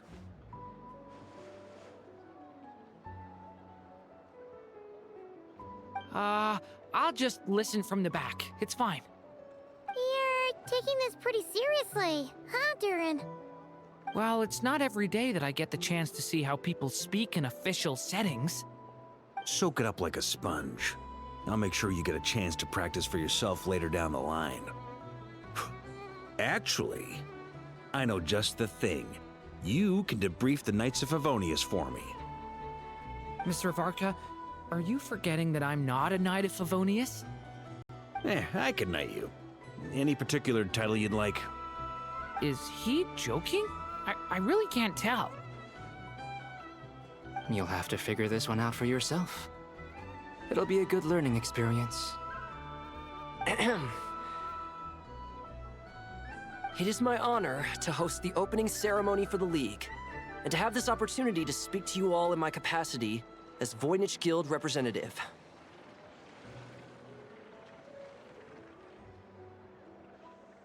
Could this person also have been pushed onto the big stage by the real big shots? Guess I'm not the only one then. We come here today, having weathered the trials and hardships of yesterday, and having learned from them the importance of unity and cooperation. All right, here we go. Uh-oh, looks like Aino's off in Dreamland already. Wait, Boss is looking kinda drowsy too. What's up with her? Come on, get this speech over with already. Krai is our home, the land we rely on for survival. And as we chart a course for the future, may we persevere through the storms ahead as we sail towards a new era of prosperity, freedom, and hope.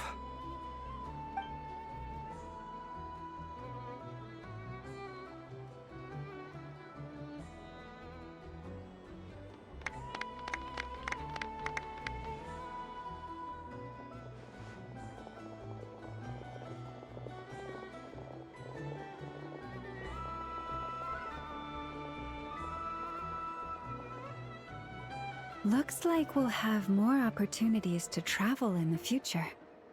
I'm sure you'll cope, Lady Moonchanter, given how fleet of foot you are. Unfortunately, I suspect I'll be too busy at the Curatorium to act as your host. We have a busy schedule, not to mention an international network of contacts to manage. It'll be all right. I'll just check your schedule with Yehoda well in advance. And if she's not available, I can simply ask Ashru. You... So giving my employees extra workload isn't enough for you? You're really going to drag my cat into this too?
I thought you'd approve.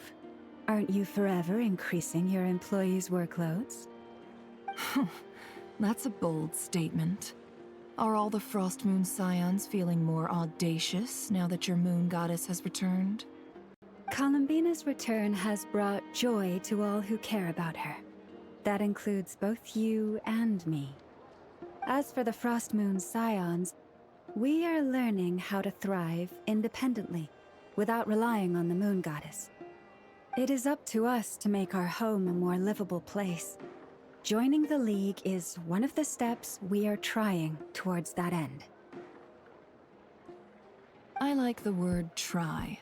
It's nice and non-committal.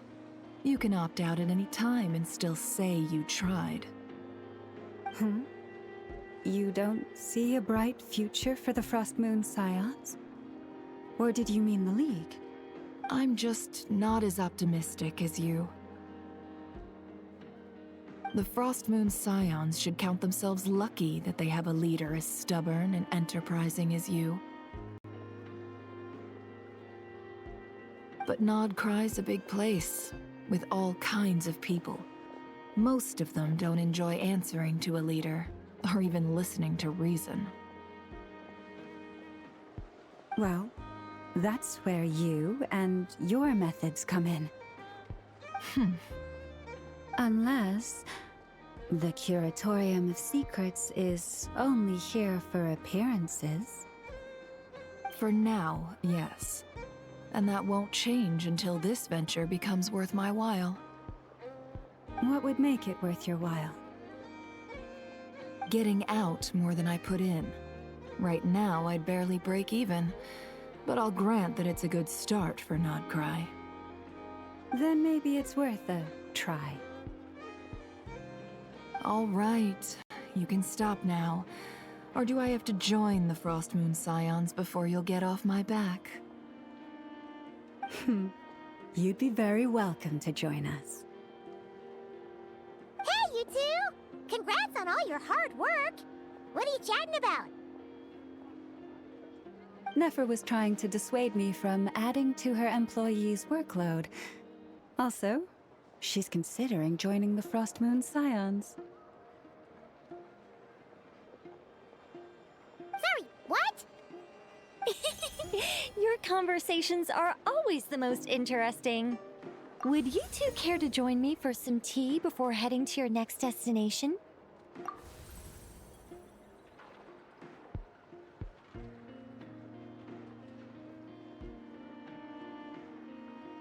Nicole? Wait, where are you? Aren't you gonna show up today? Sadly not. I'm otherwise occupied right now. I'm sorry, Paimon. I can hear how disappointed you are. If it's any consolation, let me say that how things appear on the surface is a far cry from what they are at their core. Perhaps you'll feel better if you focus on the fact you have a special line of communication with the great mage herself.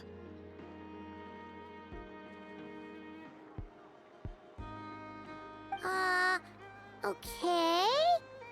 Has something happened? No, or not yet, anyway. Well, that's not ominous at all. Not for the time being. Just think of this as a general check-in to make sure this communication system is still running smoothly. Besides, it's good to chat once in a while if we want to maintain our friendship. You could have just said so. Paimon got all worked up for nothing.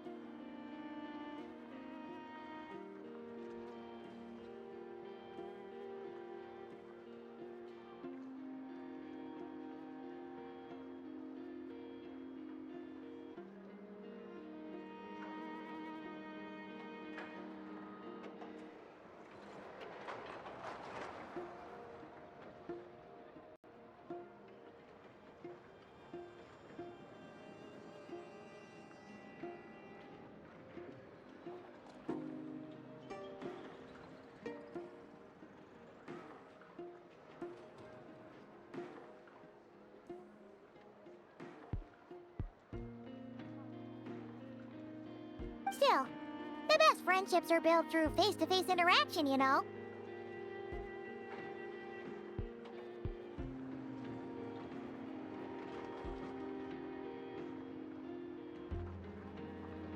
It's never gonna stop being weird having tea with you when you're not there and just talking to thin air. All right, fair point. I'll bear that in mind for next time.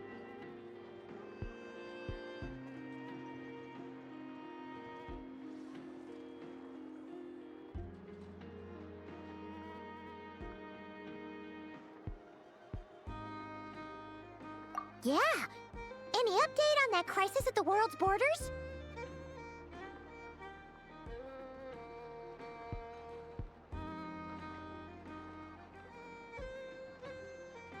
Alice just informed me that they had their work cut out for them. And now everyone's thoroughly exhausted. But they did finally get things back under control. Still, we can't let our guard down yet.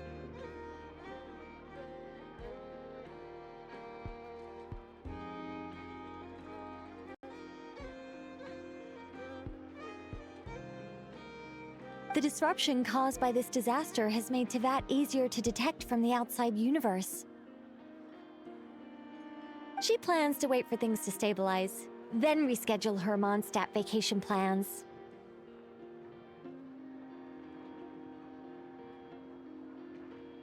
As for me, I agree with Hat Guy's perspective. This is a time when many new variables are emerging, and the situation is changing constantly. Plus, most of this change is for the worse. We have to remain vigilant and ensure that the embers of chaos are not rekindled. I did notice that the energy in Nodcry changed somewhat after the War of Funerary Flame, but since it was still aligned with the Light Realm, I never gave it a second thought. It looks like I'll have to examine the connections between phenomena I observe more closely in the future.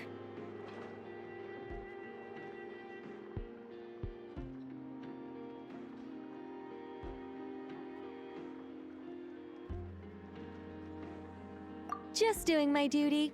It's more or less second nature by now. Of course. To give you the full picture, I'd have to start with the substance from which angels were formed. Never mind. Paimon's right. Showing off my knowledge would be much more satisfying in person. By the way, you did receive the gifts from the Hexen Circle, yes? I'm not trying to claim credit or anything, but my pride demands that I at least mention it.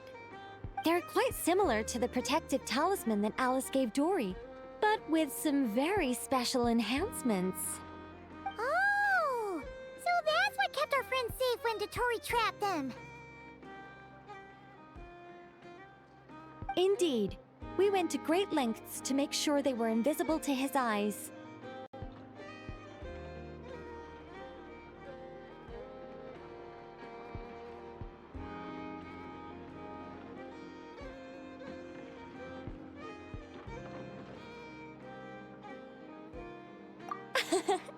I'm so happy they came in handy.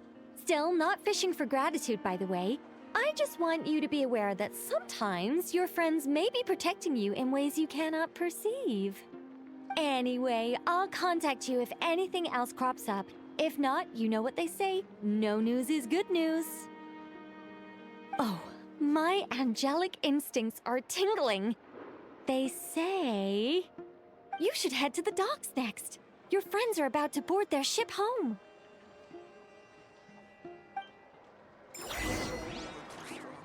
We're in for a storm.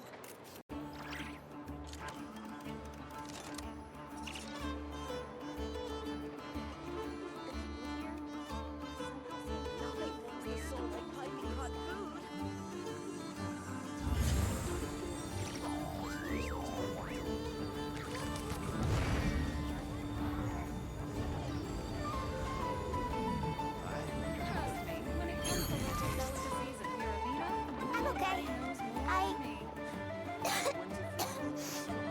I feel much better these days.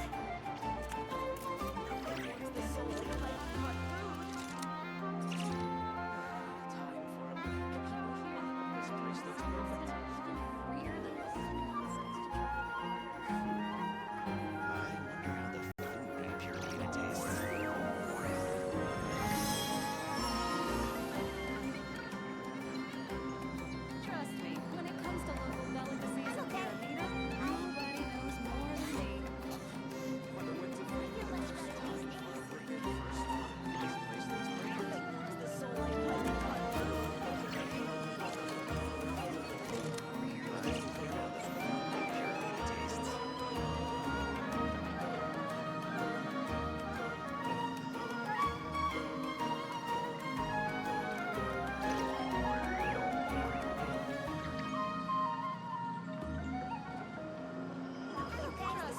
when it comes to local delicacies in Pyramida, nobody knows I feel much better these days.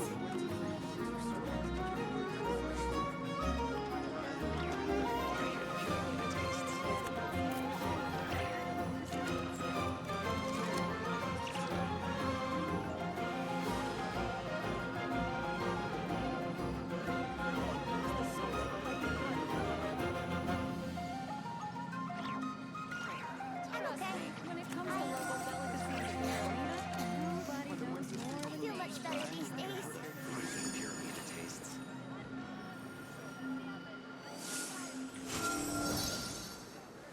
The people here somehow seem even freer than those in Mondstadt. Nothing warms the soul like piping hot food.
You're here.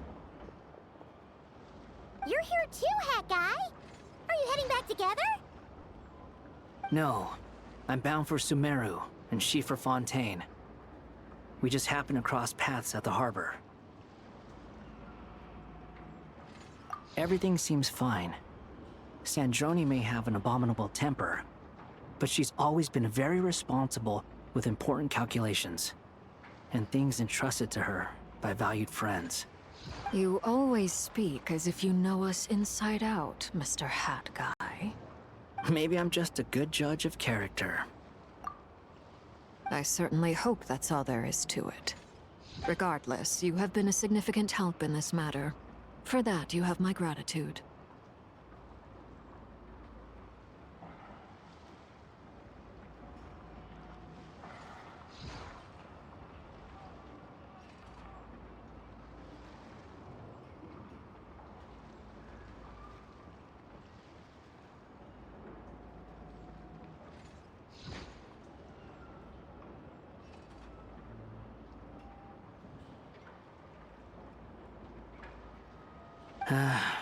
I didn't do anything special.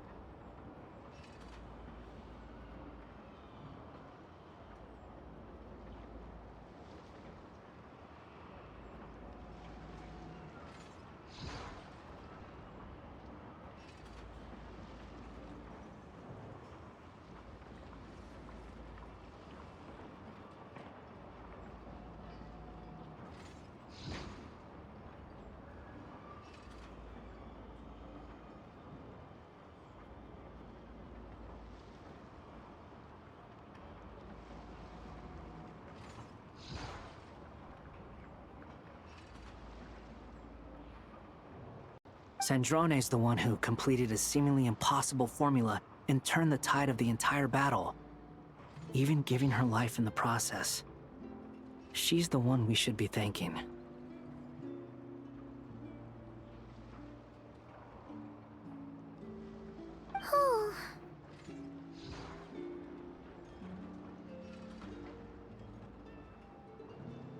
Even we were unaware that Sandrone had hidden the real formula inside Polonia's body.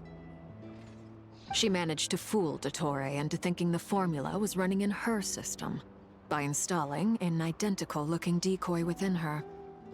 She probably realized that she didn't have the strength to stop Dottore. But this way, she could at least get him to lower his guard. She always worked like that. Always had a backup plan.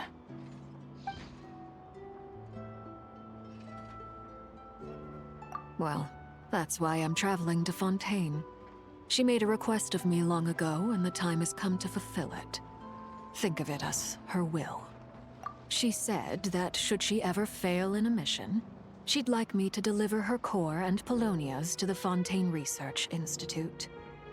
She also mentioned that she had made arrangements for people there to set her affairs in order. Some of her personal effects, such as her notes, were left to me. I've decided to take them back to the House of the Hearth, for safekeeping primarily, but also as mementos, I suppose. However, there is one book among them that I'd like to leave in your care. I'll have someone deliver it to your residence at the flagship at a later date. No. I was specifically warned not to tell her. This is her last wish, and I will abide by it. I can only hope so, but none of us here can know for certain. I bade farewell to Columbina earlier today. As promised, she turned the iridescent moon's marrow over to me. She spent a long time with Sandrone's body, saying her goodbyes. Oh, is she alright? Sandrone's passing has left a great wound in all of our hearts. It will take time to heal. But Columbina surprised me. She offered me some words of comfort before I departed. Despite being grief-stricken herself, she showed an awareness of the feelings of others around her. She never used to act like this. Clearly, she has grown. And I suspect that we have you to thank for much of the change we are seeing in her. Huh. After these recent events, the Tsaritsa has revoked the Pale Star Edict.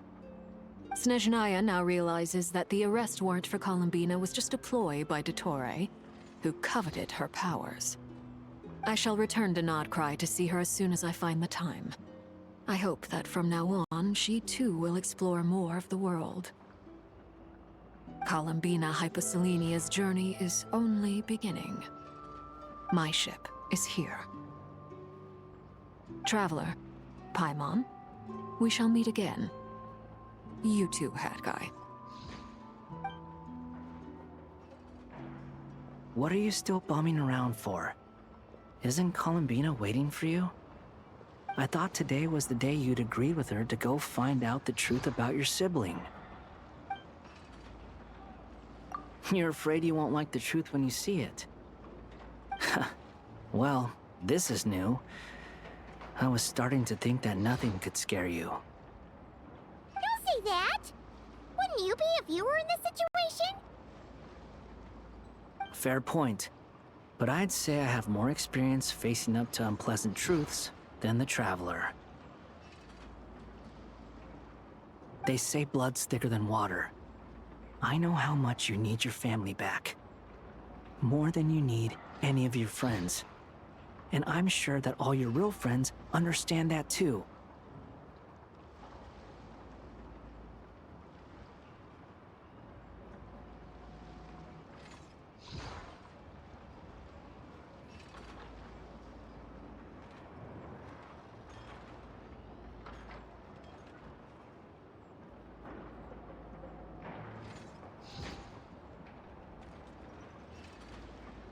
No matter what the truth turns out to be, they will stick by you and support you, whatever decision you make.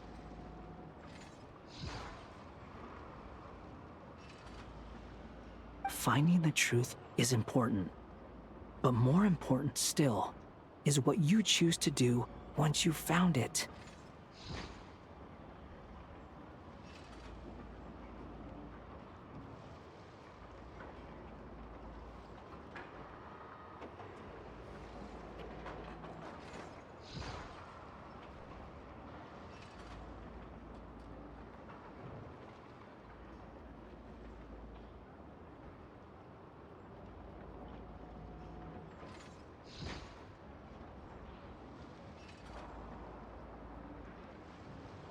At least, that's the life lesson I've learned from my experience, grappling with the truth. What? Now that Dottore's dead and gone? A little, I guess. But it hasn't solved everything.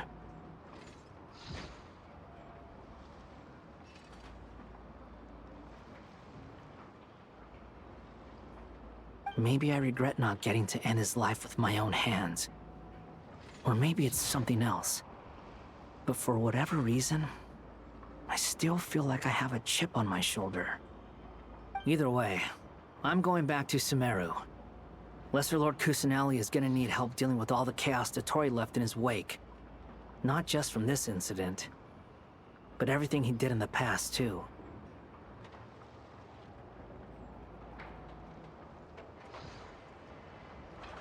You should continue with your journey, as you've always done. Who knows? Maybe we'll meet again someplace else.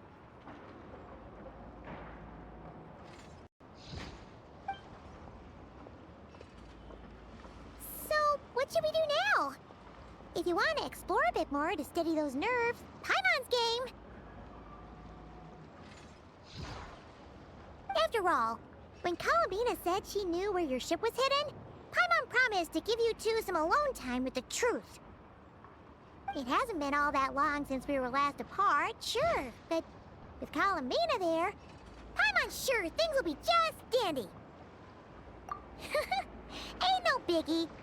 Paimon might be all about that food and fun, but she knows how to do right by people.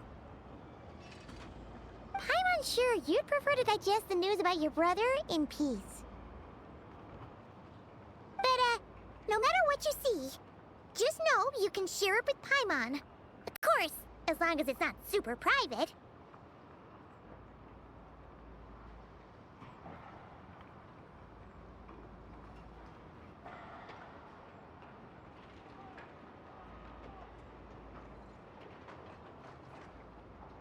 If you can't make sense of something, let's give it some thought together.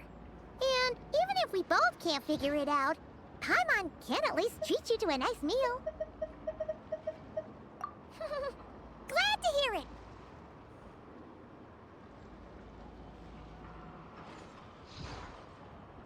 Feel better now? Alrighty. Next up, time to meet with Columbina.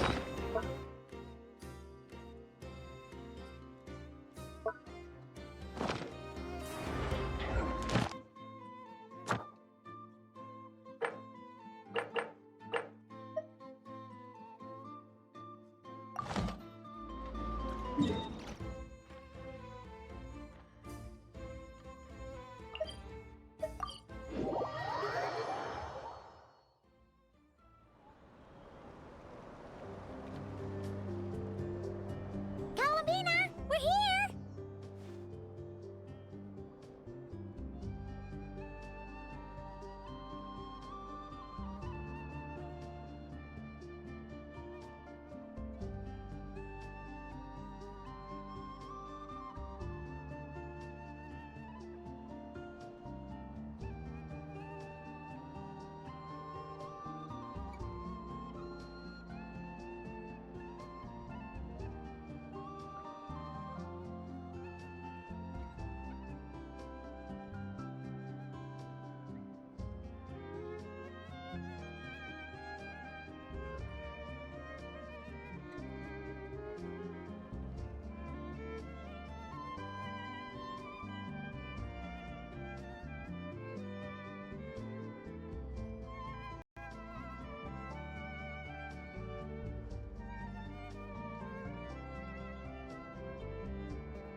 Can't quite believe we're meeting out here. We've gotten used to walking over to Silver Moon Hall whenever we go see you.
Well, you're still welcome to go there whenever you want to see me.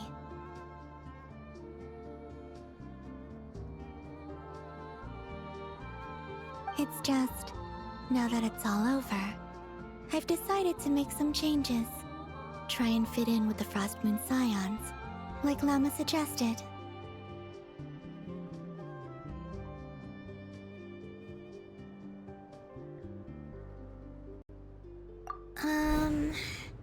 The older generation are still timid around me.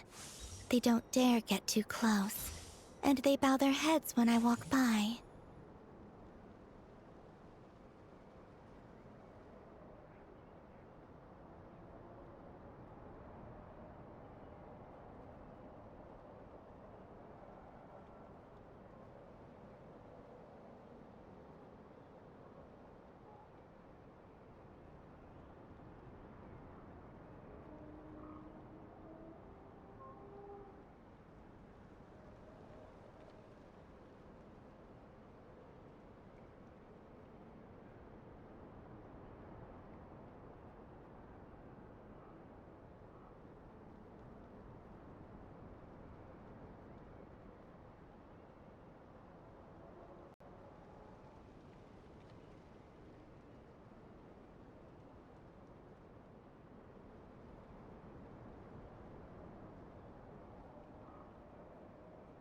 But things are much better with the children.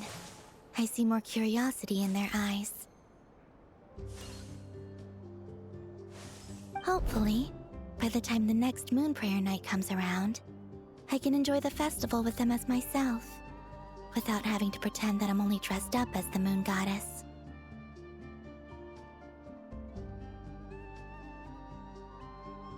You'll do fine, Columbina!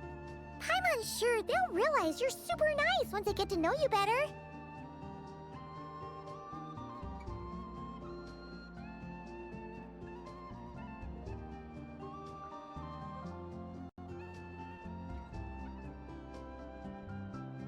You really think so? When we first met, you thought I was a little up in the clouds.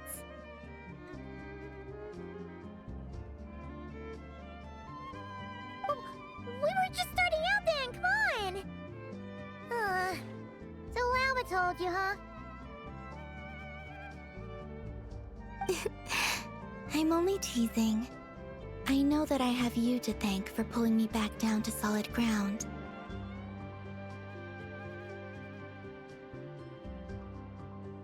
It feels good to finally stand firm on the earth where I was born.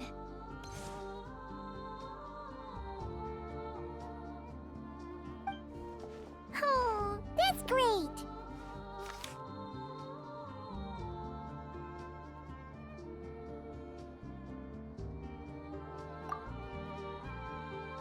Thank you. I'll make sure not to lose it this time. Well then, are you ready? Ether, what happened to our spaceship back then? Why did you leave? It's time to learn the truth at last.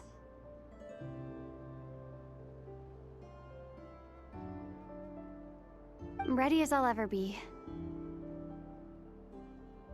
Good. Then let me open the way for you.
Where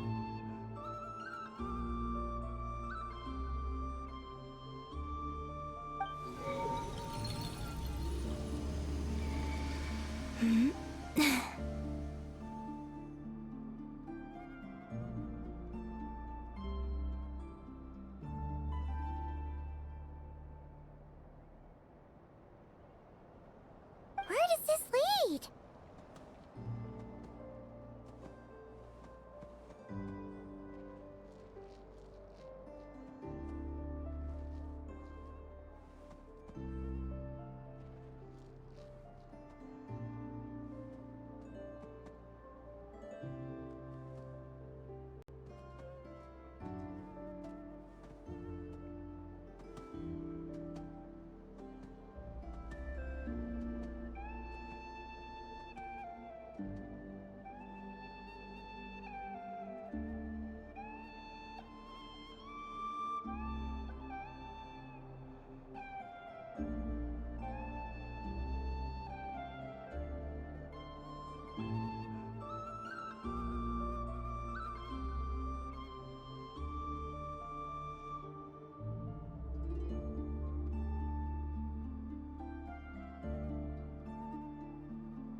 To our shared destination. Huh? Do you remember me telling you about my missing prologue back when we just met? I said that my story began on the moon.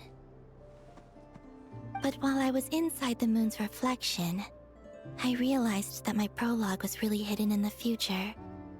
I just had yet to discover it at that point. The story of the time before I was born was in fact the story of my distant future.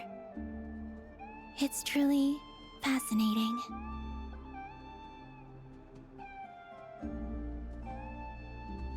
But when I obtained the Trilunar Authority and returned to our present reality, I sensed something I hadn't expected. Your prologue. So you mean...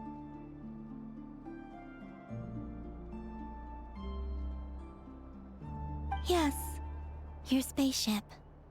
All this time, it has been hidden on the Frost Moon, which lay beyond the sky. The great ruler of the firmament. The heavenly principles. Wait, them?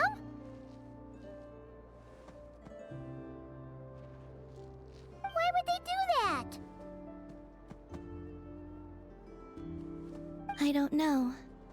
Perhaps your ship contains something that is incompatible with Tevat. Or something that cannot be known.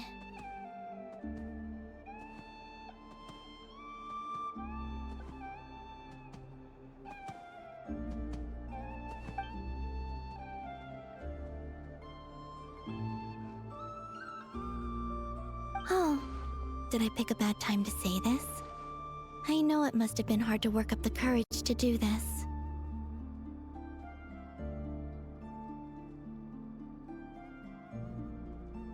Maybe I should have waited until you were on the moon, with no chance to back out.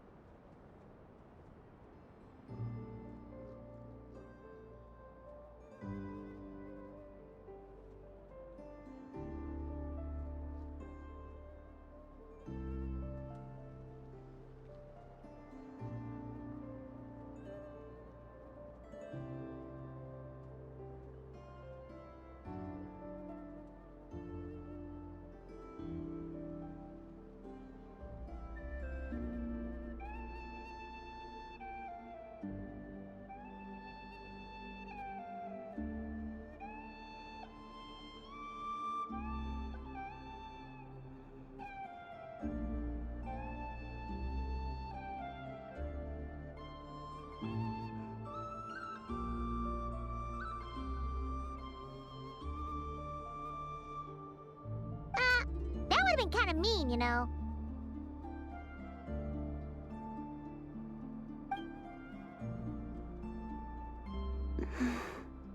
Take me there. Oh?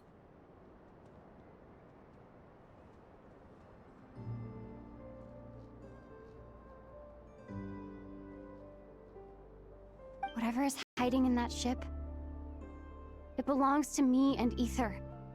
Those memories belong to us.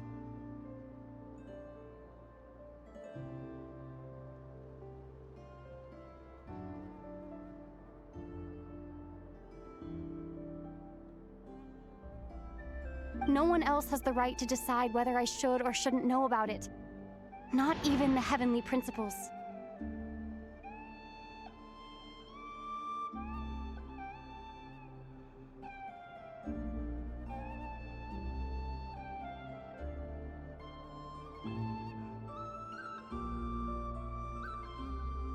Very well. Then let's go.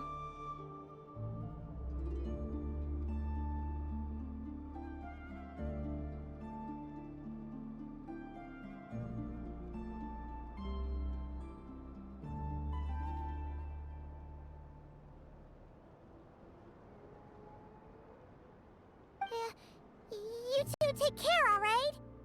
And don't forget to come back soon!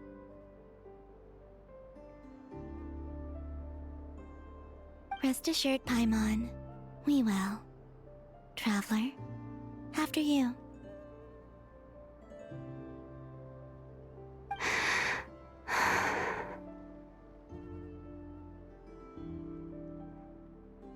Thinking about the story that we'll find hidden on the moon? Yes. And hoping that it has a happy ending.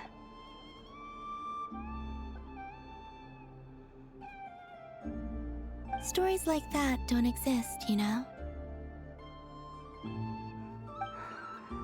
You don't believe in happy endings? I don't believe in endings.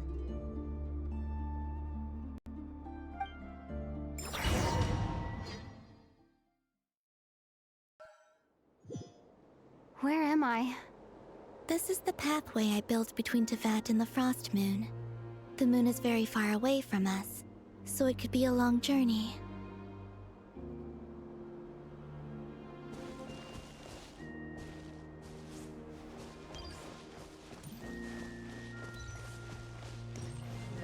After I obtained the Trilunar Authority, I unwittingly saw past events from many of my friends' lives.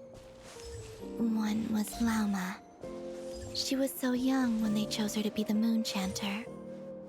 From then on, the Frost Moon Scions looked to her to bring messages from their goddess. But, for better or worse, I had left Hisi Island before she was ever born. It was not until much, much later that she met me. I think it's for the best. Because of the way things turned out, you had the opportunity to become friends. You're right. In that sense, I think we were both very lucky.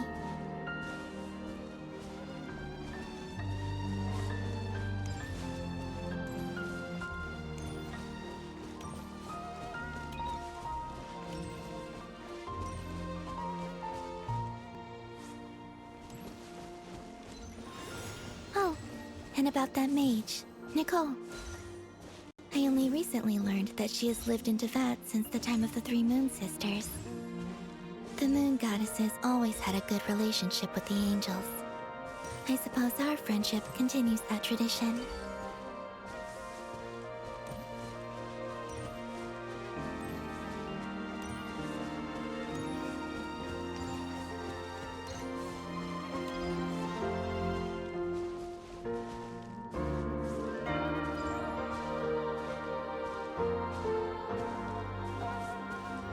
And then, there's Zandrone. I never knew that much about her, beyond the fact that she was created by someone called the Lord Artificer. She, too, suffered for a long time before joining the Fatui.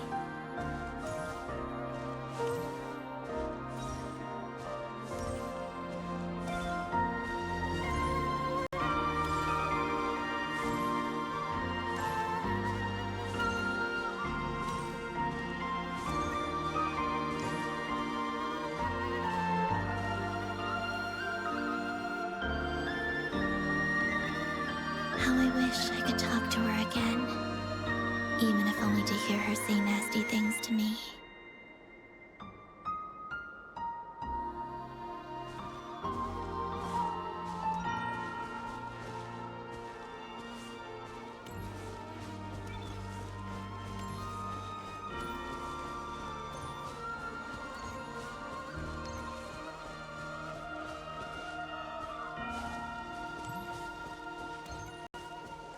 Also, I saw your sibling's story. I'm afraid I didn't see much. It seems that he rarely came to the surface, where the moonlight shines. But I did notice that back when you first set out on your journey, he would often appear nearby, gazing at you from afar with a guilty look in his eyes. Ether... Let us speak no more of the past. I probably shouldn't reveal so much about my friends. It's not my place. Let the moonlight carry us forth. We are very close now.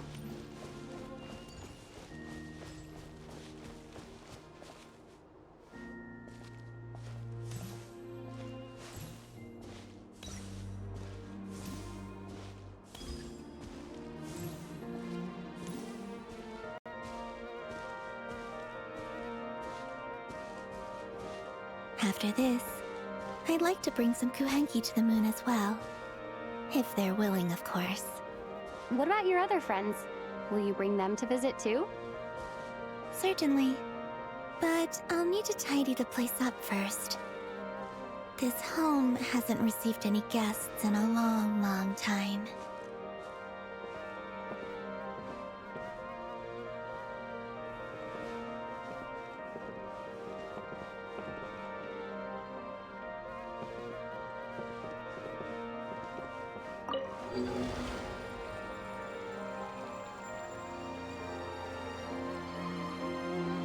I remember writing something similar with you on Moon Prayer Night.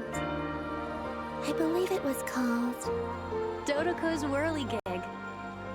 Yes, that was it. You asked me if I was afraid to return to the moon, and I said that I was. The idea that I had gained something precious, only to lose it so quickly. That frightened me. But I'm not afraid anymore.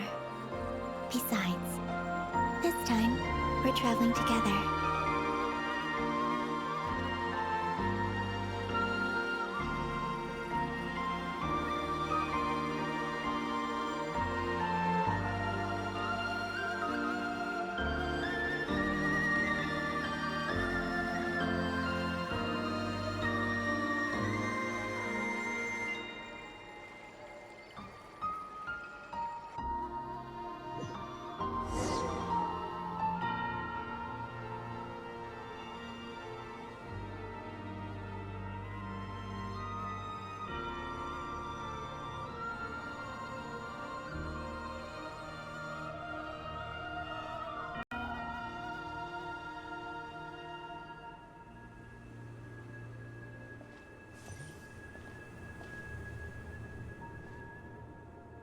We're here.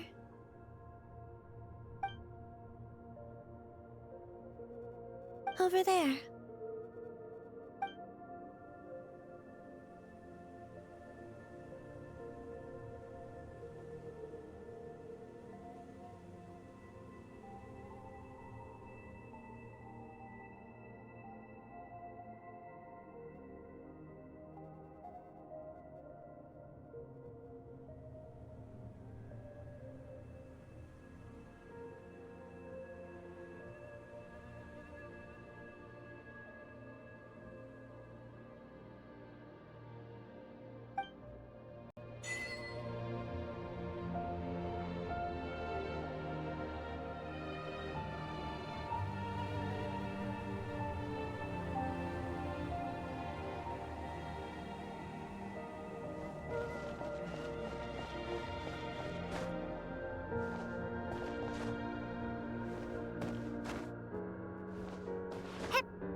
Our spaceship.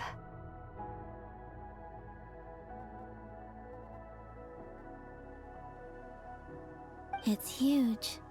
I suppose that the moon is the only place one could hide it.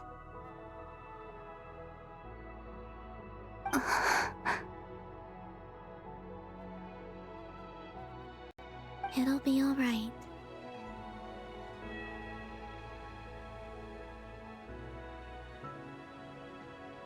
Huh? The way you feel in this moment, I went through it too, on Moon Prayer Night. The door was right in front of me, but I struggled to find the courage to step through. Solitude for me once meant living a life in which even I was absent. Before I met you, that was the only life I knew. But that night, solitude meant throwing away the life I had gained after meeting all of you. Columbina. Go. Retrieve the part of your life that was once lost. Trust me, you will lose nothing by doing so. Look, Tevat is right there. All of our friends are down there, waiting for us. You're right. Thanks, Columbina.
Finished?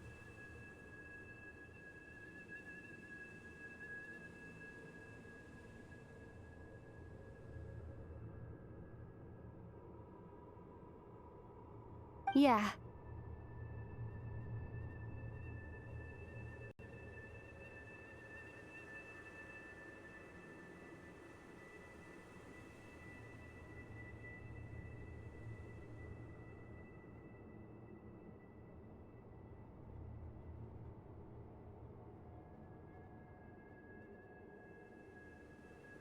Why did you take your eye mask off?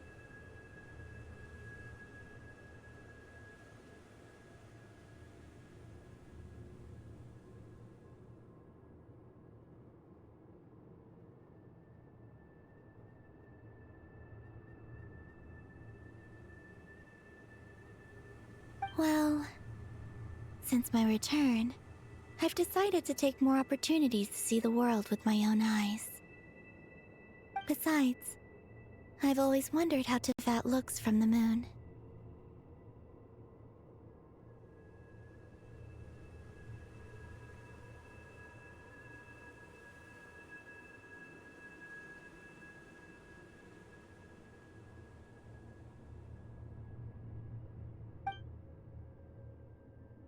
And what do you think?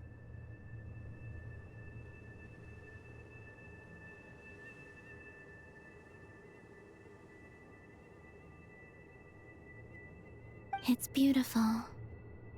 I could spend a whole day here just gazing at it. What about you? What do you think of the truth you found?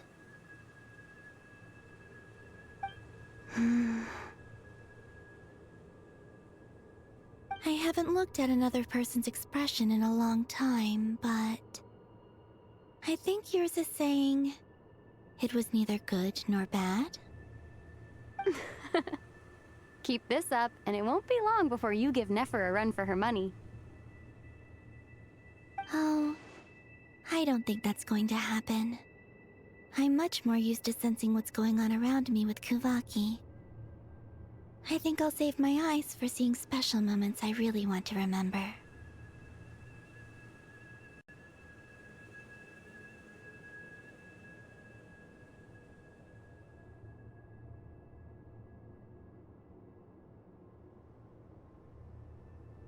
I read the spaceship's flight logs.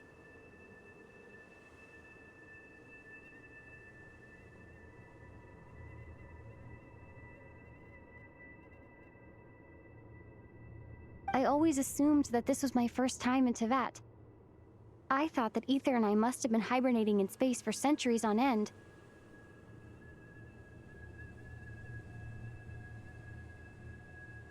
But the logs show that our spaceship flew over the skies of Teyvat once before. A long, long time ago.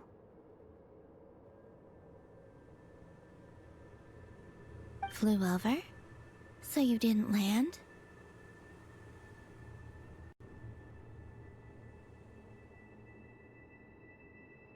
No. The ship barely came to a stop before flying on again. After that, it continued traveling through space for a long time. Some of the data is corrupted, but I suspect that it kept flying for thousands of years. It was only after that that the ship made a forced landing in Nodkrai.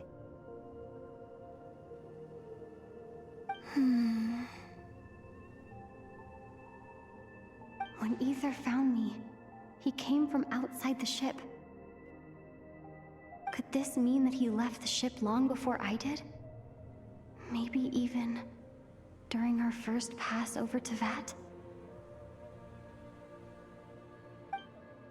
Are you all right? Yes.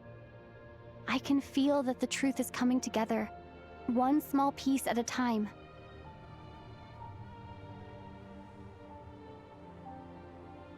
I remember Ether telling me that when he first arrived in Conria, he could not recall the past.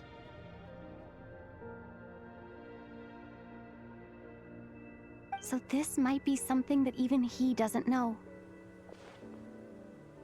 Here, I made some space for you. Your mind must be racing, and this seems like the perfect place to relax and clear your head. Oh, wait, there's one more thing.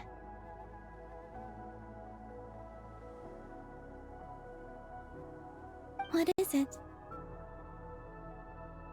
Wait here a moment.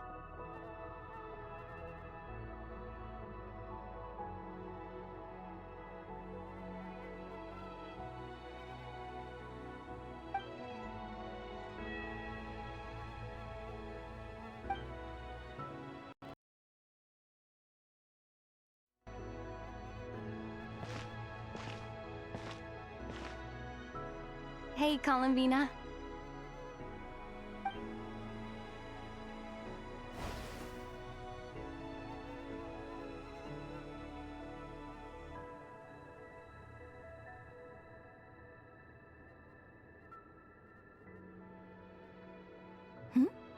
Is that a new outfit?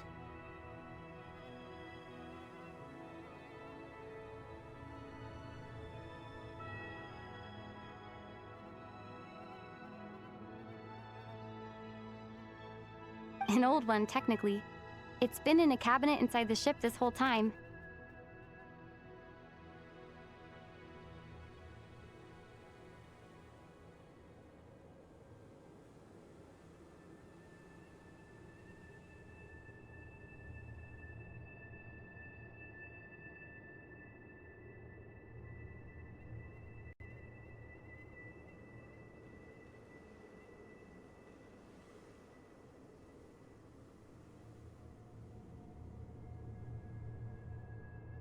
It's a matching pair with Ether's. He always liked this set more.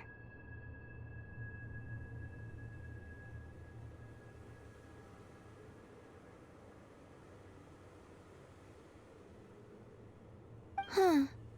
I don't think there's a huge difference.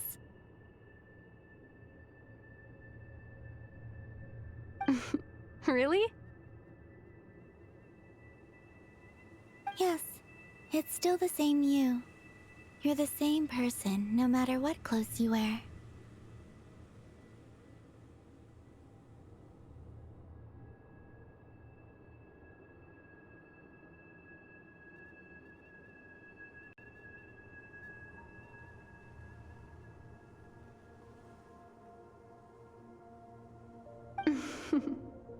Only Columbina would make an observation like that.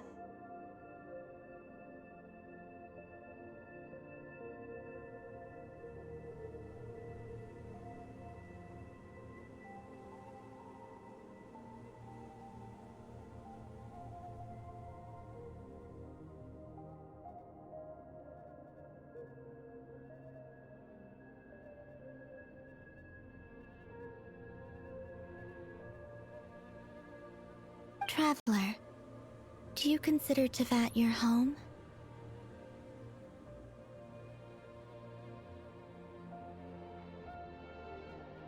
Home is wherever Ether is. But then, after all the time I've spent here and everything I've been through...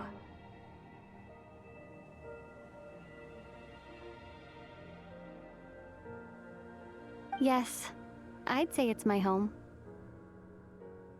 Would you change your answer if Tevat changed appearance? I mean, if the truth about Tevat turned out to be different than what you thought.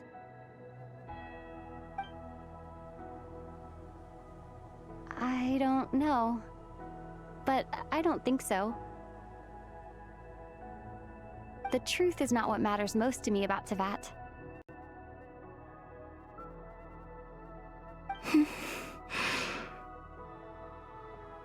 When I was first born, I longed for a home.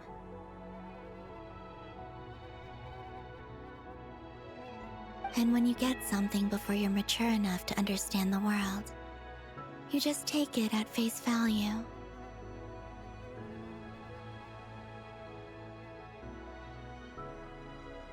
I thought that a home was a transaction. You give me what I want, and I'll do the same for you. But you and your friends taught me what a true home should look like. You never asked for anything, yet you gave so generously to me.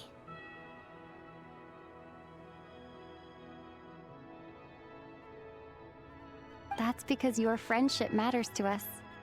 It was worth it.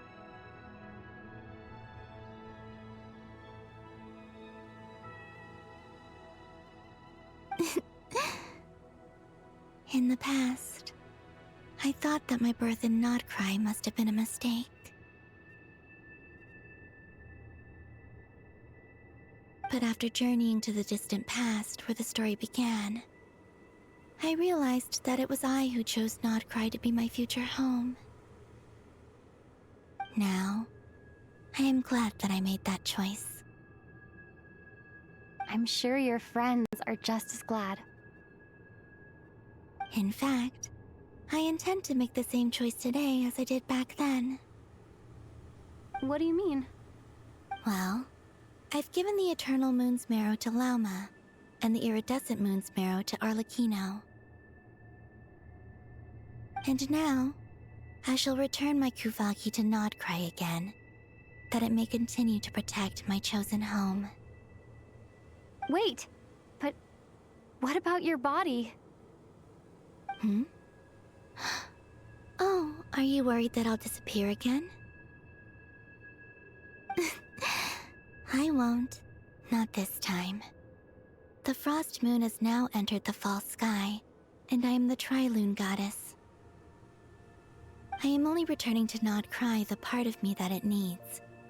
I am giving what I can, because my home is worth it.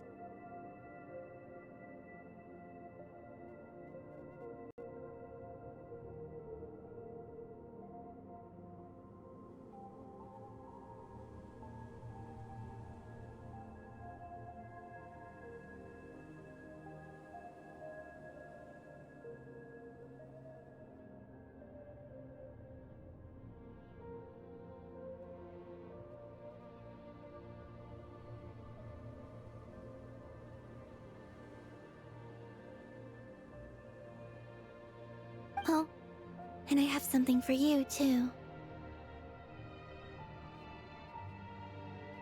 For me? Yes.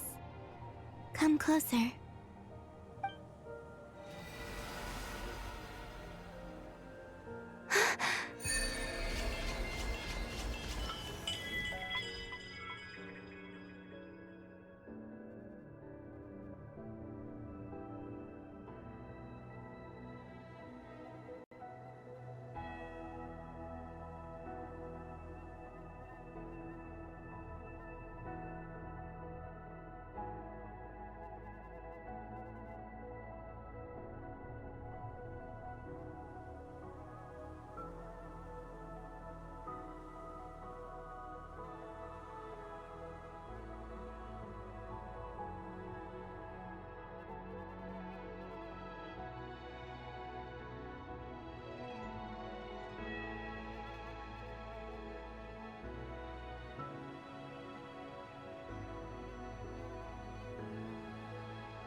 What was that?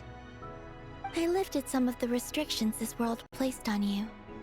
I trust this will help in your future adventures. My power. It feels like it's grown. I can use the elements more freely now. Thank you. This will be a great help. You're welcome. I see you as family, and after everything you've done for me, In fact, no. It's not because I owe you. It's because you're worth it.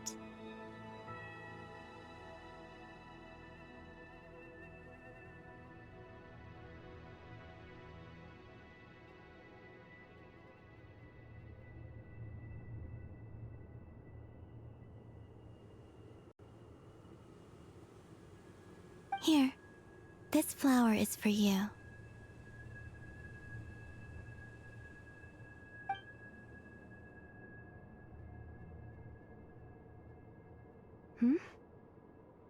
Isn't this a moon prayer blossom? Yes. Don't worry. You will never see these flowers lose their color again. I'm finally discovering the joy of giving. How I wish I'd learned this sooner. Hey, better late than never. What are you thinking about now? Why don't you take a guess? You get... one shot. I don't think I'll get it in one guess. But I'm sure it's a happy thought. That's kind of a sneaky answer. I can't say you got it wrong. Down in Tevat, the moon seems so far away. I felt it might always lie beyond my reach. But on the moon, everything feels so close by. The haze that once enshrouded the skies has finally been dispersed. I feel like a traveler on a winter's night, starting a new chapter in my tale by the warmth of a bonfire. I don't have a lot of luggage, but I do have a lot of hope for the future. Well, what's next? Next? To start with, I want to stay here just a little longer. After that, let's return home and continue our journey.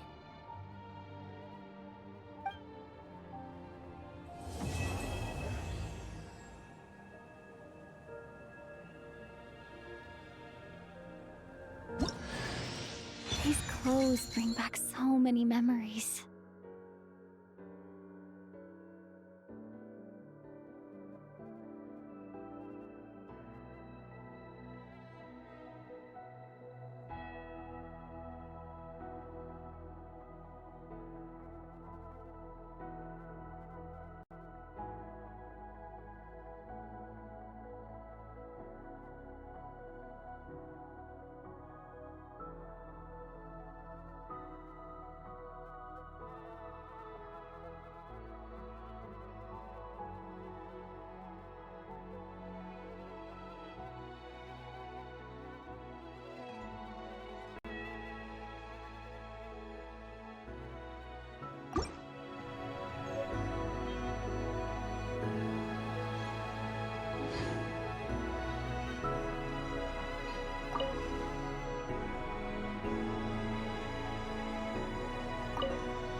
The journey goes on, for you and for me.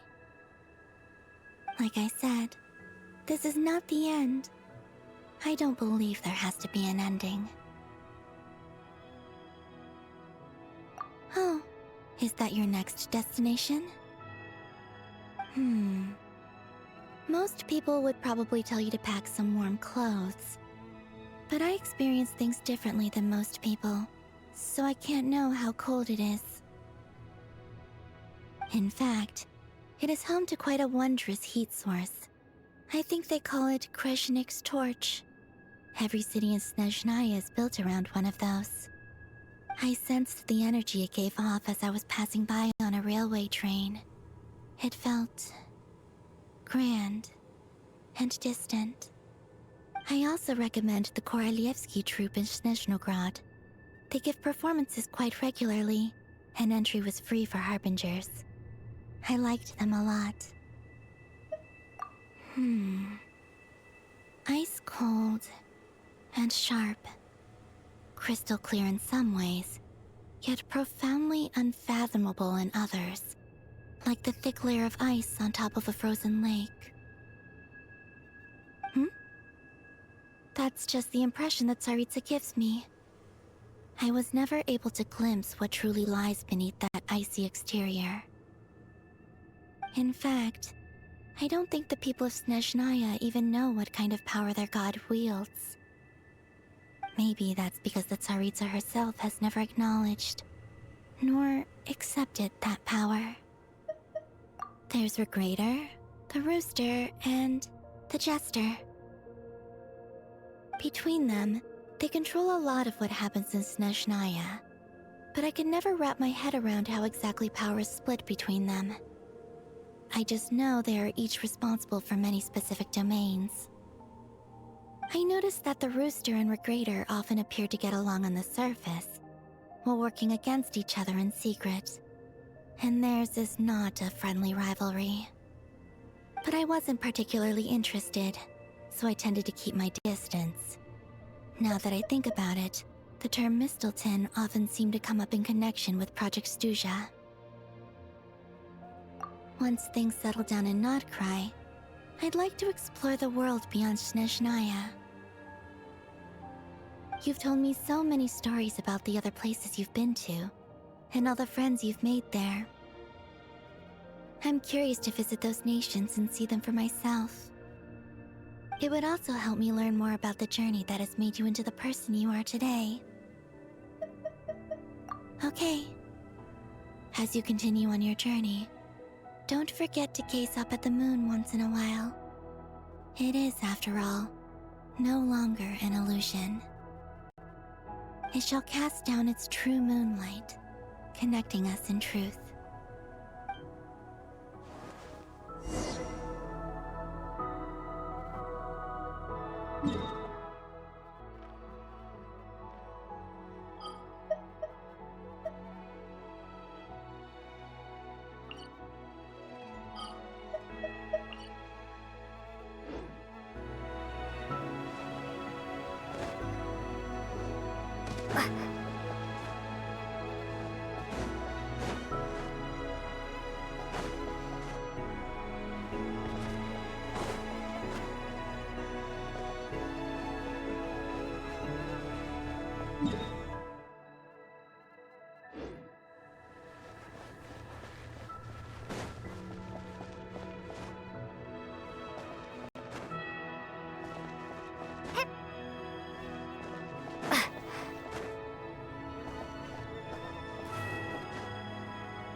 To Jean, acting Grand Master of the Knights of Favonius.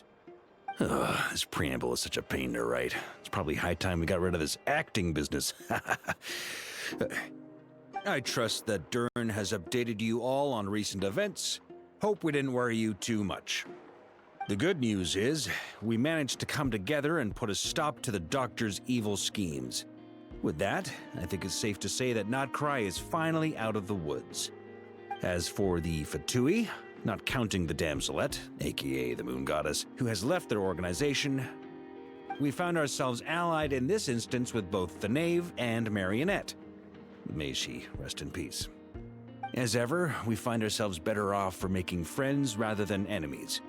But until we can ascertain the Tsaritsa's true intentions, the future remains uncertain. In a short while... Wait. How am I meant to surprise everyone if I tell them in the letter that I'm heading home? Well, that would be a huge waste. Okay, got it. I will begin sending the expeditionary team back home in waves. I'm sure they'll be able to answer any questions you still have. I hope they won't gloss over the details of my many heroic deeds, but if they do, I'm sure it'll be because they're just too exhausted from the long journey. I think of Mondstadt daily.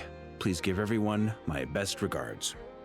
P.S. The honorary knight went above and beyond this time. Are there any other honors we can give her? I'll leave it with you. P.P.S. Please be extra nice to Klee for the foreseeable future. I cashed in on the last favor that the Hexen Circle owed us, so we need to earn some more goodwill. If there's any serious problems, feel free to stick me in solitary confinement when I get back. I'll do the time for her. Whew. And that, as they say, is all she wrote. End of an era. And with the moon shining down brighter than ever, I think everyone is going to sleep well tonight.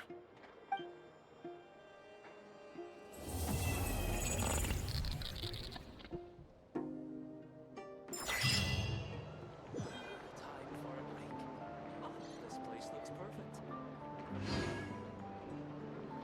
The people here somehow seem freer than yes, it never hurts to try.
Even when the night...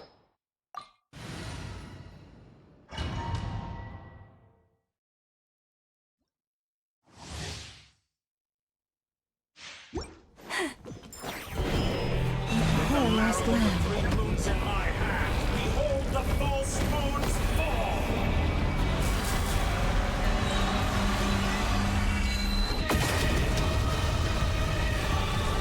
How dull. Forest, protect us with one heart. A new moon rises. Annihilation mode. Be shot. Insulation shield. Found you. That's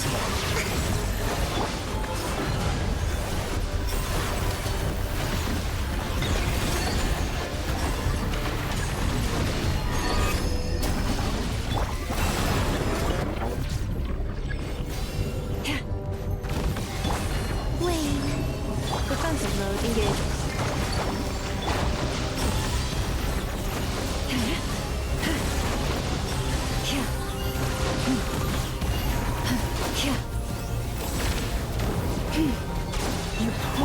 Surge. Insulation shield.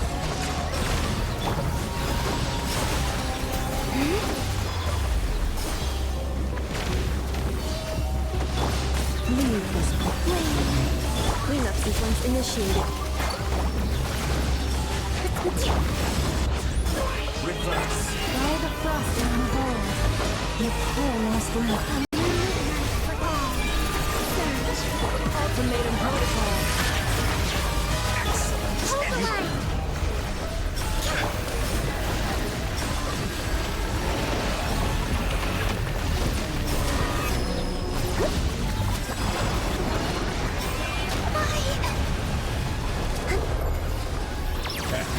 I'm dizzy.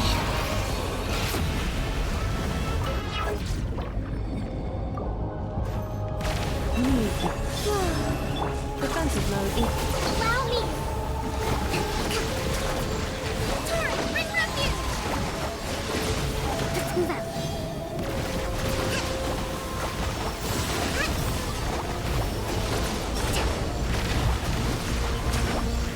Let's move out.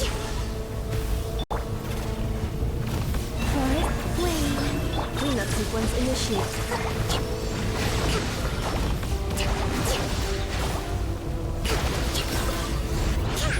You cannot face me. Rest and reap it! With one heart, we pray. Pathetic. Ah, and here I thought you'd dodge that.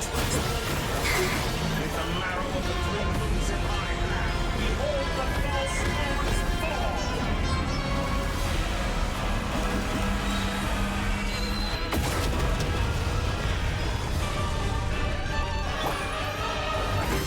You poor lost land. By the frost in the hole. New moons converge. Surge. Preparing for dust up. Insulation shield. Allow me! So you'd rather wallow in this rotten, decaying world?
Useful sauce. Leave this place. Wait. Cleanup sequence in the... Rust and rebuild!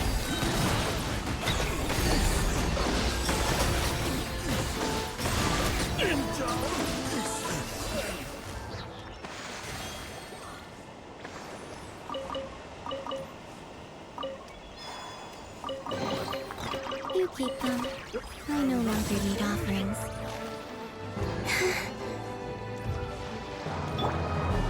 You pull. Surge. Insulation chamber. Hold the line!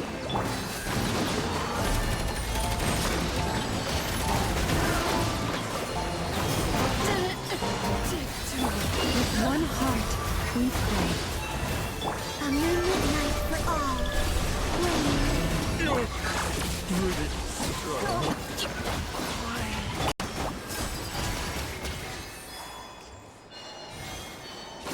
Better hold back this time. Leave this place.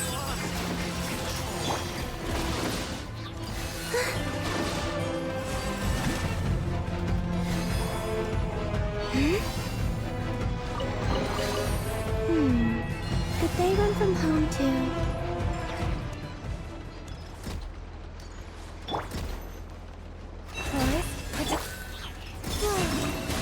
Cleanup sequence in the... Rust and rebuild!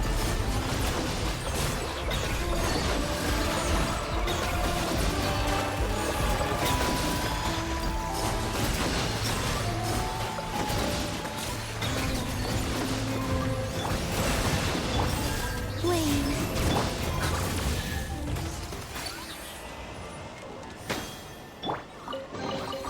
They call this a pleasant surprise, right?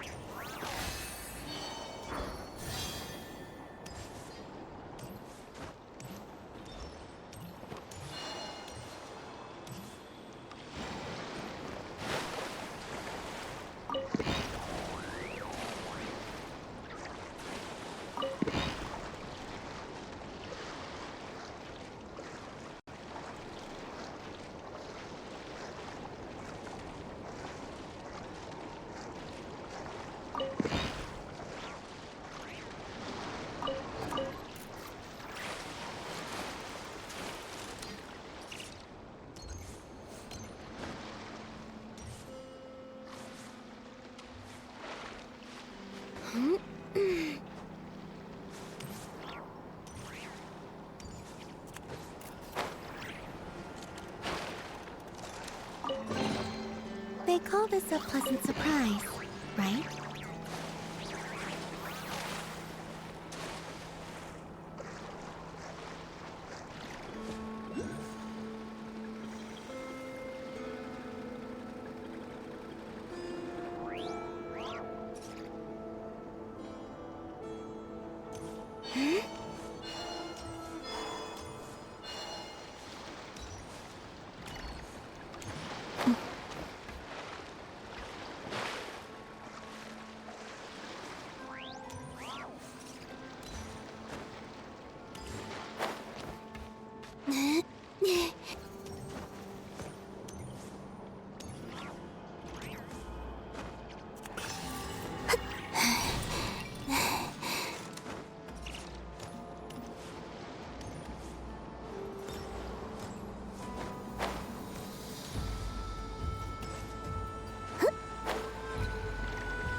How about we explore the area ahead of us later?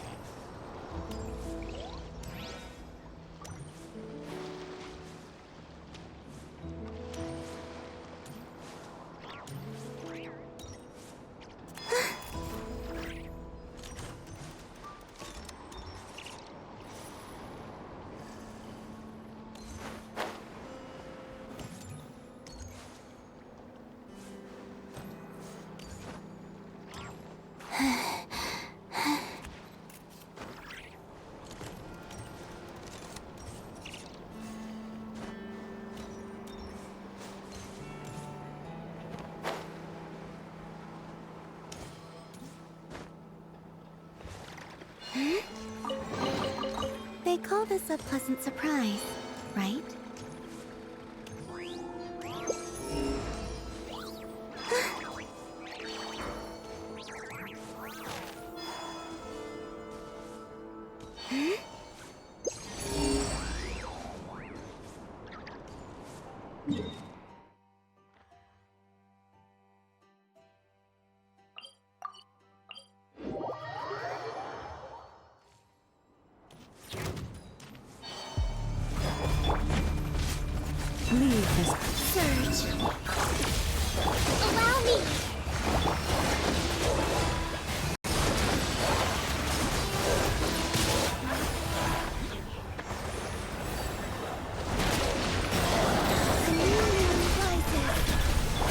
the everlasting forest.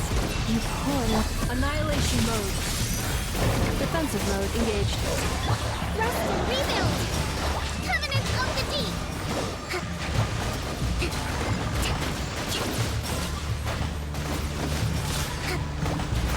A moonlit night for all. Whoa.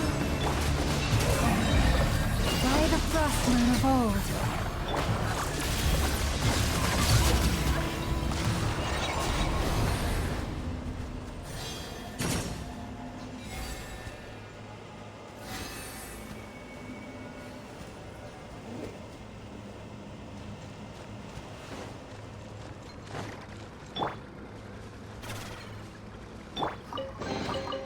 You keep them. I no longer need all.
Did they run from home too?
Surge.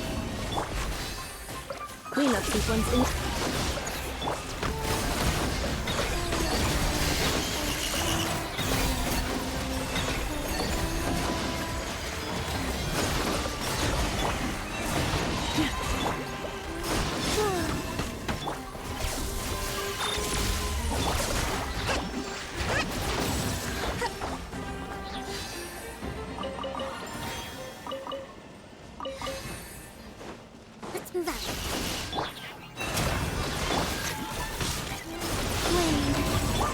Defensive mode engaged. Hold the line!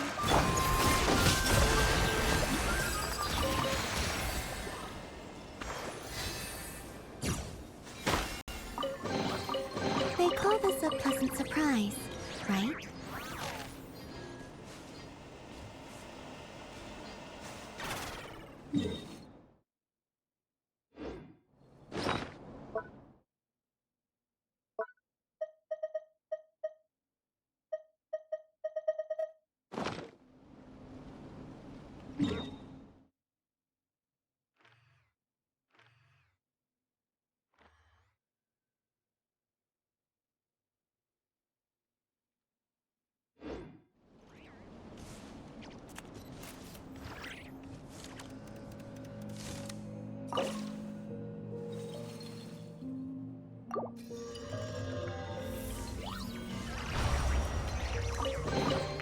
They call this a pleasant surprise, right?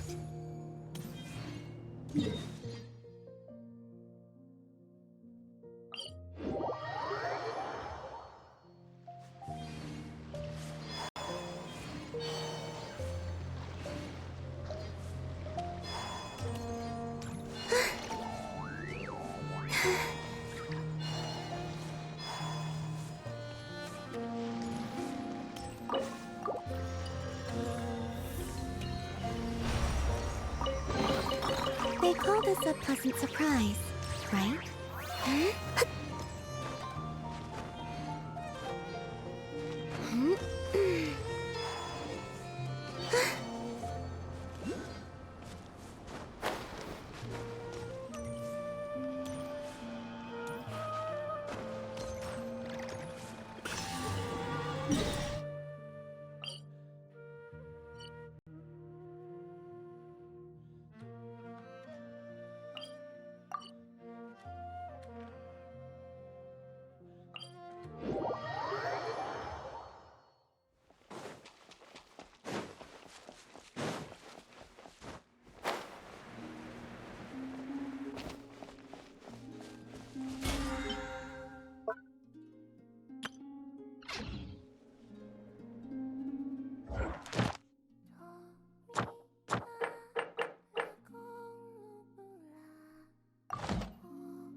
A half step too high, perhaps. Let's try that again, shall we? Hey there, Columbina! Wait, are you teaching the Kuhenki how to play the lyre? Yes. They were so happy to have it fixed. They practically haven't left my side. Playing the lyre has never been my forte, though. I'm more accustomed to hearing others play. Oh, right! If you had a band, you'd totally be in charge of vocals, huh? When it comes to instruments, though, the Traveler's pretty much a prodigy. From the lyre to the jim-jim drum, this one can do it all. Oh, is that so? In that case, perhaps you could teach them instead. I was having them practice the song I usually sing. Perhaps you remember how it goes. Or a different tune works as well. Rarely do the Kuhenki get to hear music from other places. I would be quite interested to hear something like that too.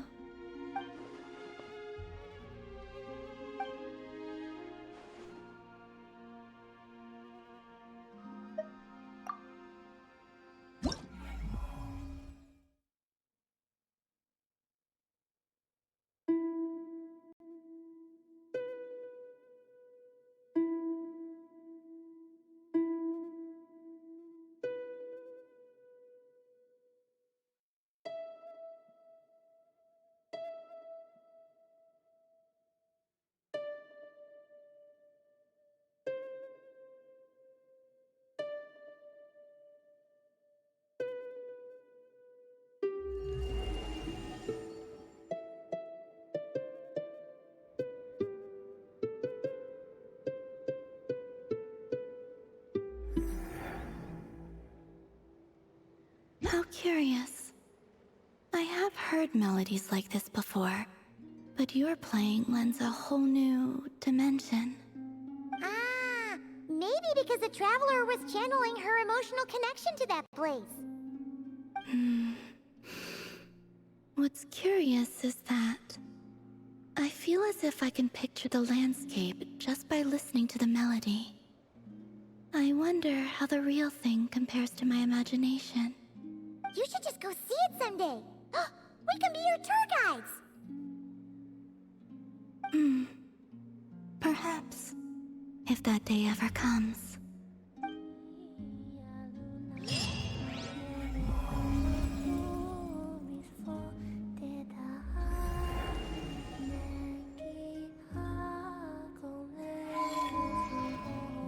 The Kuhenki seem quite content for the day. Even so, I may have to trouble you to drop by again when they wish to learn more.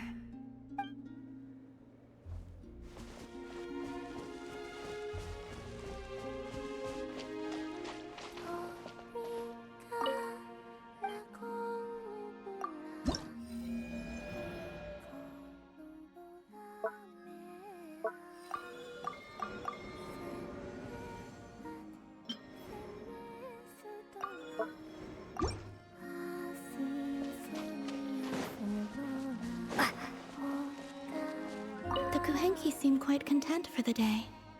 Even so, I may have to trouble you to drop by again when they wish to learn more.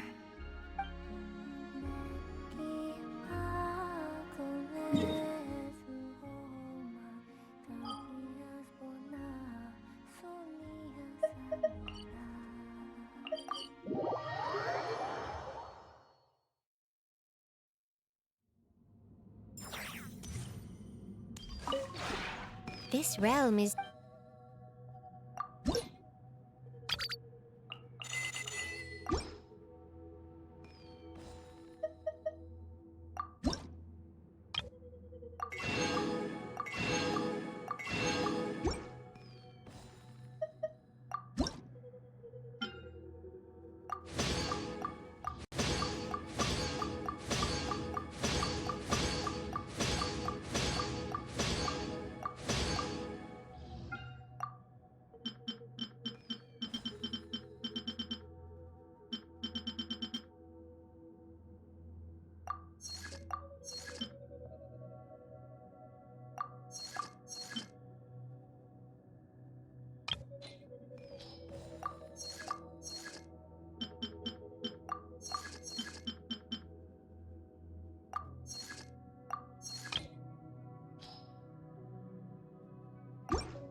If you ever have...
With the marrow of the three moons in my hand, behold the false moon's fall!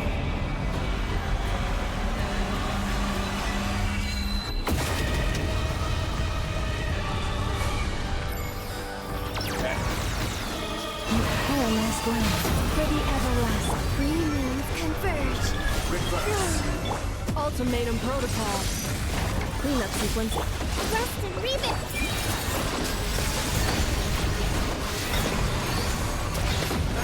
Like it. Some results of value. Boris? Did you... Wait. Intro. When?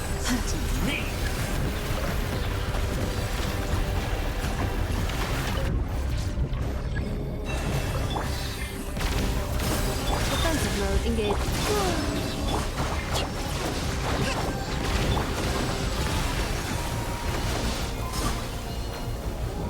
Allow me! You poor lost flame. Cleanup sequence initiated.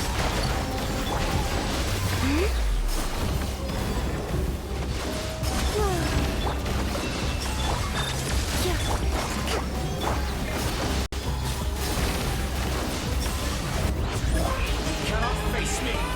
With one heart, we pray. Lord? Installation chamber deployed. Excellent. Barely managed to touch my level. Entry.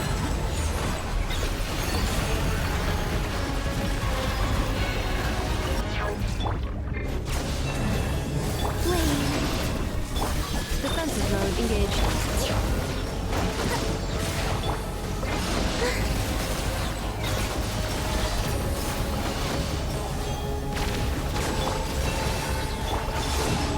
Cleanup sequence initiated.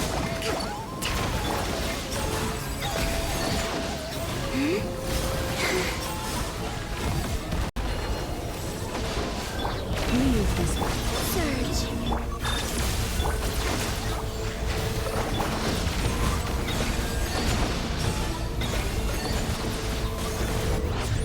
You cannot face For me. the everlasting forest. Found you. You poor lost flame.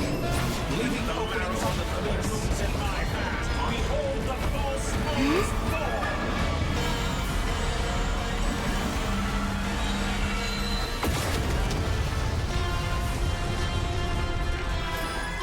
By the trust in unfold. Lord?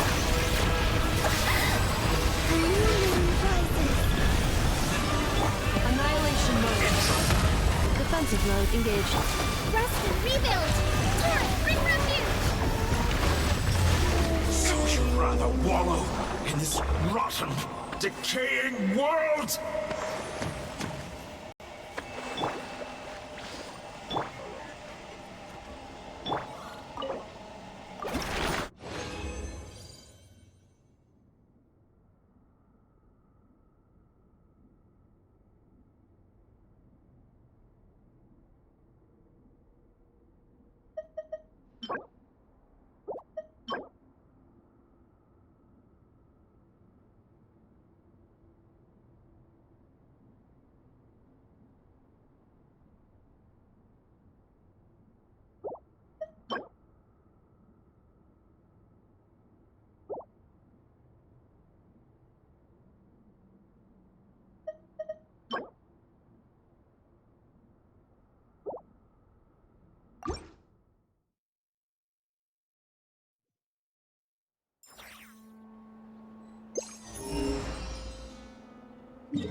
I pray you will find peace in death!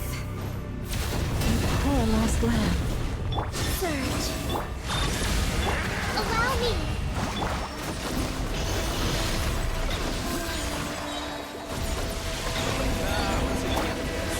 Will be destroyed!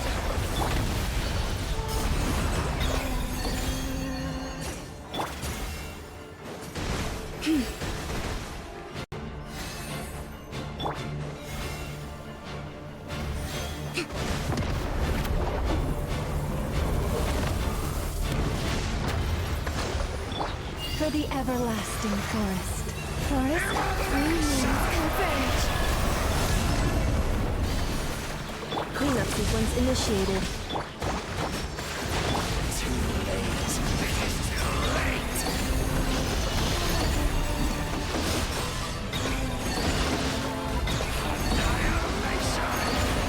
A moonlit night for all. Whoa. for Dusto. And its ashes will fall like rain!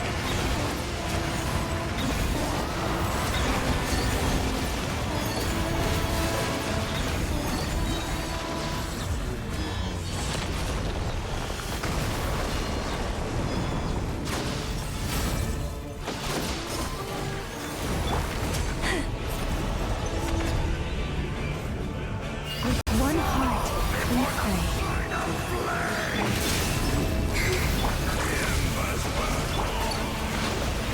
A new moon rises.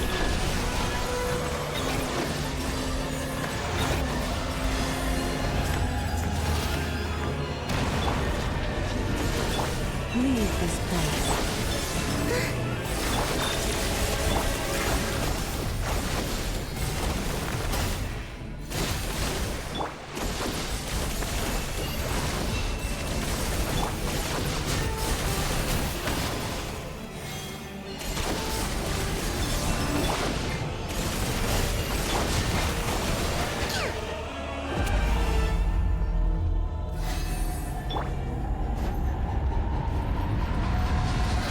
For the everlasting forest.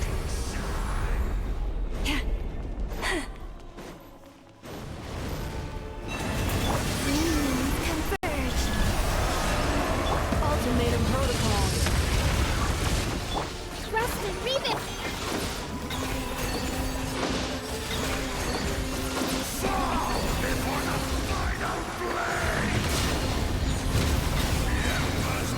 A new midnight for all. Wish you.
Afraid? Or do you not even have the courage to be afraid? Is it my turn now? With these rising flames?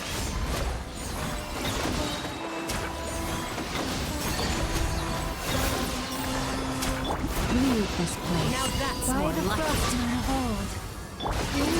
Converge. Annihilation mode. With the fall of darkness, destruction shall rise. Have a taste of purgatory.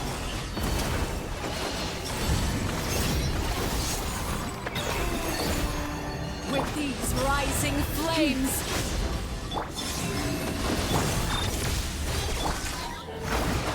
Is it my turn?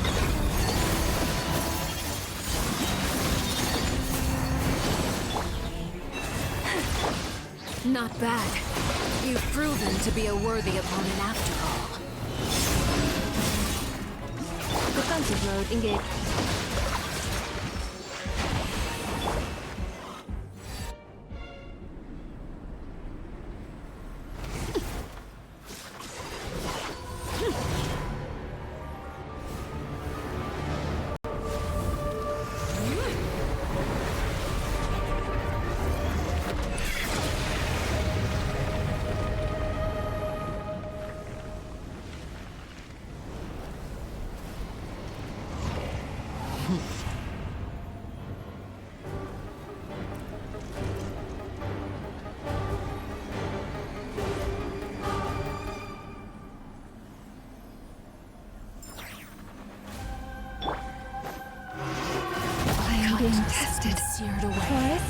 protect My us. blade is all that remains. A moonlit night for all.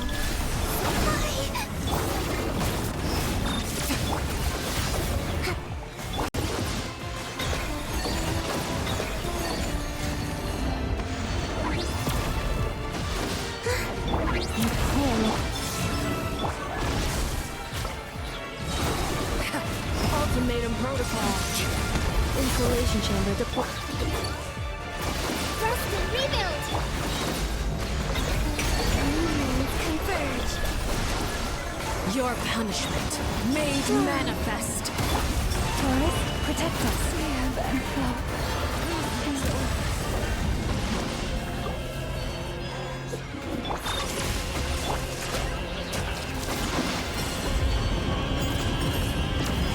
The sun and moon have set.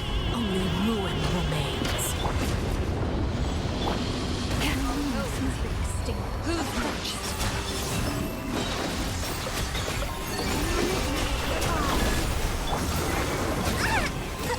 Defensive mode engaged.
Ready to spice?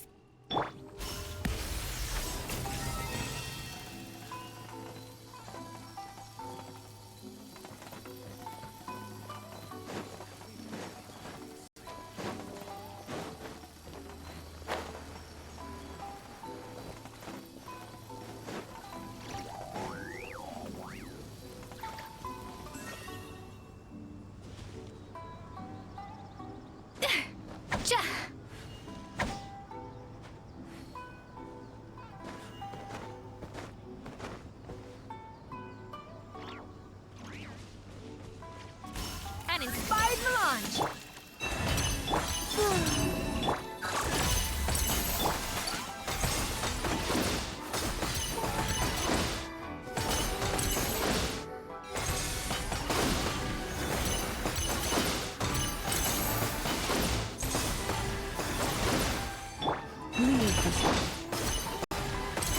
Insulation chamber.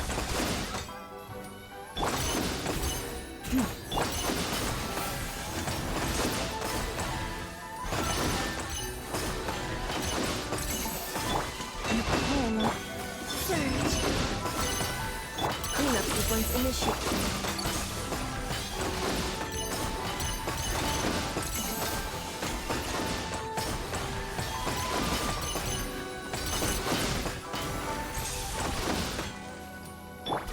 leave this.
Take heart.